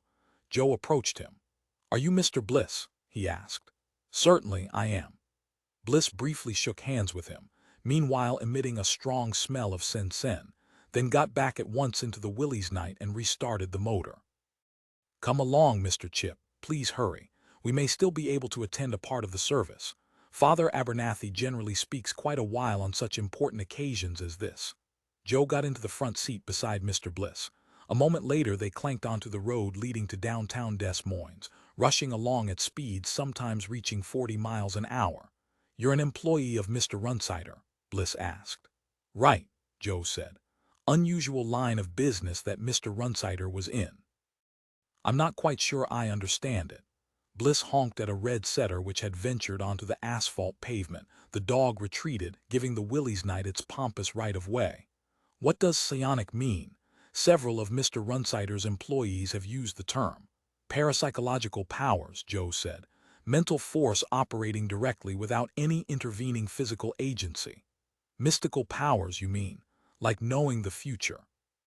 The reason I ask that is that several of you people have talked about the future as if it already exists. Not to me.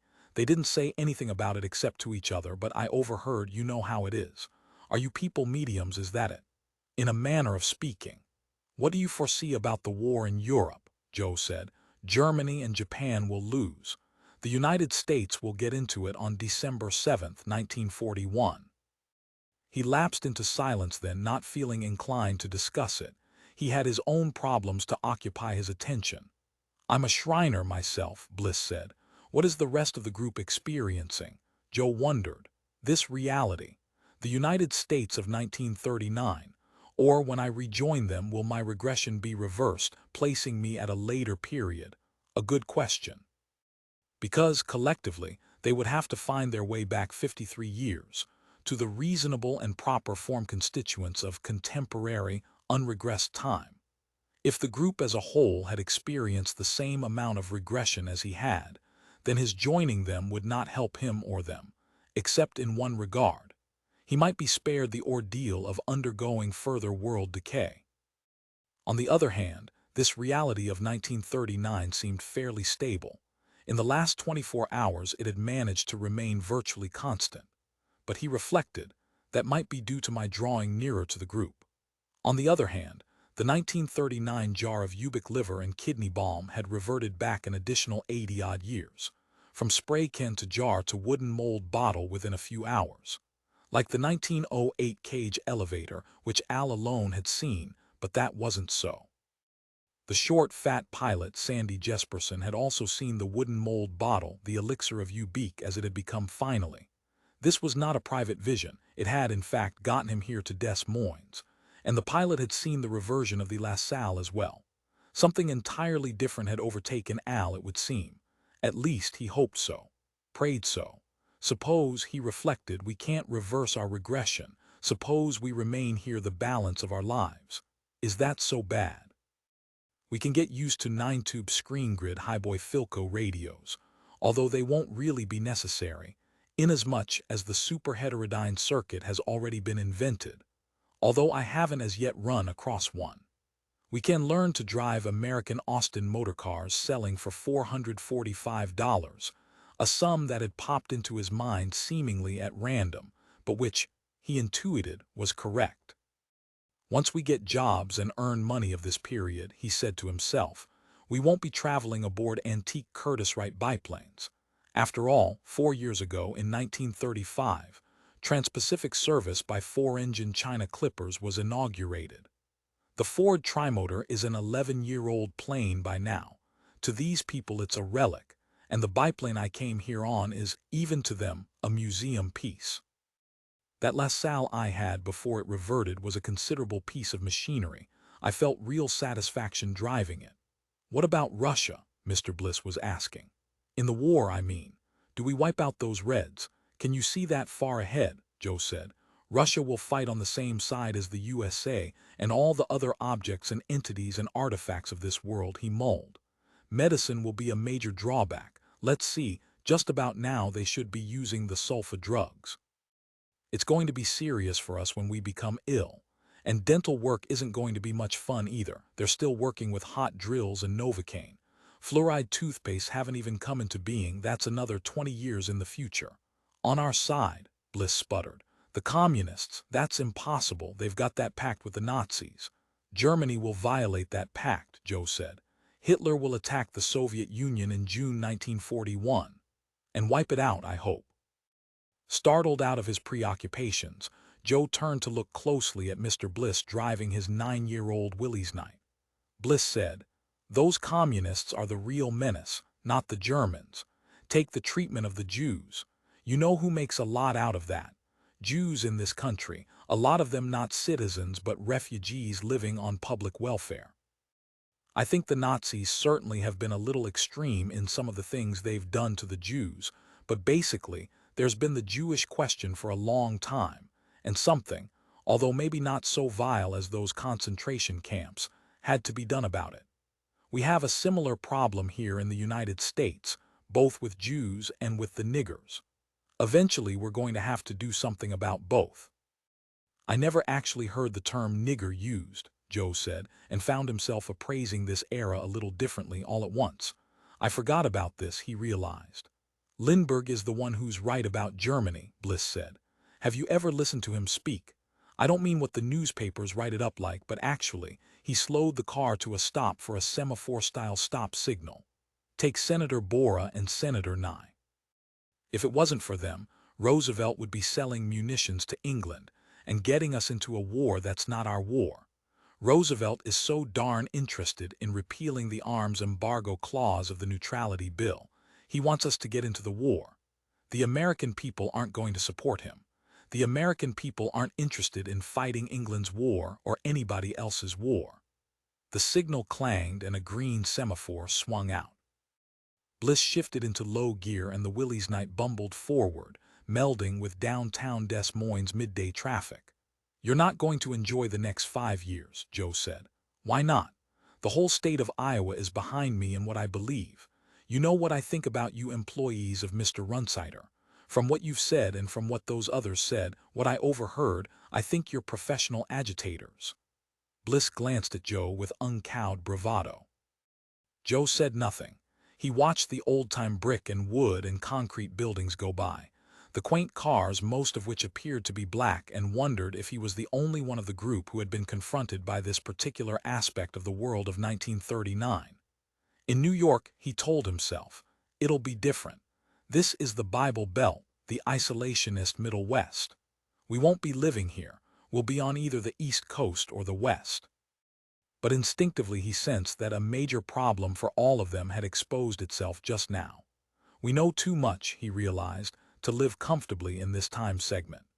If we had regressed 20 years or 30 years, we could probably make the psychological transition. It might not be interesting to once more live through the Gemini spacewalks and the creaking first Apollo flights, but at least it would be possible. But at this point in time, they're still listening to 10-inch 78 records of Two Black Crows, and Joe Penner, and Mert and Marge. The Depression is still going on. In our time, we maintain colonies on Mars, on Luna. We're perfecting workable interstellar flight. These people have not been able to cope with the Dust Bowl of Oklahoma. This is a world that lives in terms of William Jennings Bryan's oratory. The Scopes monkey trial is a vivid reality here. He thought there is no way we can adapt to their viewpoint, their moral, political, sociological environment. To them, we're professional agitators, more alien than the Nazis, probably even more of a menace than the Communist Party. We're the most dangerous agitators that this time segment has yet had to deal with. Bliss is absolutely right. Where are you people from? Bliss was asking. Not from any part of the United States, am I correct? Joe said, you're correct. We're from the North American Confederation. From his pocket he brought forth a Runsider quarter which he handed to Bliss. Be my guest, he said. Glancing at the coin, Bliss gulped and quavered. The profile on this coin, this is the deceased. This is Mr. Runsider. He took another look and blanched. And the date, 1990. Don't spend it all in one place, Joe said. When the Willys Knight reached the Simple Shepherd mortuary, the service had already ended. On the wide, white wooden steps of the two-story frame building a group of people stood, and Joe recognized all of them. There at last they were. Eddie Dorn, Tippy Jackson, John Ild, Francie Spanish, Tito Apostos, Don Denny, Sammy Mundo, Fred Zafsky, and Pat. My wife, he said to himself, impressed once again by the sight of her, the dramatic dark hair, the intense coloring of her eyes and skin, all the powerful contrasts radiating from her. No, he said aloud as he stepped from the parked car. She's not my wife, she wiped that out. But he remembered she kept the ring, the unique wrought silver and jade wedding ring which she and I picked out. That's all that remains, but what a shock to see her again. To regain, for an instant, the ghostly shroud of a marriage that has been abolished, that had in fact never existed except for this ring.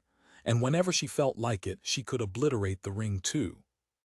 Hi, Joe Chip, she said in her cool, almost mocking voice, her intense eyes fixed on him, appraising him. Hello, he said awkwardly.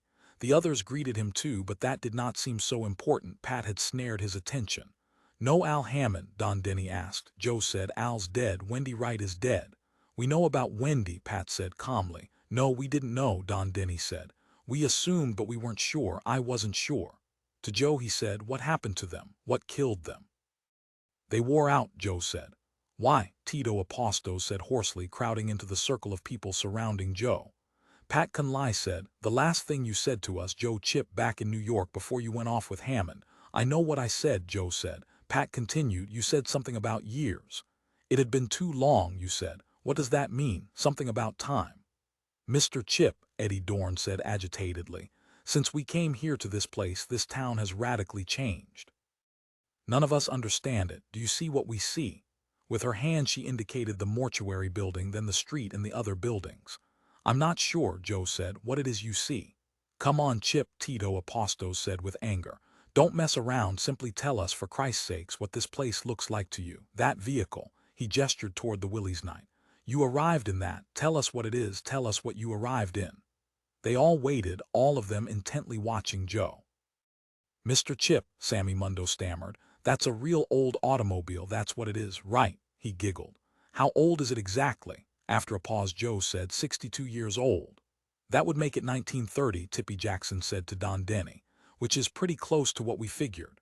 We figured 1939, Don Denny said to Joe in a level voice, a moderate, detached, mature, baritone voice, without undue emotionality, even under these circumstances. Joe said, it's fairly easy to establish that. I took a look at a newspaper at my canap back in New York, September 12th. So today is September 13th, 1939. The French think they've breached the Siegfried Line, which in itself, John Ild said, is a million laughs. I hoped, Joe said, that you as a group were experiencing a later reality. Well, so it goes. If it's 1939, it's 1939, Fred Zafsky said in a squeaky, high-pitched voice. Naturally, we all experience it. What else can we do? He flapped his long arms energetically, appealing to the others for their agreement. Flirk off, Zafsky, Tito Apostos said with annoyance. To Pat, Joe Chip said, what do you say about this? She shrugged. Don't shrug, he said. Answer. We've gone back in time, Pat said. Not really, Joe said. Then what have we done? Pat said. Gone forward in time, is that it? Joe said. We haven't gone anywhere. We're where we've always been. But for some reason, for one of several possible reasons, reality has receded. It's lost its underlying support and it's ebbed back to previous forms. Forms it took 53 years ago. It may regress further. I'm more interested at this point in knowing if Runsider has manifested himself to you. Runsider, Don Denny said, this time with undue emotionality, is lying inside this building in his casket, dead as a herring. That's the only manifestation we've had of him, and that's the only one we're going to get. Does the word Ubik mean anything to you, Mr. Chip? Francesca Spanish said. It took him a moment to absorb what she had said. Jesus Christ, he said then. Can't you distinguish manifestations of Francie has dreams, Tippy Jackson said. She's always had them. Tell him your Ubik dream, Francie. To Joe she said, Francie will now tell you her Ubik dream, as she calls it. She had it last night. I call it that because that's what it is, Francesca Spanish said fiercely. She clasped her hands together in a spasm of excited agitation. Listen, Mr. Chip, it wasn't like any dream I've ever had before. A great hand came down from the sky like the arm and hand of God, enormous, the size of a mountain. And I knew at the time how important it was.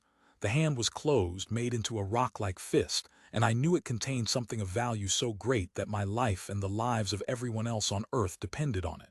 And I waited for the fist to open, and it did open. And I saw what it contained. An aerosol spray can, Don Denny said dryly.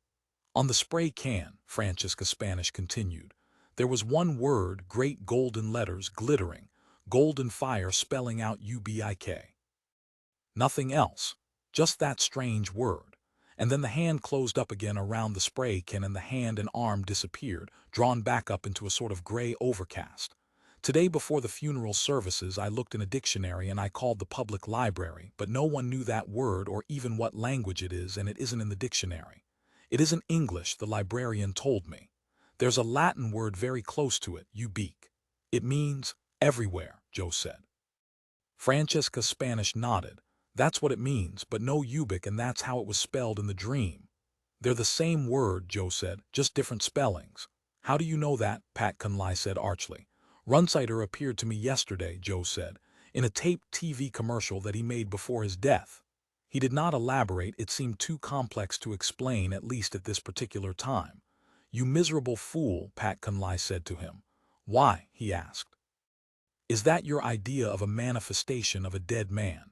You might as well consider letters he wrote before his death manifestations, or interoffice memos that he transcribed over the years, or even, Joe said, I'm going inside and take a last look at Runsider. He departed from the group, leaving them standing there, and made his way up the wide board steps and into the dark, cool interior of the mortuary. Emptiness. He saw no one, only a large chamber with pew-like rows of seats and at the far end a casket surrounded by flowers. Off in a small cider room, an old-fashioned reed pump organ and a few wooden folding chairs. The mortuary smelled of dust and flowers, a sweet, stale mixture that repelled him. Think of all the Iowans, he thought, who have embraced eternity in this listless room. Varnished floors, handkerchiefs, heavy dark wool suits, everything but pennies placed over the dead eyes. And the organ playing symmetric little hymns. He reached the casket, hesitated, then looked down. A singed, dehydrated heap of bones lay at one end of the casket, culminating in a paper-like skull that leered up at him, the eyes recessed like dried grapes. Tatters of cloth with bristle-like woven spines had collected near the tiny body, as if blown there by wind, as if the body, breathing, had cluttered itself with them by its wheezing, meager processes, inhalation and exhalation which had now ceased. Nothing stirred. The mysterious change which had also degraded Wendy Wright and Al had reached its end, evidently a long time ago. Years ago, he thought, remembering Wendy. Had the others in the group seen this? Or had it happened since the services? Joe reached out, took hold of the oak lid of the casket and shut it. The thump of wood against wood echoed throughout the empty mortuary, but no one heard it. No one appeared. Blinded by tears of fright, he made his way back out of the dust-stricken, silent room, back into the weak sunlight of late afternoon. What's the matter? Don Denny asked him as he rejoined the group. Joe said, nothing. You look scared out of your goony wits, Pat Conley said acutely. Nothing. He stared at her with deep, infuriated hostility. Tippy Jackson said to him, while you were in there, did you by any chance happen to see Eddie Dorn? She's missing, John Ild said by way of explanation. But she was just out here, Joe protested. All day she's been saying she felt terribly cold and tired, Don Denny said. It may be that she went back to the hotel. She said something about it earlier, that she wanted to lie down and take a nap right after the services. She's probably all right. Joe said, she's probably dead. To all of them he said, I thought you understood. If any one of us gets separated from the group, he won't survive. What happened to Wendy and Al and Runsider? He broke off. Runsider was killed in the blast, Don Denny said. We were all killed in the blast, Joe said. I know that because Runsider told me. He wrote it on the wall of the men's room back at our New York offices, and I saw it again on. What you're saying is insane, Pat Conley said sharply, interrupting him. Is Runsider dead or isn't he? Are we dead or aren't we? First you say one thing, then you say another. Can't you be consistent? Try to be consistent, John Ild put in. The others, their faces pinched and creased with worry, nodded in mute agreement. Joe said, I can tell you what the graffiti said. I can tell you about the worn-out tape recorder, the instructions that came with it. I can tell you about Runsider's TV commercial, the note in the carton of cigarettes in Baltimore. I can tell you about the label on the flask of elixir of Ubik. But I can't make it all add up. In any case, we have to get to your hotel to try to reach Eddie Dorn before she withers away and irreversibly expires. Where can we get a taxi? The mortuary has provided us with a car to use while we're here, Don Denny said. That Piercero sitting over there. He pointed. They hurried toward it. We're not all of us going to be able to fit in, Tippy Jackson said as Don Denny tugged the solid iron door open and got inside. Ask Bliss if we can take the Willie's night, Joe said. He started up the engine of the Piercero and as soon as everyone possible had gotten into the car, drove out onto the busy main street of Des Moines. The Willie's night followed close behind, its horn honking dolefully to tell Joe it was there. Chapter 12. Pop tasty Ubik into your toaster, made only from fresh fruit and healthful all-vegetable shortening. Ubik makes breakfast a feast, puts zing into your thing, safe when handled as directed. One by one, Joe Chip said to himself as he piloted the big car through traffic, we're succumbing. Something is wrong with my theory. Eddie, by being with the group, should have been immune. And it should have been me, he thought. Sometime during my slow flight from New York. What we'll have to do, he said to Don Denny, is make sure that anyone who feels tired, that seems to be the first warning, tells the rest of us, and isn't allowed to wander away. Twisting around to face those in the back seat, Don said, do you all hear that? As soon as any of you feels tired, even a little bit, report it to either Mr. Chip or myself. He turned back toward Joe. And then what? He asked. And then what, Joe? Pat Conley echoed. What do we do then? Tell us how we do it, Joe. We're listening. Joe said to her, it seems strange to me that your talent isn't coming into play. This situation appears to me to be made for it. Why can't you go back 15 minutes and compel Eddie Dorn not to wander off? Do what you did when I first introduced you to Runsider. G.G. Ashwood introduced me to Mr. Runsider, Pat said. So you're not going to do anything, Joe said. Sammy Mundo giggled and said, they had a fight last night while we were eating dinner, Miss Conley and Miss Dorn. Miss Conley doesn't like her, that's why she won't help. I liked Eddie, Pat said. Do you have any reason for not making use of your talent? Don Denny asked her. Joe's right, it's very strange and difficult to understand, at least for me, why exactly you don't try to help. After a pause, Pat said, my talent doesn't work anymore. It hasn't since the bomb blast on Luna. Why didn't you say so? Joe said. Pat said, I didn't feel like saying so, goddammit. Why should I volunteer information like that I can't do anything? I keep trying and it keeps not working, nothing happens, and it's never been that way before. I've had the talent virtually my entire life. When did? Joe began. With Runsider, Pat said. On Luna right away, before you asked me. So you knew that long ago, Joe said. I tried again in New York after you showed up from Zurich, and it was obvious that something awful had happened to Wendy.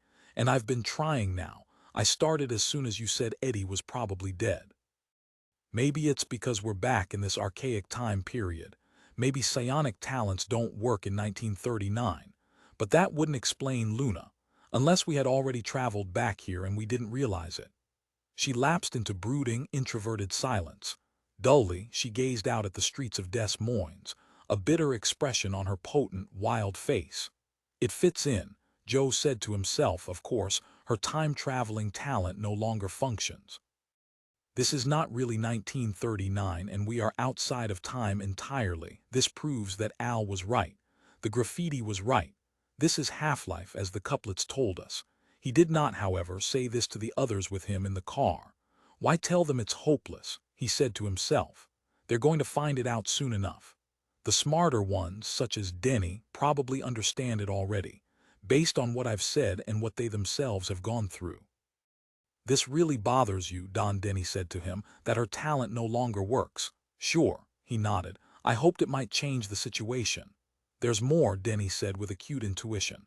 I can tell by your, he gestured, tone of voice maybe. Anyhow, I know this means something. It's important. It tells you something. Do I keep going straight here? Joe said, slowing the Piercero at an intersection. Turn right, Tippy Jackson said. Pat said, you'll see a brick building with a neon sign going up and down. The Marymount Hotel, it's called. A terrible place. 1 bathroom for every 2 rooms and a tub instead of a shower, and the food, incredible, and the only drink they sell is something called Nahai. I like the food, Don Denny said. Genuine cow meat rather than protein synthetics. Authentic salmon. Is your money good? Joe asked. And then he heard a high-pitched whine echoing up and down the street behind him. What's that mean? He asked Denny. I don't know, Denny said nervously. Sammy Mundo said, it's a police siren. You didn't give a signal before you turned. How could I? Joe said. There's no lever on the steering column. You should have made a hand signal, Sammy said. The siren had become very close now. Joe, turning his head, saw a motorcycle pulling up abreast with him. He slowed the car, uncertain as to what he should do. Stop at the curb, Sammy advised him. Joe stopped the car at the curb. Stepping from his motorcycle, the cop strolled up to Joe, a young, rat-faced man with hard, large eyes. He studied Joe and then said, let me see your license, mister. I don't have one, Joe said. Make out the ticket and let us go." He could see the hotel now. To Don Denny he said, "You better get over there, you and everyone else." The Willie's night continued on toward it. Don Denny, Pat, Sammy Mundo, and Tippy Jackson abandoned the car. They trotted after the Willie's night, which had begun to slow to a stop across from the hotel, leaving Joe to face the cop alone. The cop said to Joe, "Do you have any identification?" Joe handed him his wallet. With a purple indelible pencil, the cop wrote out a ticket, tore it from his pad, and passed it to Joe. "Failure to signal, no operator's license. The citation tells where and when to appear." The cop slapped his ticket book shut, handed Joe his wallet, then sauntered back to his motorcycle. He revved up his motor and then zoomed out into traffic without looking back. For some obscure reason, Joe glanced over the citation before putting it away in his pocket, and read it once again slowly. In purple indelible pencil, the familiar scrawled handwriting said, "You are in much greater danger than I thought." What Pat Conley said is there the message ceased, in the middle of a sentence. He wondered how it would have continued. Was there anything more on the citation? He turned it over, found nothing, returned again to the front side. No further handwriting, but in squirrel agate type at the bottom of the slip of paper, the following inscription: "Try Archer's Drugstore for reliable household remedies and medicinal preparations of tried and tested value. Economically priced." Not much to go on, Joe reflected. But still not what should have appeared at the bottom of a Des Moines traffic citation. It was clearly another manifestation, as was the purple handwriting above it. Getting out of the Piercero, he entered the nearest store, a magazine, candy, and tobacco supply shop.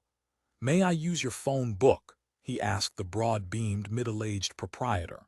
"In the rear," the proprietor said amiably, with a jerk of his heavy thumb. Joe found the phone book and in the dim recesses of the dark little store looked up Archer's Drugstore. He could not find it listed. Closing the phone book, he approached the proprietor, who at the moment was engaged in selling a roll of Necco wafers to a boy. "Do you know where I can find Archer's Drugstore?" Joe asked him. "Nowhere," the proprietor said, "at least not anymore." "Why not?" "It's been closed for years," Joe said. "Tell me where it was, anyhow. Draw me a map." "You don't need a map, I can tell you where it was." The big man leaned forward, pointing out the door of his shop.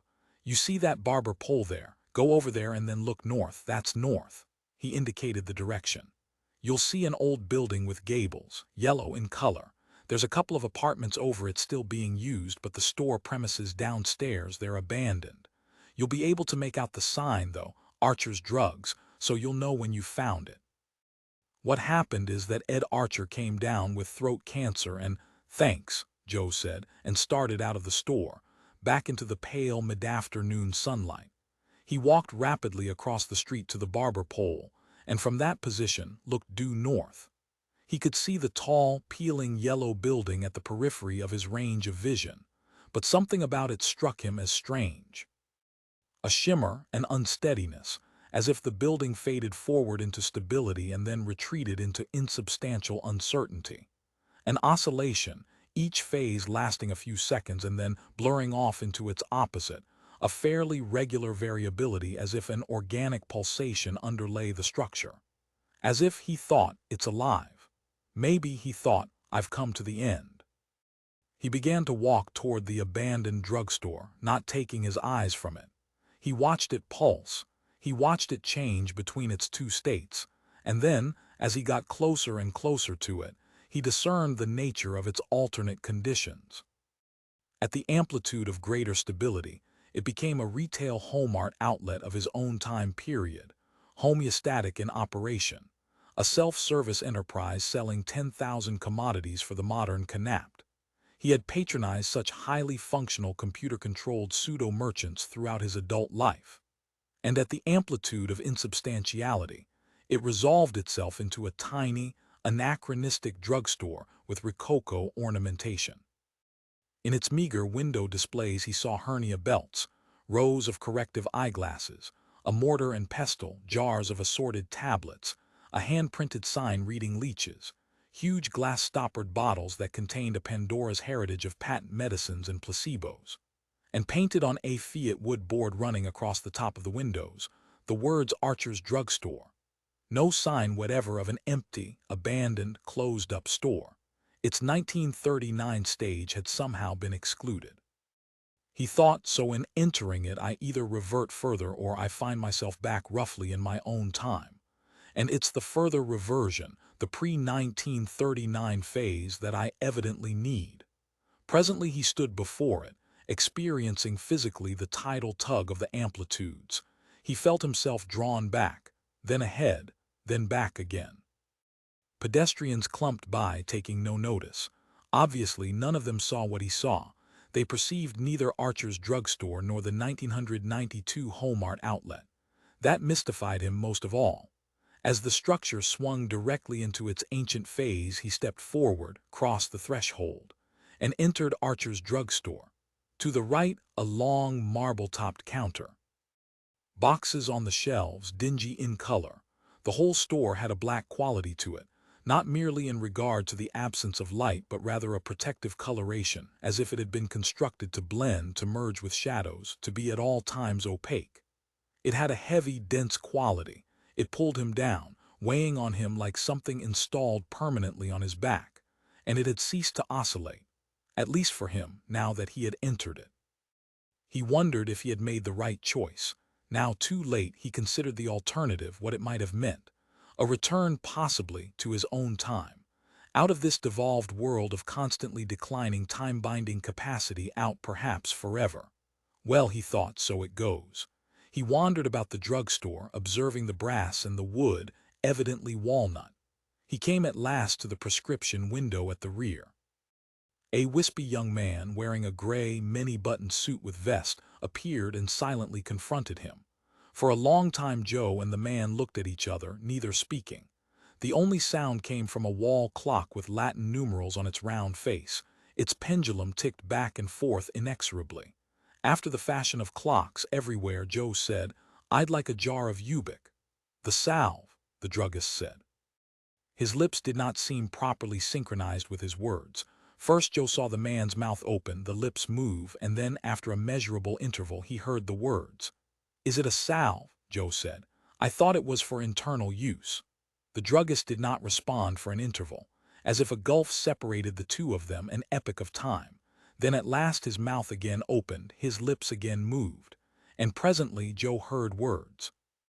"Ubik has undergone many alterations as the manufacturer has improved it. You may be familiar with the old Ubik, rather than the new."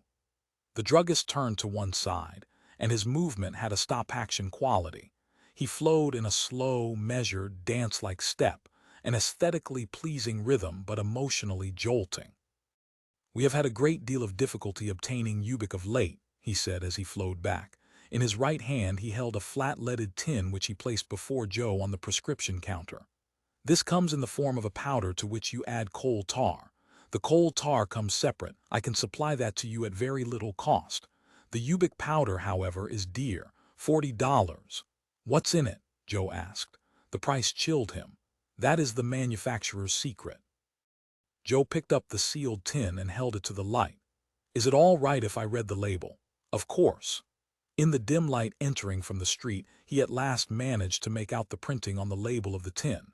It continued the handwritten message on the traffic citation, picking up at the exact point at which Runsider's writing had abruptly stopped. Absolutely untrue. She did not repeat, not try to use her talent following the bomb blast. She did not try to restore Wendy Wright or Al Hammond or Eddie Dorn. She's lying to you, Joe, and that makes me rethink the whole situation. I'll let you know as soon as I come to a conclusion. Meanwhile, be very careful. By the way, Ubik powder is of universal healing value if directions for use are rigorously and conscientiously followed. "Can I make you out a check?" Joe asked the druggist. "I don't have $40 with me and I need the Ubik badly. It's literally a matter hanging between life and death." He reached into his jacket pocket for his checkbook. "You're not from Des Moines, are you?" the druggist said. "I can tell by your accent. No, I'd have to know you to take a check that large. We've had a whole rash of bad checks the last few weeks, all by people from out of town." "Credit card, then," the druggist said. "What is a credit card?" Laying down the tin of Ubik, Joe turned and walked wordlessly out of the drugstore onto the sidewalk. He crossed the street, starting in the direction of the hotel, then paused to look back at the drugstore. He saw only a dilapidated yellow building, curtains in its upstairs windows, the ground floor boarded up and deserted. Through the spaces between the boards he saw gaping darkness, the cavity of a broken window. Without life. And that is that, he realized. The opportunity to buy a tin of Ubik powder is gone, even if I were to find $40 lying on the pavement. But he thought I did get the rest of Runsider's warning. For what it's worth, it may not even be true. It may be only a deformed and misguided opinion by a dying brain, or by a totally dead brain, as in the case of the TV commercial. Christ, he said to himself dismally. Suppose it is true. Persons here and there on the sidewalk stared up absorbedly at the sky. Noticing them, Joe looked up too. Shielding his eyes against the slanting shafts of sun, he distinguished a dot exuding white trails of smoke, a high-flying monoplane industriously skywriting. As he and the other pedestrians watched, the already dissipating streamers spelled out a message. "I'll keep the old SWIZERUP, Joe." Easy to say, Joe said to himself. Easy enough to write out in the form of words.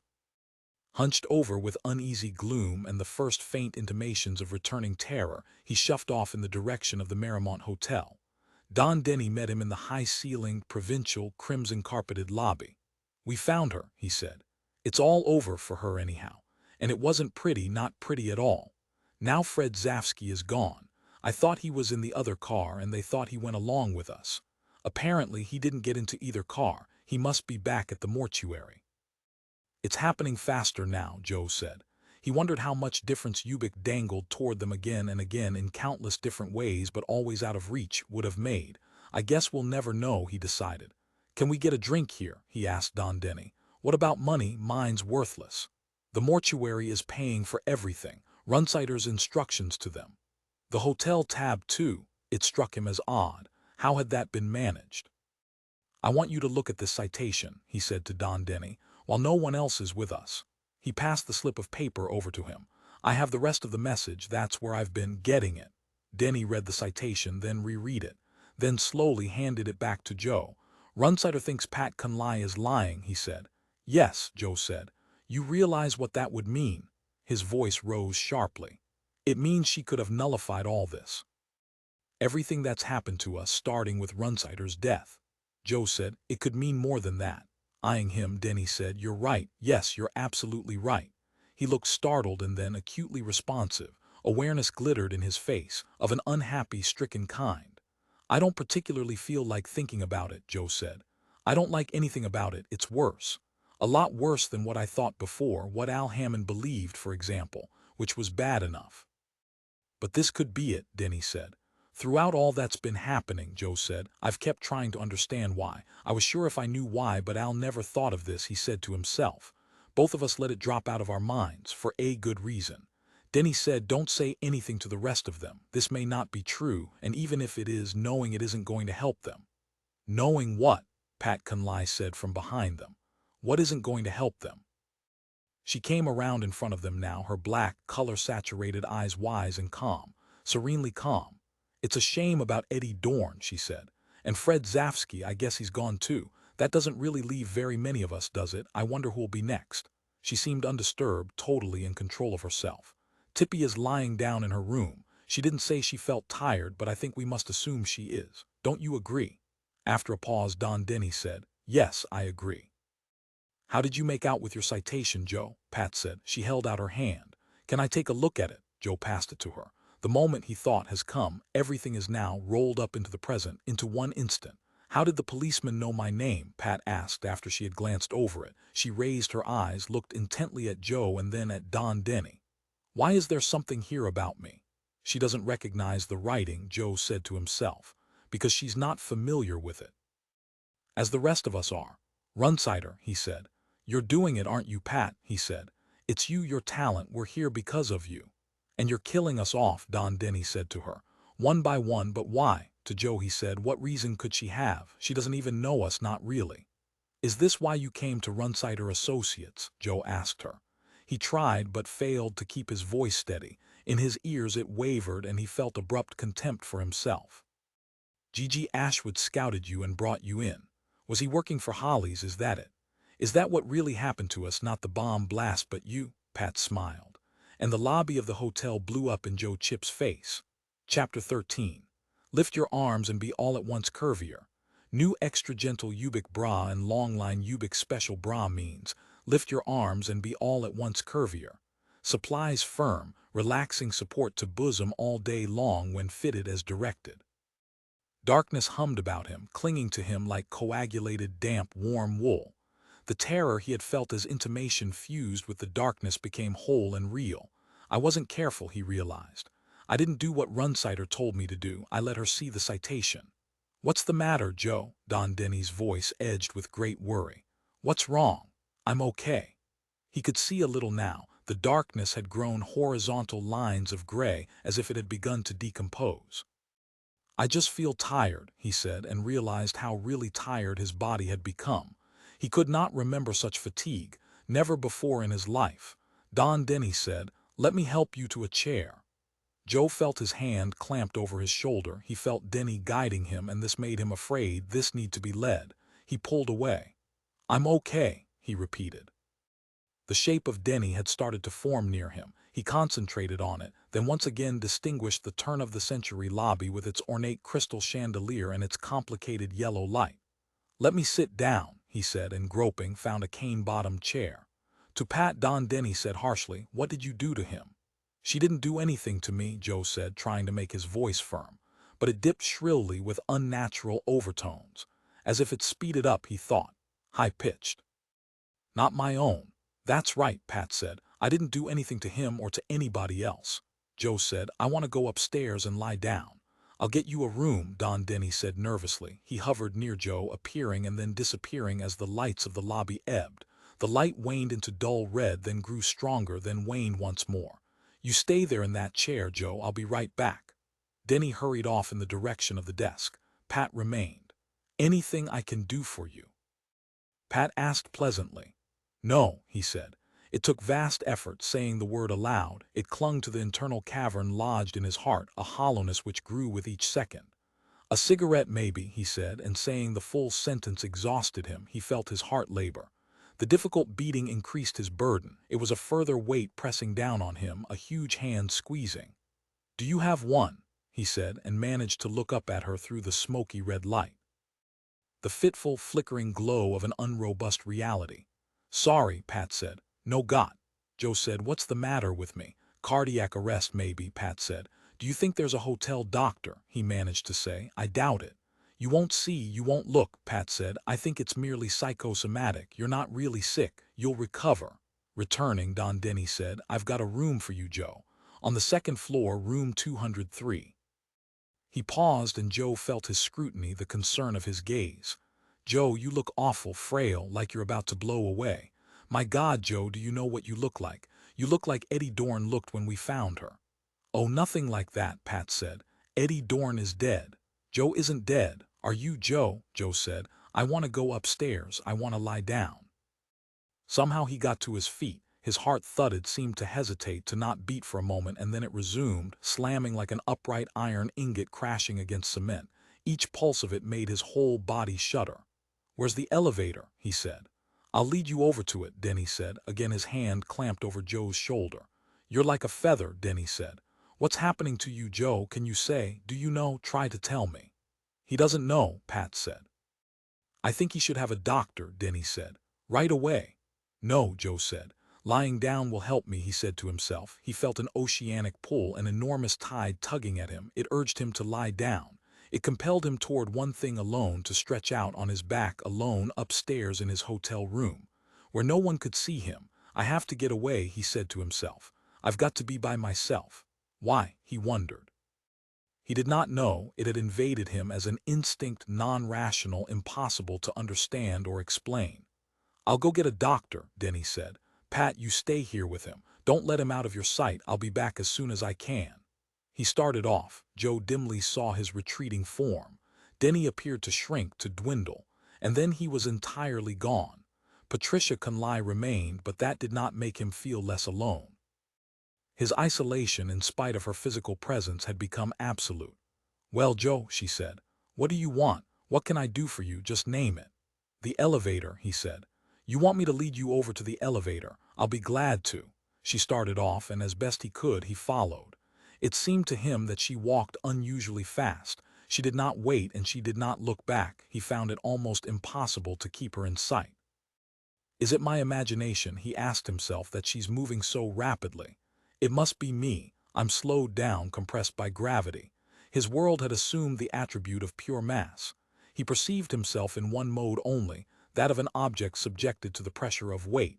One quality, one attribute, and one experience: inertia. Not so fast, he said. He could not see her now. She had lightly trotted beyond his range of vision. Standing there, not able to move any farther, he panted. He felt his face drip and his eyes sting from the salty moisture. Wait, he said. Pat reappeared. He distinguished her face as she bent to peer at him, her perfect and tranquil expression, the disinterestedness of her attention, its scientific detachment. Want me to wipe your face? She asked. She brought out a handkerchief, small and dainty and lace-edged. She smiled, the same smile as before. Just get me into the elevator. He compelled his body to move forward. One step, two. Now he could make out the elevator with several persons waiting for it. The old-fashioned dial above the sliding doors with its clock hand. The hand, the Baroque needle, wavered between 3 and 4. It retired to the left, reaching the 3, then wavered between 3 and 2. It'll be here in a sec, Pat said. She got her cigarettes and lighter from her purse, lit up, exhaled trails of gray smoke from her nostrils. It's a very ancient kind of elevator, she said to him, her arms folded sedately. You know what I think? I think it's one of those old open iron cages. Do they scare you? The needle had passed 2 now. It hovered above 1, then plunged down firmly. The doors slid aside. Joe saw the grill of the cage, the latticework. He saw the uniformed attendant seated on a stool, his hand on the rotating control. Going up, the attendant said. Move to the back, please. I'm not going to get into it, Joe said. Why not? Pat said. Do you think the cable will break? Is that what frightens you? I can see you're frightened. This is what Al saw, he said. Well, Joe, Pat said, the only other way up to your room is the stairs, and you aren't going to be able to climb stairs, not in your condition. I'll go up by the stairs. He started away, seeking to locate the stairs. I can't see, he said to himself. I can't find them. The weight on him crushed his lungs, making it difficult and painful to breathe. He had to halt, concentrating on getting air into him, that alone. Maybe it is a heart attack, he thought. I can't go up the stairs if it is. But the longing within him had grown even greater, the overpowering need to be alone. Locked in an empty room, entirely unwitnessed, silent and supine. Stretched out, not needing to speak, not needing to move. Not required to cope with anyone or any problem. And no one will even know where I am, he told himself. That seemed unaccountably very important. He wanted to be unknown and invisible, to live unseen. Pat especially, he thought, not her, she can't be near me. There we are, Pat said. She guided him, turning him slightly to the left. Right in front of you. Just take hold of the railing and go bump to bump upstairs to bed. See? She ascended skillfully, dancing and twinkling, poising herself, then scrambling weightlessly to the next step. Can you make it? Joe said. I don't want you to come with me. Oh dear, she clucked with mock dolefulness, her black eyes shone. Are you afraid I'll take advantage of your condition, do something to you, something harmful? No, he shook his head. I just want to be alone.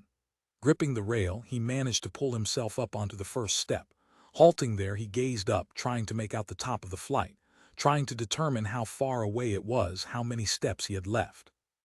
Mr. Denny asked me to stay with you. I can read to you or get you things. I can wait on you. He climbed another step. Alone, he gasped. Pat said, may I watch you climb? I'd like to see how long it takes you, assuming you make it at all. I'll make it. He placed his foot on the next step, gripped the railing, and hoisted himself up. His swollen heart choked off his throat. He shut his eyes and wheezed in strangled air. I wonder, Pat said, if this is what Wendy did. She was the first, right? Joe gasped. I was in love with her.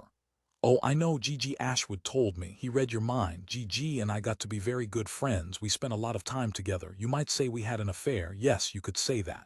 Our theory, Joe said, was right. He took a deeper breath. One, he succeeded in saying. He ascended another step and then, with tremendous effort, another. That you and Gigi worked it out with Ray Hollies to infiltrate. Quite right, Pat agreed. Our best inertials. And Runsider, wipe us all out. He made his way up one more step. We're not in Half-Life. We're not, oh, you can die, Pat said. You're not dead, not you in particular, I mean, but you are dying off one by one. But why talk about it? Why bring it up again? You said it all a little while ago, and frankly, you bore me going over it again and again. You're really a very dull, pedantic person, Joe, almost as dull as Wendy Wright. You two would have made a good pair. That's why Wendy died first, he said. Not because she had separated from the group, but because he cringed as the pain in his heart throbbed up violently. He had tried for another step, but this time he had missed. He stumbled, then found himself seated, huddled like, yes, he thought. Wendy in the closet, huddled like this. Reaching out his hand, he took hold of the sleeve of his coat. He tugged. The fabric tore. Dried and starved, the material parted like cheap gray paper. It had no strength. Like something fashioned by wasps, so there was no doubt about it. He would soon be leaving a trail behind him, bits of crumbled cloth, a trail of debris leading to a hotel room, and yearned for isolation. His last labored actions governed by a tropism, an orientation urging him toward death, decay, and non-being. A dismal alchemy controlled him, culminating in the grave. He ascended another step. I'm going to make it, he realized. The force goading me on is feasting on my body. That's why Wendy and Al and Eddie, and undoubtedly Zafsky, by now deteriorated physically as they died, leaving only a discarded husk-like weightless shell, containing nothing, no essence, no juices, no substantial density. The force thrust itself against the weight of many gravities, and this is the cost, this using up of the waning body. But the body as a source supply will be enough to get me up there. A biological necessity is at work, and probably at this point not even Pat, who set it into motion, can abort it. He wondered how she felt now as she watched him climb. Did she admire him? Did she feel contempt? He raised his head, searched for her. He made her out, her vital face with its several hues. Only interest there, no malevolence, a neutral expression. He did not feel surprise. Pat had made no move to hinder him and no move to help him. It seemed right even to him. Feel any better? Pat asked. No, he said, and getting halfway up lunged onto the next step. You look different, not so upset, Joe said, because I can make it, I know that. It's not much further, Pat agreed. Farther, he corrected. You're incredible, so trivial, so small. Even in your own death spasms she corrected herself, cat-like and clever. Or what probably seems subjectively to you as death spasms. I shouldn't have used that term, death spasms. It might depress you. Try to be optimistic, okay? Just tell me, he said, how many steps left? 6. She slid away from him, gliding upward noiselessly, effortlessly. No, sorry, 10. Or is it 9? I think it's 9. Again he climbed a step, then the next, and the next. He did not talk, he did not even try to see. Going by the hardness of the surface against which he rested, he crept snail-like from step to step, feeling a kind of skill develop in him, an ability to tell exactly how to exert himself, how to use his nearly bankrupt power. Almost there, Pat said cheerily from above him. What do you have to say, Joe? Any comments on your great climb, the greatest climb in the history of man? No, that's not true. Wendy and Al and Eddie and Fred Zafsky did it before you. But this is the only one I've actually watched. Joe said, why me? I want to watch you, Joe, because of your low-class little scheme back in Zurich, of having Wendy Wright spend the night with you in your hotel room. Now tonight this will be different. You'll be alone. That night too, Joe said, I was alone.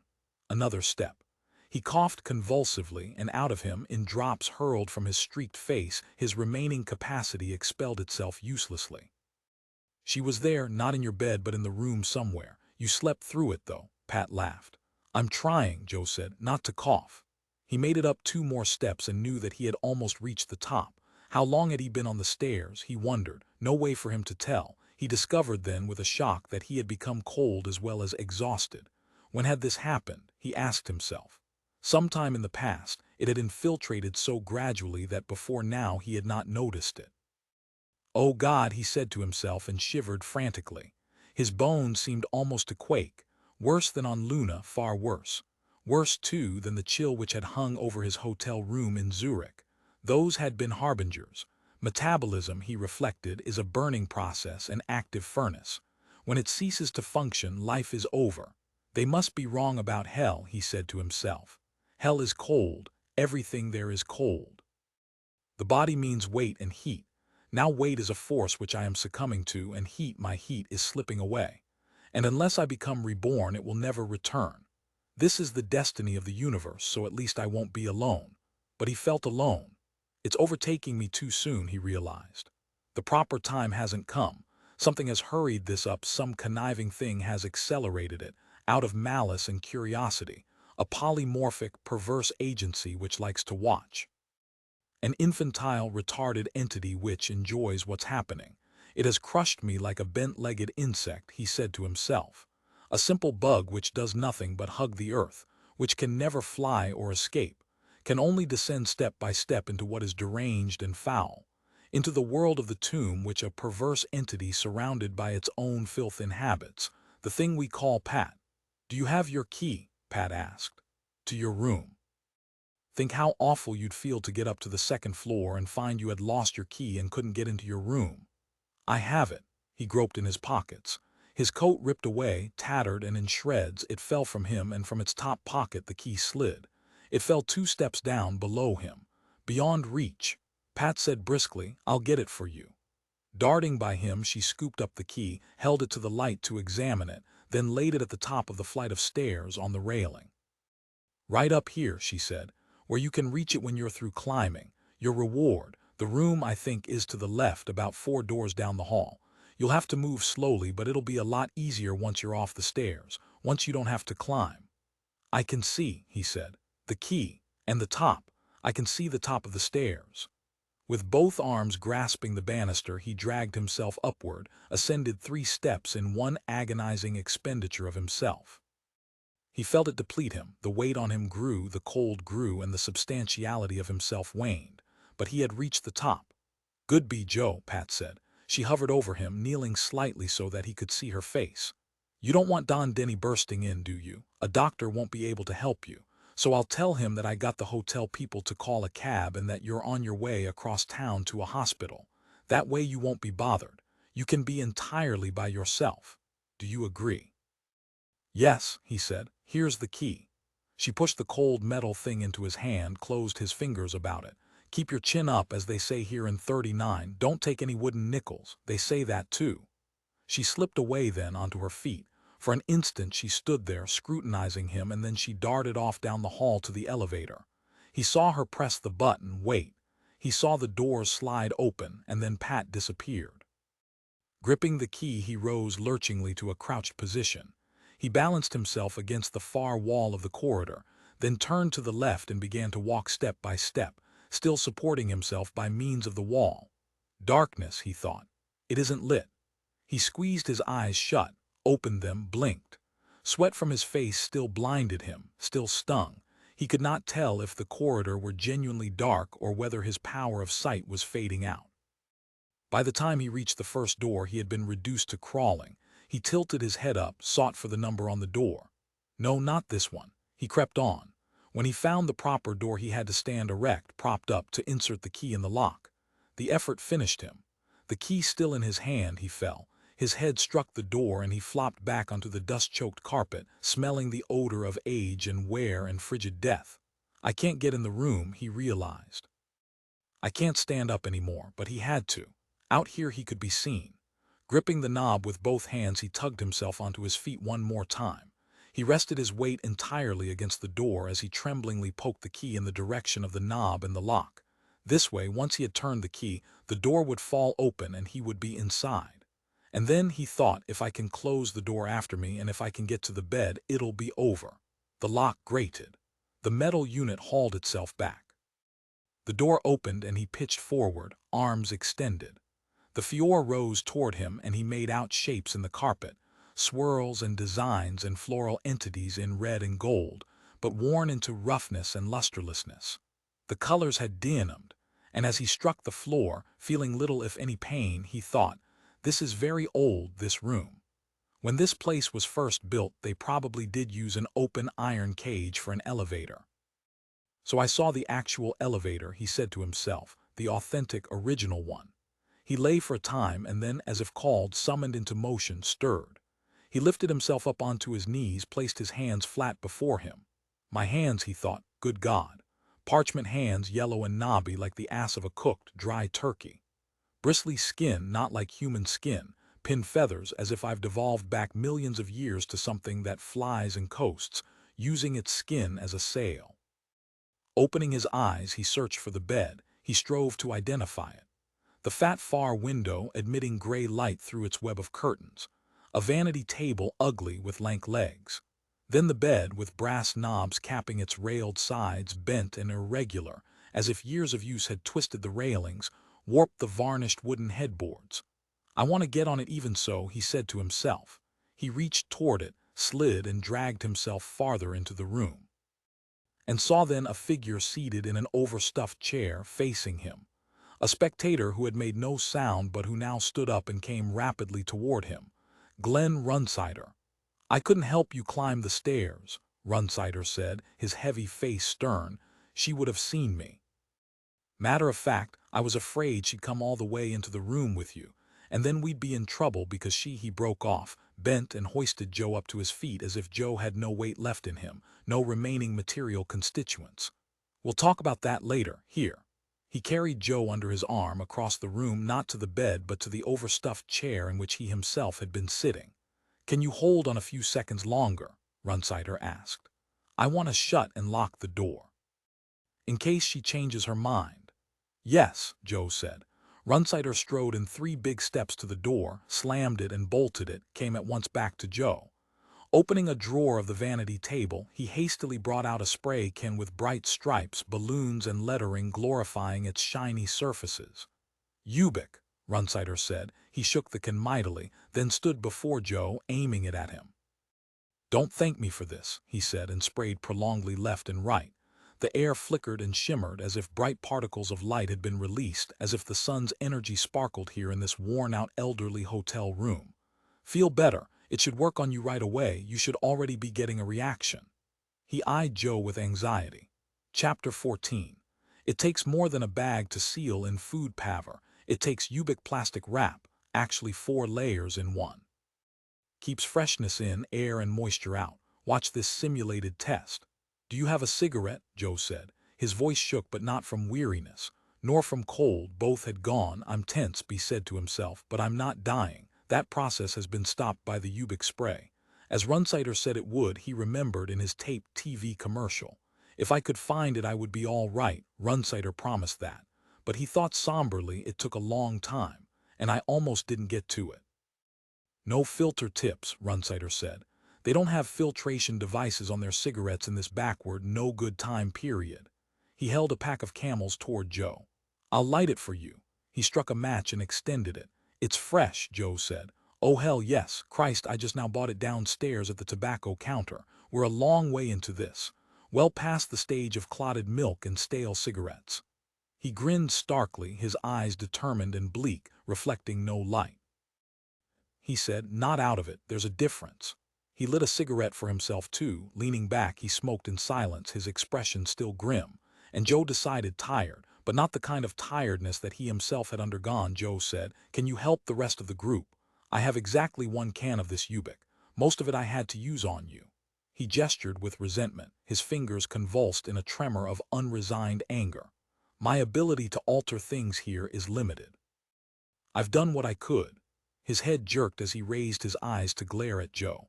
I got through to you, all of you, every chance I could, every way I could. I did everything that I had the capacity to bring about, damn little, almost nothing. He lapsed then into smoldering, brooding silence. The graffiti on the bathroom walls, Joe said. You wrote that we were dead and you were alive. I am alive, Runsider rasped. Are we dead, the rest of us? After a long pause, Runsider said, yes. But in the taped TV commercial, that was for the purpose of getting you to fight, to find Ubik. It made you look and you kept on looking too. I kept trying to get it to you, but you know what went wrong. She kept drawing everyone into the past. She worked on us all with that talent of hers.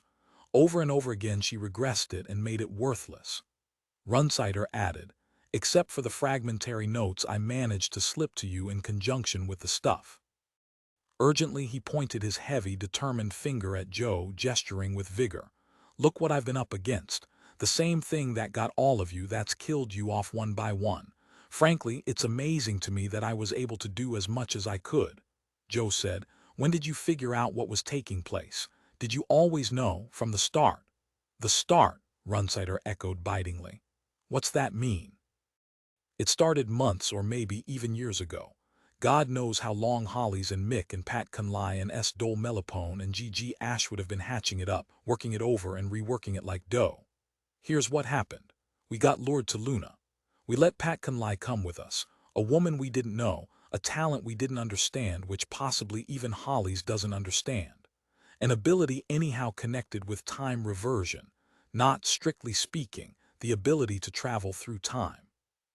For instance, she can't go into the future. In a certain sense, she can't go into the past either.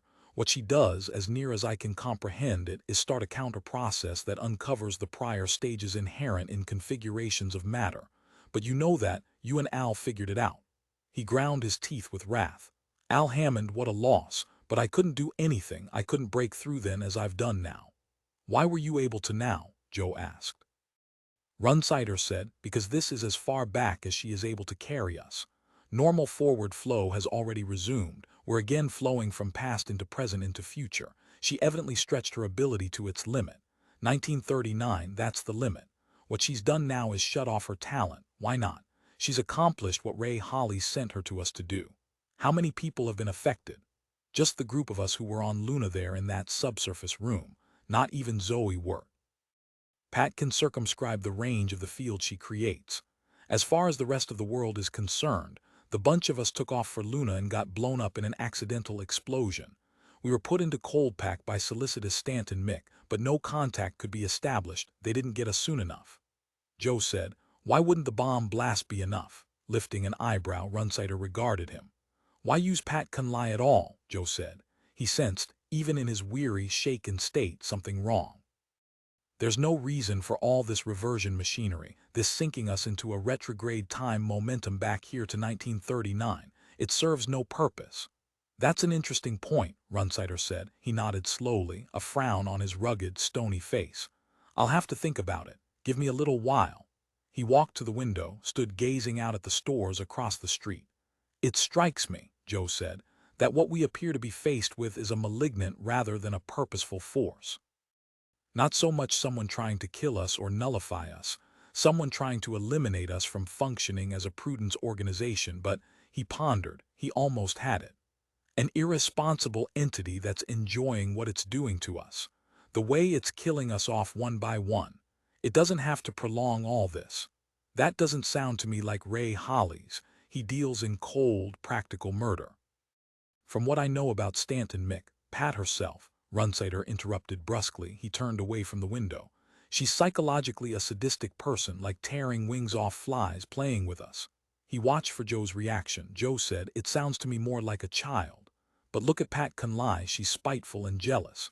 She got Wendy first because of emotional animosity. She followed you all the way up the stairs just now, enjoying it, gloating over it, in fact. How do you know that? Joe said, you were waiting here in this room, he said to himself. You couldn't have seen it. And how had Runsider known he would come to this particular room? Letting out his breath in a ragged, noisy rush, Runsider said, I haven't told you all of it. As a matter of fact. He ceased speaking, chewed his lower lip savagely, then abruptly resumed. What I've said hasn't been strictly true. I don't hold the same relationship to this regressed world that the rest of you do. You're absolutely right, I know too much. It's because I enter it from outside, Joe. Manifestations, Joe said. Yes, thrust down into this world here and there, at strategic points and times, like the traffic citation, like Archers. You didn't tape that TV commercial, Joe said. That was live. Runsider, with reluctance, nodded. Why the difference, Joe said, between your situation and ours? You want me to say? Yes, he prepared himself, already knowing what he would hear. I'm not dead, Joe. The graffiti told the truth. You're all in cold pack, and Runsider spoke with difficulty, not looking directly at Joe. I'm sitting in a consultation lounge at the beloved Brethren Moratorium. All of you are interwired on my instructions, kept together as a group. I'm out here trying to reach you. That's where I am when I say I'm outside. That's why the manifestations, as you call them. For 1 week now I've been trying to get you all functioning in half-life, but it isn't working. You're fading out one by one. After a pause, Joe said, "What about Pat Kunlai?" "Yeah, she's with you in half-life, interwired to the rest of the group." "Are the regressions due to her talent or to the normal decay of half-life?" Tensely, he waited for Runsider's answer. Everything, as he saw it, hung on this one question. Runsider snorted, grimaced, then said hoarsely, "The normal decay." Ella experienced it. Everyone who enters half-life experiences it. "You're lying to me," Joe said, and felt a knife shear through him. Staring at him, Runsider said, "Joe, my God, I saved your life. I broke through to you enough just now to bring you back into full half-life functioning. You'll probably go on indefinitely now. If I hadn't been waiting here in this hotel room when you came crawling through that door, why, hell, hey, look, goddammit, you'd be lying on that rundown bed dead as a doornail by now if it wasn't for me. I'm Glenn Runsider. I'm your boss, and I'm the one fighting to save all your lives. I'm the only one out here in the real world plugging for you." He continued to stare at Joe with heated indignation and surprise. A bewildered, injured surprise, as if he could not fathom what was happening. "That girl," Runsider said, "that Pat Kunlai, she would have killed you like she killed," he broke off. Joe said, "Like she killed Wendy and Al, Eddie Dorn, Fred Zafsky, and maybe by now Tito Apostos." In a low but controlled voice, Runsider said, "This situation is very complex, Joe. It doesn't admit to simple answers." "You don't know the answers," Joe said. "That's the problem. You made up answers. You had to invent them to explain your presence here. All your presences here, your so-called manifestations. I don't call them that. You and Al worked out that name. Don't blame me for what you two. You don't know any more than I do," Joe said, "about what's happening to us and who's attacking us. Glenn, you can't say who we're up against because you don't know." Runsider said, "I know I'm alive. I know I'm sitting out here in this consultation lounge at the moratorium." "Your body in the coffin," Joe said, "here at the Simple Shepherd mortuary." "Did you look at it?" "No," Runsider said, "but that isn't really, it had withered," Joe said. "Lost bulk like Wendy's and Al's and Eddie's, and in a little while mine. Exactly the same for you, no better, no worse. In your case I got Ubik again." Runsider broke off. A difficult-to-decipher expression appeared on his face, a combination perhaps of insight, fear, and but Joe couldn't tell. "I got you the Ubik," he finished. "What is Ubik?" Joe said. There was no answer from Runsider. "You don't know that either," Joe said. "You don't know what it is or why it works. You don't even know where it comes from." After a long, agonized pause, Runsider said, "You're right, Joe, absolutely right." Tremulously, he lit another cigarette. "But I wanted to save your life, that part's true. Hell, I'd like to save all your lives." The cigarette slipped from his fingers. It dropped to the floor, rolled away. With labored effort, Runsider bent over to grope for it. On his face showed extreme and clear-cut unhappiness, almost a despair. "We're in this," Joe said, "and you're sitting out there, out in the lounge, and you can't do it. You can't put a stop to the thing we're involved in." "That's right," Runsider nodded. "This is cold pack," Joe said, "but there's something more, something not natural to people in half-life. There are two forces at work, as Al figured out, one helping us and one destroying us. You're working with the force or entity or person that's trying to help us. You got the Ubik from them." "Yes," Joe said, "so none of us know even yet who it is that's destroying us and who it is that's protecting us. You outside don't know, and we in here don't know. Maybe it's Pat." "I think it is," Runsider said. "I think there's your enemy." Joe said, "Almost, but I don't think so. I don't think," he said to himself, "that we've met our enemy face to face, or our friend either." He thought, "But I think we will. Before long we will know who they both are." "Are you sure?" he asked Runsider. "Absolutely sure that you're beyond doubt the only one who survived the blast? Think before you answer." "Like I said, Zoe Wirt of us," Joe said. "She's not here in this time segment with us. Pat Kunlai, for example. Pat Kunlai's chest was crushed. She died of shock and a collapsed lung with multiple internal injuries, including a damaged liver and a leg broken in 3 places. Physically speaking, she's about 4 feet away from you, her body, I mean. And it's the same for all the rest.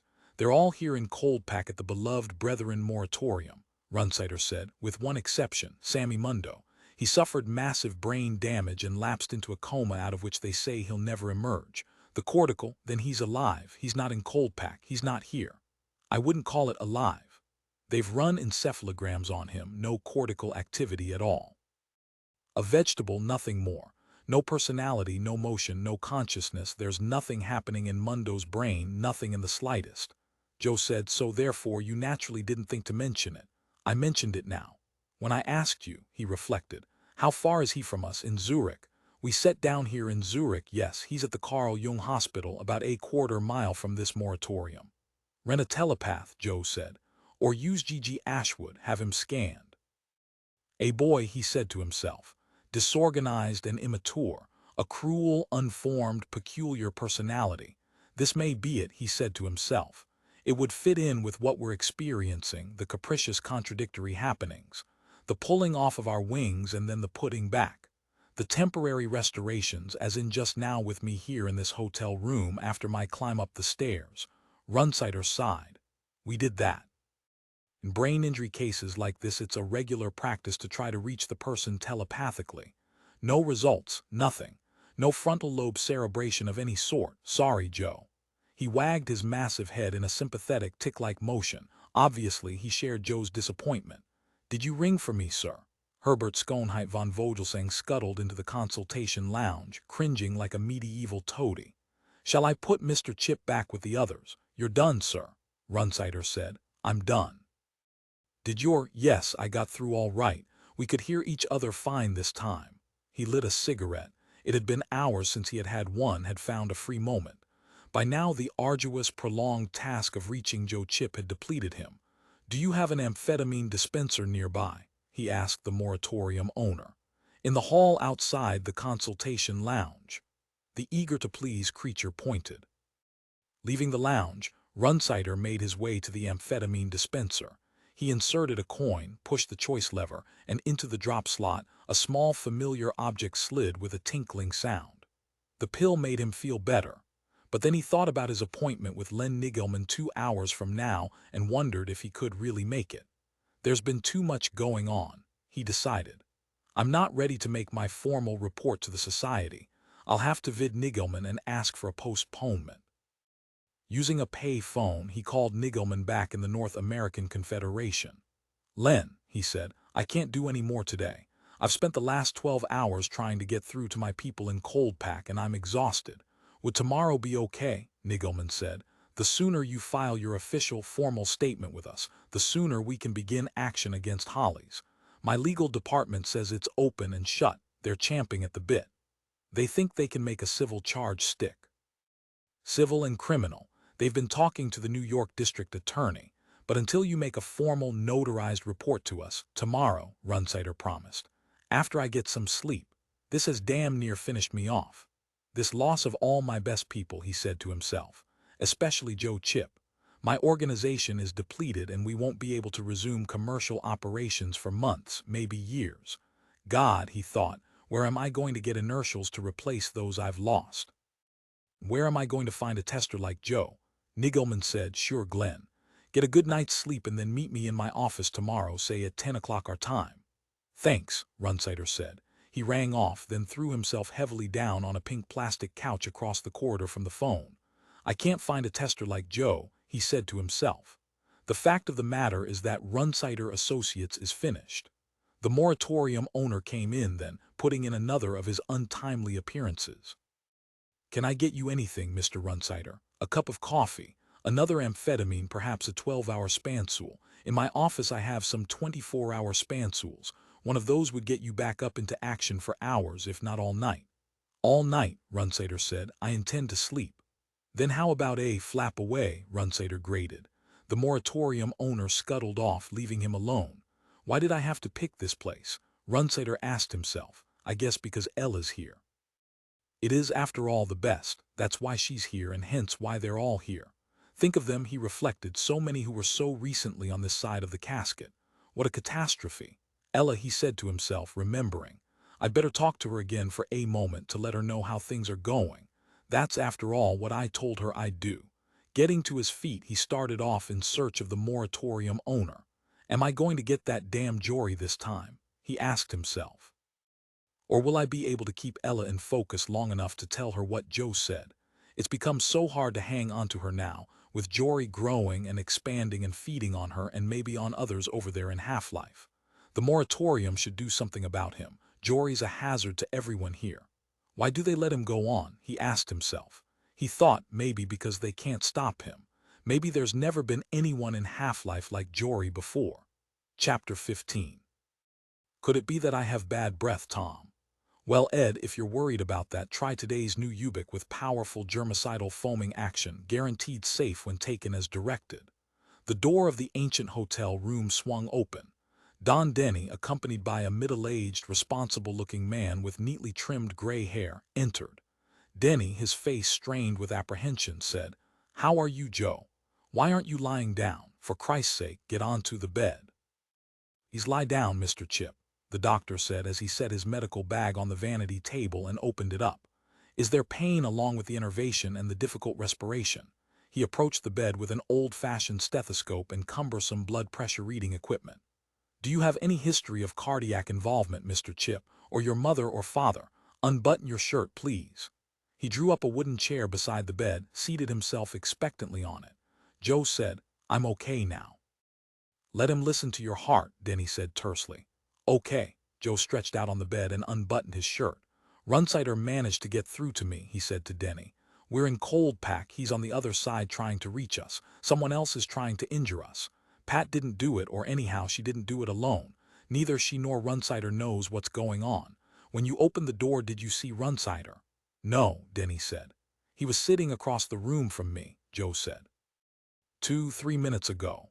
"Sorry, Joe," he said. "That was the last thing he said to me, and then he cut contact, stopped communicating, just canceled himself out. Look on the vanity table and see if he left the spray can of Ubik." Denny searched, then held up the brightly illuminated can. "Here it is, but it seems empty." Denny shook it. "Almost empty," Joe said. "Spray what's left on yourself. Go ahead." He gestured emphatically. "Talk, Mr. Chip," the doctor said, listening to his stethoscope. He then rolled up Joe's sleeve and began winding inflatable rubber fabric around his arm in preparation for the blood pressure test. "How's my heart?" Joe asked. "Appears normal," the doctor said, "although slightly fast." "See," Joe said to Don Denny. "I've recovered." Denny said, "The others are dying, Joe." Half sitting up, Joe said, "All of them. Everyone that's left." He held the can but did not use it. "Pat too?" Joe asked. "When I got out of the elevator on the second floor here, I found her. It had just begun to hit her. She seemed terribly surprised. Apparently she couldn't believe it." He set the can down again. "I guess she thought she was doing it with her talent." Joe said, "That's right, that's what she thought. Why won't you use the Ubik?" "Hell, Joe, we're going to die. You know it and I know it." He removed his horn-rimmed glasses and rubbed his eyes. "After I saw Pat's condition, I went into the other rooms, and that's when I saw the rest of them, of us. That's why we took so long getting here. I had Dr. Taylor examine them. I couldn't believe they'd dwindle away so fast. The acceleration has been so goddamn great. In just the last hour, use the Ubik," Joe said, "or I'll use it on you." Don Denny again picked up the can, again shook it, pointed the nozzle toward himself. "All right," he said, "if that's what you want. There really isn't any reason not to. This is the end, isn't it? I mean, they're all dead. Only you and I are left, and the Ubik is going to wear off you in a few hours, and you won't be able to get any more. Which will leave me." His decision made, Denny depressed the button of the spray can. The shimmering, palpitating vapor, filled with particles of metallic light that danced nimbly, formed at once around him. Don Denny disappeared, concealed by the nimbus of radiant, urgic excitement. Pausing in his task of reading Joe's blood pressure, Dr. Taylor twisted his head to see. Both he and Joe watched as the vapor now condensed. Puddles of it glistened on the carpet, and down the wall behind Denny it drizzled in bright streaks. The cloud concealing Denny evaporated. The person standing there, in the center of the vaporizing stain of Ubik that had saturated the worn and dingy carpet, was not Don Denny. An adolescent boy, mawkishly slender with irregular black button eyes beneath tangled brows. He wore an anachronistic costume, white drip-dry shirt, jeans and laceless leather slippers, clothes from the middle of the century. On his elongated face Joe saw a smile, but it was a misshapen smile, a thwarted crease that became now almost a jeering leer. No two features matched. His ears had too many convolutions in them to fit with his chitinous eyes. His straight hair contradicted the interwoven, curly bristles of his brows, And his nose, Joe thought, too thin, too sharp, far too long. Even his chin failed to harmonize with the balance of his face. It had a deep chisel mark in it, a cleft obviously penetrating far up into the bone. Joe thought, as if at that point the manufacturer of this creature struck it a blow aimed at obliterating it. But the physical material, the base substance, had been too dense. The boy had not fractured and split apart. He existed in defiance of even the force that had constructed him. He jeered at everything else in it too. "Who are you?" Joe said. The boy's fingers writhed, a twitch protecting him evidently from a stammer. "Sometimes I call myself Matt and sometimes Bill," he said. "But mostly I'm Jory. That's my real name, Jory." Gray, shabby teeth showed as he spoke, and a grubby tongue. After an interval, Joe said, "Where's Denny? He never came into this room, did he?" "Dead," he thought, with the others. "I ate Denny a long time ago," the boy Jory said. "Right at the beginning, before they came here from New York. First I ate Wendy Wright. Denny came second." Joe said, "How do you mean ate?" "Literally." He wondered, his flesh undulating with aversion. The gross physical motion rolled through him, engulfing him, as if his body wanted to shrink away. However, he managed more or less to conceal it. "I did what I do," Jory said. "It's hard to explain, but I've been doing it a long time to lots of half-life people. I eat their life, what remains of it. There's very little in each person, so I need a lot of them. I used to wait until they had been in half-life a while, but now I have to have them immediately, if I'm going to be able to live myself. If you come close to me and listen, I'll hold my mouth open, you can hear their voices. Not all of them, but anyhow the last ones I ate, the ones you know." With his fingernail he picked at an upper incisor, his head tilted on one side as he regarded Joe, evidently waiting to hear his reaction. "Don't you have anything to say?" he said. "It was you who started me dying down there in the lobby. Me and not Pat. I ate her out in the hall by the elevator, and then I ate the others. I thought you were dead." He rotated the can of Ubik, which he still held. "I can't figure this out. What's in it and where does Runsider get it?" He scowled. "But Runsider can't be doing it, you're right, he's on the outside. This originates from within our environment. It has to, because nothing can come in from outside except words." Joe said, "So there's nothing you can do to me. You can't eat me because of the Ubik. I can't eat you for a while, but the Ubik will wear off. You don't know that, you don't even know what it is or where it comes from. I wonder if I can kill you," he thought. The boy Jory seemed delicate. "This is the thing that got Wendy," he said to himself. "I'm seeing it face to face, as I knew I eventually would. Wendy, Al, the real Don, Denny, all the rest of them. It even ate Runsider's corpse as it lay in the casket at the mortuary. There must have been a flicker of residual protophasic activity in or near it, or something anyhow, which attracted him. The doctor said, 'Mr. Chip, I didn't have a chance to finish taking your blood pressure. Please lie back down.'" Joe stared at him, then said, "Didn't he see you change, Jory? Hasn't he heard what you've been saying?" "Dr. Taylor is a product of my mind," Jory said, "like every other fixture in this pseudo-world." "I don't believe it," Joe said. To the doctor he said, "You heard what he's been saying, didn't you?" With a hollow whistling pop, the doctor disappeared. "See," Jory said, pleased. "What are you going to do when I'm killed off?" Joe asked the boy. "Will you keep on maintaining this 1939 world, this pseudo-world as you call it?" "Of course not, there'd be no reason to." "Then it's all for me, just for me. This entire world." Jory said, "It's not very large, one hotel in Des Moines, and a street outside the window with a few people and cars, and maybe a couple of other buildings thrown in, stores across the street for you to look at when you happen to see out. So you're not maintaining any New York or Zurich or, why should I? No one's there. Wherever you and the others of the group went, I constructed a tangible reality corresponding to their minimal expectations. When you flew here from New York, I created hundreds of miles of countryside, town after town. I found that very exhausting.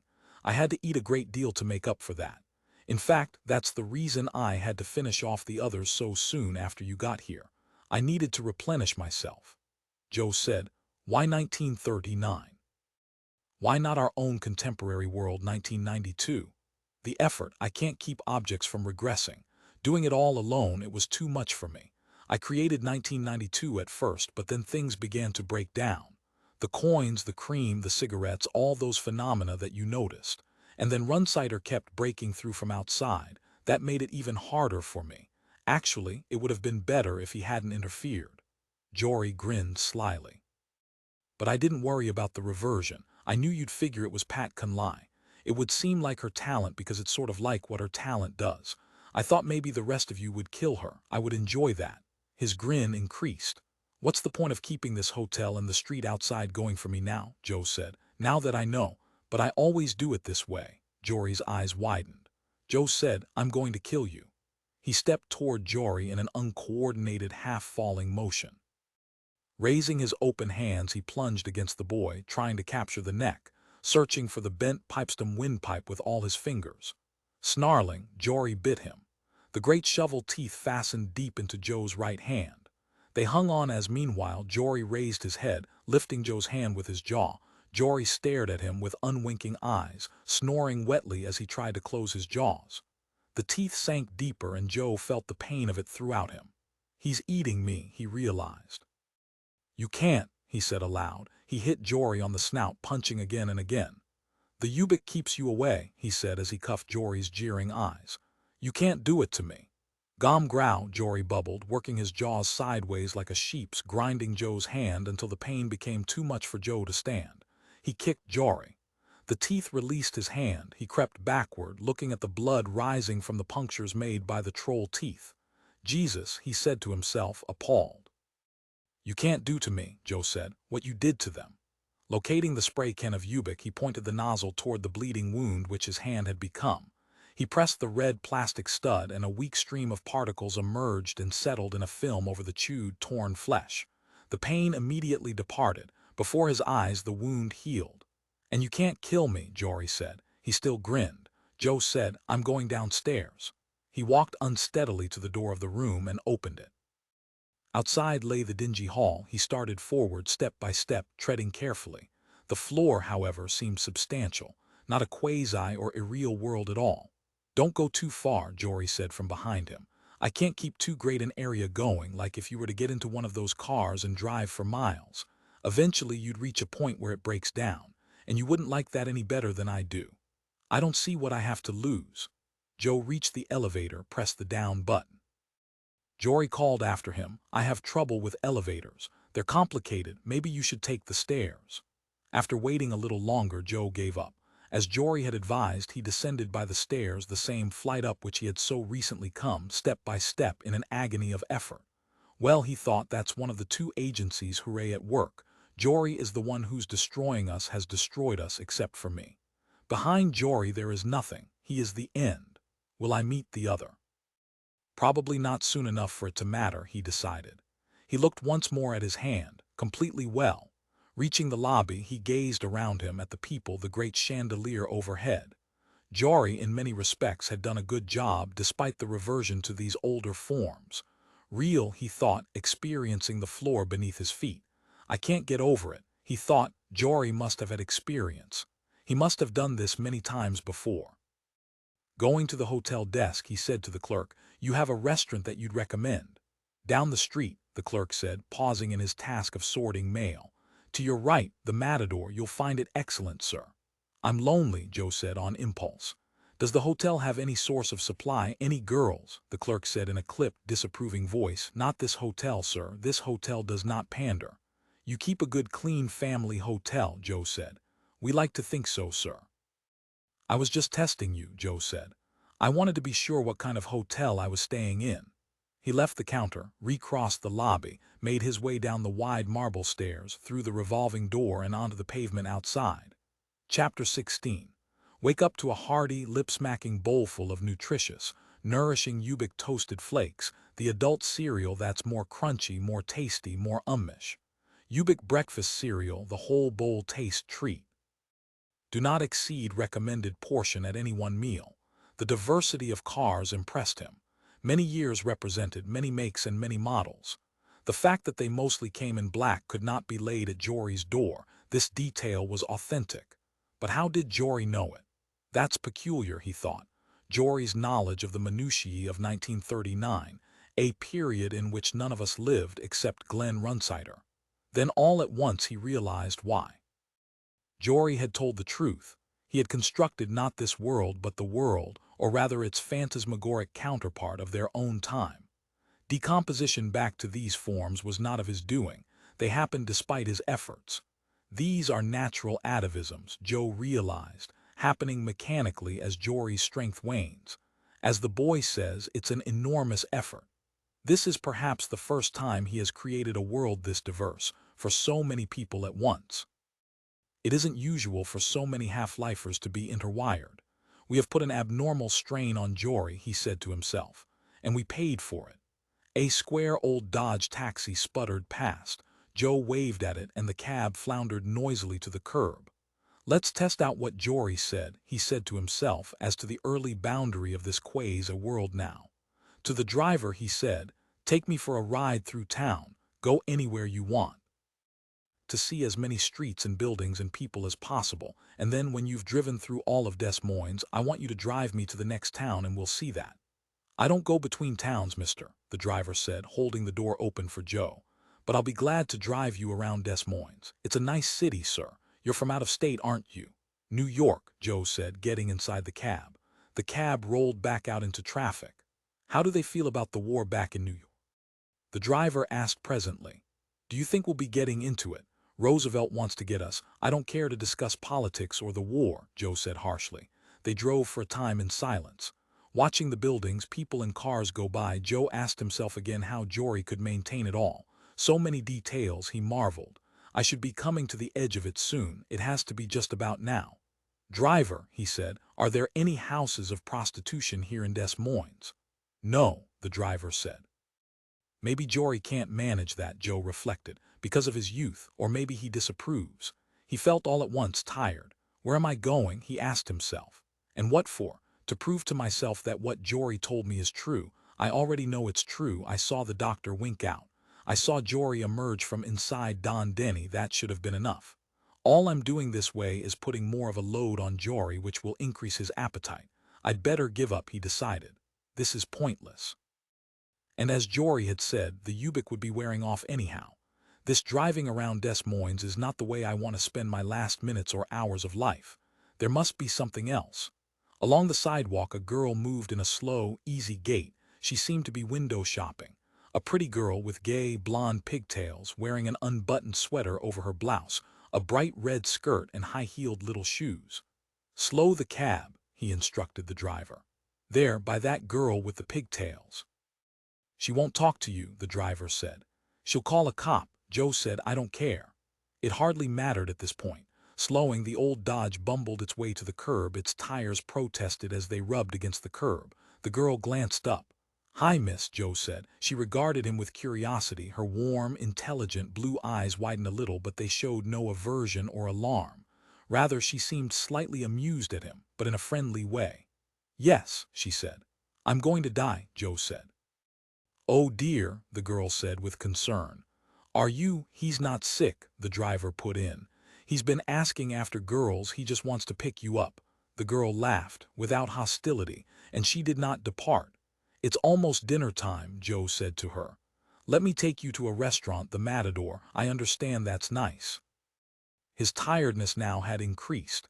He felt the weight of it on him, and then he realized with muted, weary horror that it consisted of the same fatigue which had attacked him in the hotel lobby after he had shown the police citation to Pat. And the cold. Stealthily, the physical experience of the cold pack surrounding him had come back. The Ubik is beginning to wear off, he realized. I don't have much longer. Something must have showed in his face. The girl walked toward him up to the window of the cab. You all right? She asked. Joe said with effort, I'm dying, miss. The wound on his hand, the teeth marks, had begun to throb once more and were again becoming visible. This alone would have been enough to fill him with dread. Have the driver take you to the hospital, the girl said. Can we have dinner together? Joe asked her. Is that what you want to do? She said. When you're whatever it is, sick. Are you sick? She opened the door of the cab then. Do you want me to go with you to the hospital? Is that it? To the Matador, Joe said. We'll have braised fillet of Martian mole cricket. He remembered then that that imported delicacy did not exist in this time period. Market steak, he said. Beef, do you like beef? Getting into the cab, the girl said to the driver, he wants to go to the Matador. Okay, miss, the driver said. The cab rolled out into traffic once more. At the next intersection, the driver made a U-turn. Now Joe realized we are on our way to the restaurant. I wonder if I'll make it there. Fatigue and cold had invaded him completely. He felt his body processes begin to close down, one by one. Organs that had no future. The liver did not need to make red blood cells. The kidneys did not need to excrete wastes. The intestines no longer served any purpose. Only the heart, laboring on, and the increasingly difficult breathing. Each time he drew air into his lungs, he sensed the concrete block that had situated itself on his chest. My gravestone, he decided. His hand, he saw, was bleeding again. Thick, slow blood appeared drop by drop. Care for a lucky strike? The girl asked him, extending her pack toward him. They're toasted, as the slogan goes. The phrase LSMFT won't come into existence until Joe said, "My name is Joe Chip. Do you want me to tell you my name?" "Yes," he grated and shut his eyes. He couldn't speak any further for a time anyhow. "Do you like Des Moines?" He asked her presently, concealing his hand from her.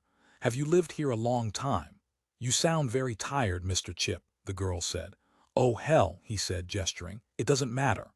"Yes, it does." The girl opened her purse, rummaged briskly within it. "I'm not a deformation of Jory's. I'm not like him," she indicated the driver.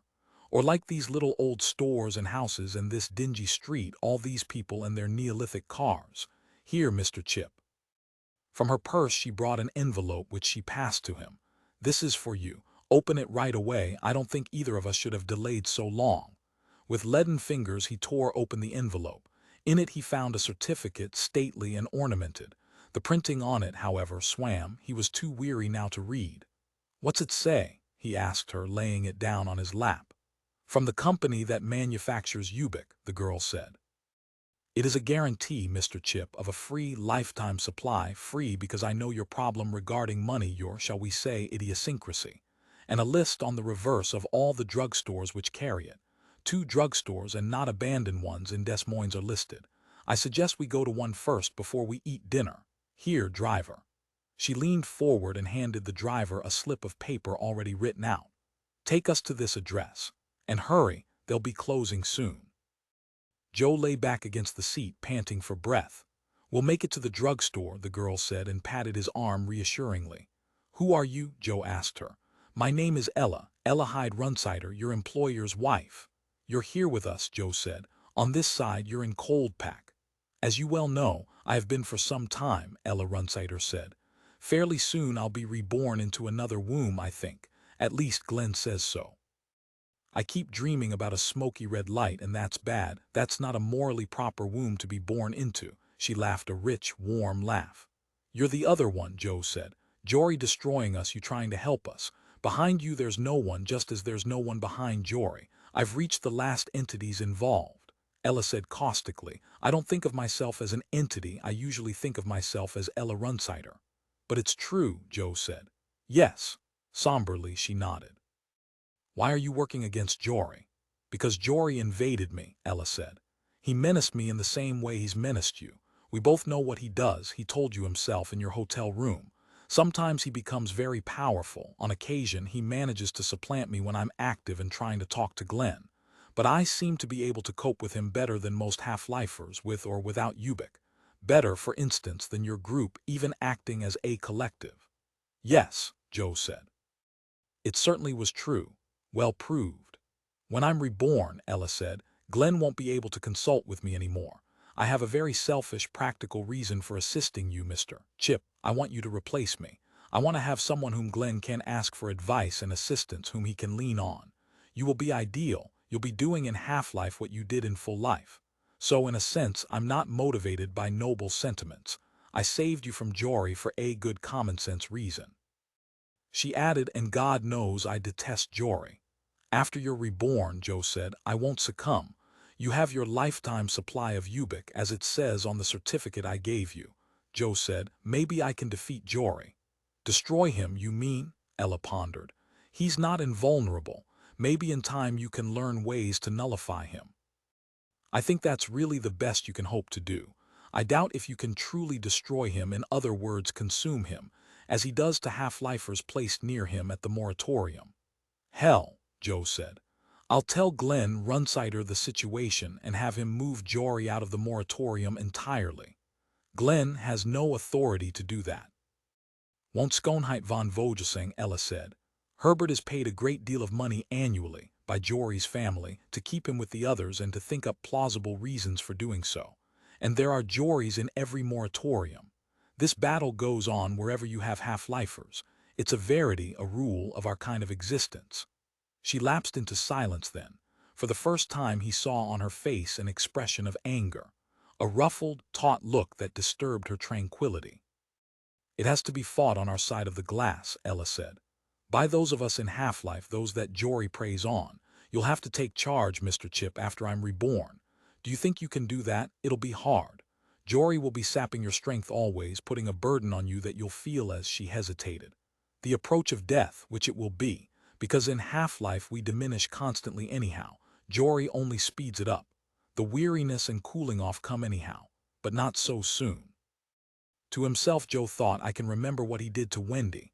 That'll keep me going, that alone." "Here's the drugstore, miss," the driver said. The square, upright old Dodge wheezed to the curb and parked. "I won't go in with you," Ella Runsider said to Joe as he opened the door and crept shakily out. "Goodby, thanks for your loyalty to Glenn. Thanks for what you're going to be doing for him." She leaned toward him, kissed him on the cheek. Her lips seemed to him ripe with life. And some of it was conveyed to him. He felt slightly stronger. "Good luck with Jory." She settled back, composed herself sedately, her purse on her lap. Joe shut the cab door, stood, then made his way haltingly into the drugstore. Behind him the cab thudded off. He heard but did not see it go. Within the solemn, lamplit interior of the drugstore, a bald pharmacist wearing a formal dark vest, bow tie and sharply pressed sharkskin trousers approached him. "Afraid we're closing, sir." "I was just coming to lock the door." "But I'm in," Joe said, "and I want to be waited on." He showed the pharmacist the certificate which Ella had given him. Squinting through his round, rimless glasses, the pharmacist labored over the Gothic printing. "Are you going to wait on me?" Joe asked. "Ubik," the pharmacist said. "I believe I'm out of that. Let me check and see." He started off. "Jory," Joe said. Turning his head, the pharmacist said, "Sir." "You're Jory," Joe said. "I can tell now," he said to himself. "I'm learning to know him when I encounter him." "You invented this drugstore," he said, "and everything in it except for the spray cans of Ubik. You have no authority over Ubik. That comes from Ella." He forced himself into motion. Step by step he edged his way behind the counter to the shelves of medical supplies. Peering in the gloom over one shelf after the other, he tried to locate the Ubik. The lighting of the store had dimmed. The antique fixtures were fading. "I've regressed all the Ubik in this store," the pharmacist said in a youthful, high-pitched Jory voice. "Back to the liver and kidney balm. It's no good now." "I'll go to the other drugstore that has it," Joe said. He leaned against a counter, painfully drawing in slow, irregular gulps of air. Jory, from within the balding pharmacist, said, "It'll be closed." "Tomorrow," Joe said. "I can hold out until tomorrow morning." "You can't," Jory said. "And anyhow the Ubik at that drugstore will be regressed too." "Another town," Joe said. "Wherever you go it'll be regressed. Back to the salve or back to the powder or back to the elixir or back to the balm.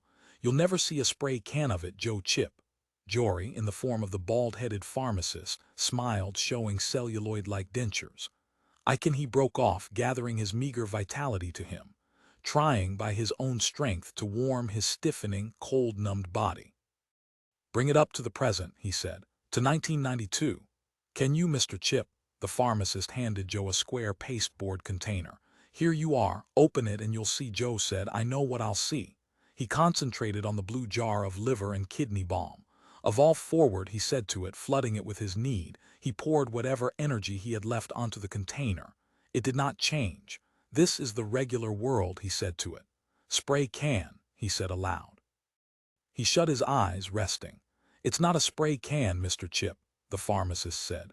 Going here and there in the drugstore, he shut off lights. At the cash register he punched a key and the drawer rattled open. Expertly the pharmacist transferred the bills and change from the drawer into a metal box with a lock on it. "You are a spray can," Joe said to the pasteboard container which he held in his hand. "This is 1992, he said, and tried to exert everything. He put the entirety of himself into the effort. The last light blinked out, turned off by the pseudo-pharmacist. A dull gleam shone into the drugstore from the street lamp outside. By it, Joe could make out the shape of the object in his hand, its box-like lines. Opening the door, the pharmacist said, "Come on, Mr. Chip. Time to go home. She was wrong, wasn't she? And you won't see her again because she's so far on the road to being reborn. She's not thinking about you anymore, or me, or Runsider. What Ella sees now are various lights, red and dingy, then maybe bright orange. What I hold here," Joe said, "is a spray can." "No," the pharmacist said. "I'm sorry, Mr. Chip, I really am, but it's not." Joe set the pasteboard container down on a nearby counter. He turned with dignity and began the long, slow journey across the drugstore to the front door, which the pharmacist held open for him. Neither of them spoke until Joe, at last, passed through the doorway and out onto the nocturnal sidewalk. Behind him, the pharmacist emerged too. He bent and locked the door after the two of them. "I think I'll complain to the manufacturer," Joe said. He ceased talking. Something constricted his throat. He could not breathe and he could not speak. Then temporarily the blockage abated. "Your regressed drugstore," he finished. "Good night," the pharmacist said. He remained for a moment eyeing Joe in the evening gloom. Then shrugging, he started off. To his left, Joe made out the dark shape of a bench where people waited for a streetcar. He managed to reach it to seat himself.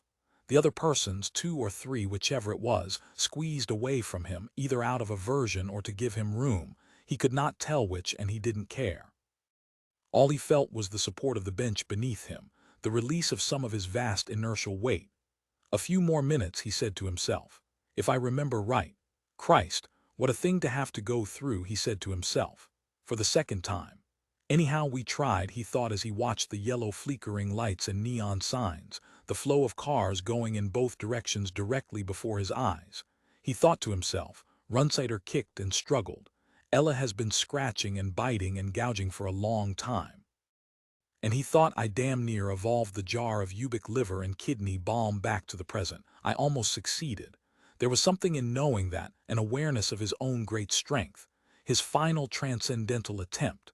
The streetcar, a clanging metal enormity, came to a grating halt before the bench. The several people beside Joe rose and hurried out to board it by its rear platform. "Hey, mister," the conductor yelled to Joe. "Are you coming or aren't you?" Joe said nothing. The conductor waited, then jerked his signal cord. Noisily the streetcar started up, it continued on, and then at last disappeared beyond his range of vision. Lots of luck, Joe said to himself as he heard the racket of the streetcar's wheels die away. And so long. He leaned back, closed his eyes. "Excuse me." Bending over him in the darkness, a girl in a synthetic ostrich leather coat. He looked up at her, jarred into awareness. "Mr. Chip," she said. Pretty and slender, dressed in hat, gloves, suit, and high heels. She held something in her hand. He saw the outline of a package. "Of New York, of Runsider Associates. I don't want to give this to the wrong person." "I'm Joe Chip," he said. For a moment he thought the girl might be Ella Runsider, but he had never seen her before. "Who sent you?" he said. "Dr. Sonderbar," the girl said. "The younger Dr. Sonderbar, son of Dr. Sonderbar, the founder." "Who's that?" The name meant nothing to him, and then he remembered where he had seen it. "The liver and kidney man," he said. "Processed oleander leaves, oil of peppermint, charcoal, cobalt chloride, zinc oxide." Weariness overcame him. He stopped talking. The girl said, "By making use of the most advanced techniques of modern-day science, the reversion of matter to earlier forms can be reversed, and at a price any kidnapped owner can afford. Ubik is sold by leading home-art stores throughout Earth. So look for it at the place you shop, Mr. Chip." Fully conscious now, he said, "Look for it where?" He struggled to his feet, stood inexpertly swaying. "You're from 1992. What you said came from Runsider's TV commercial."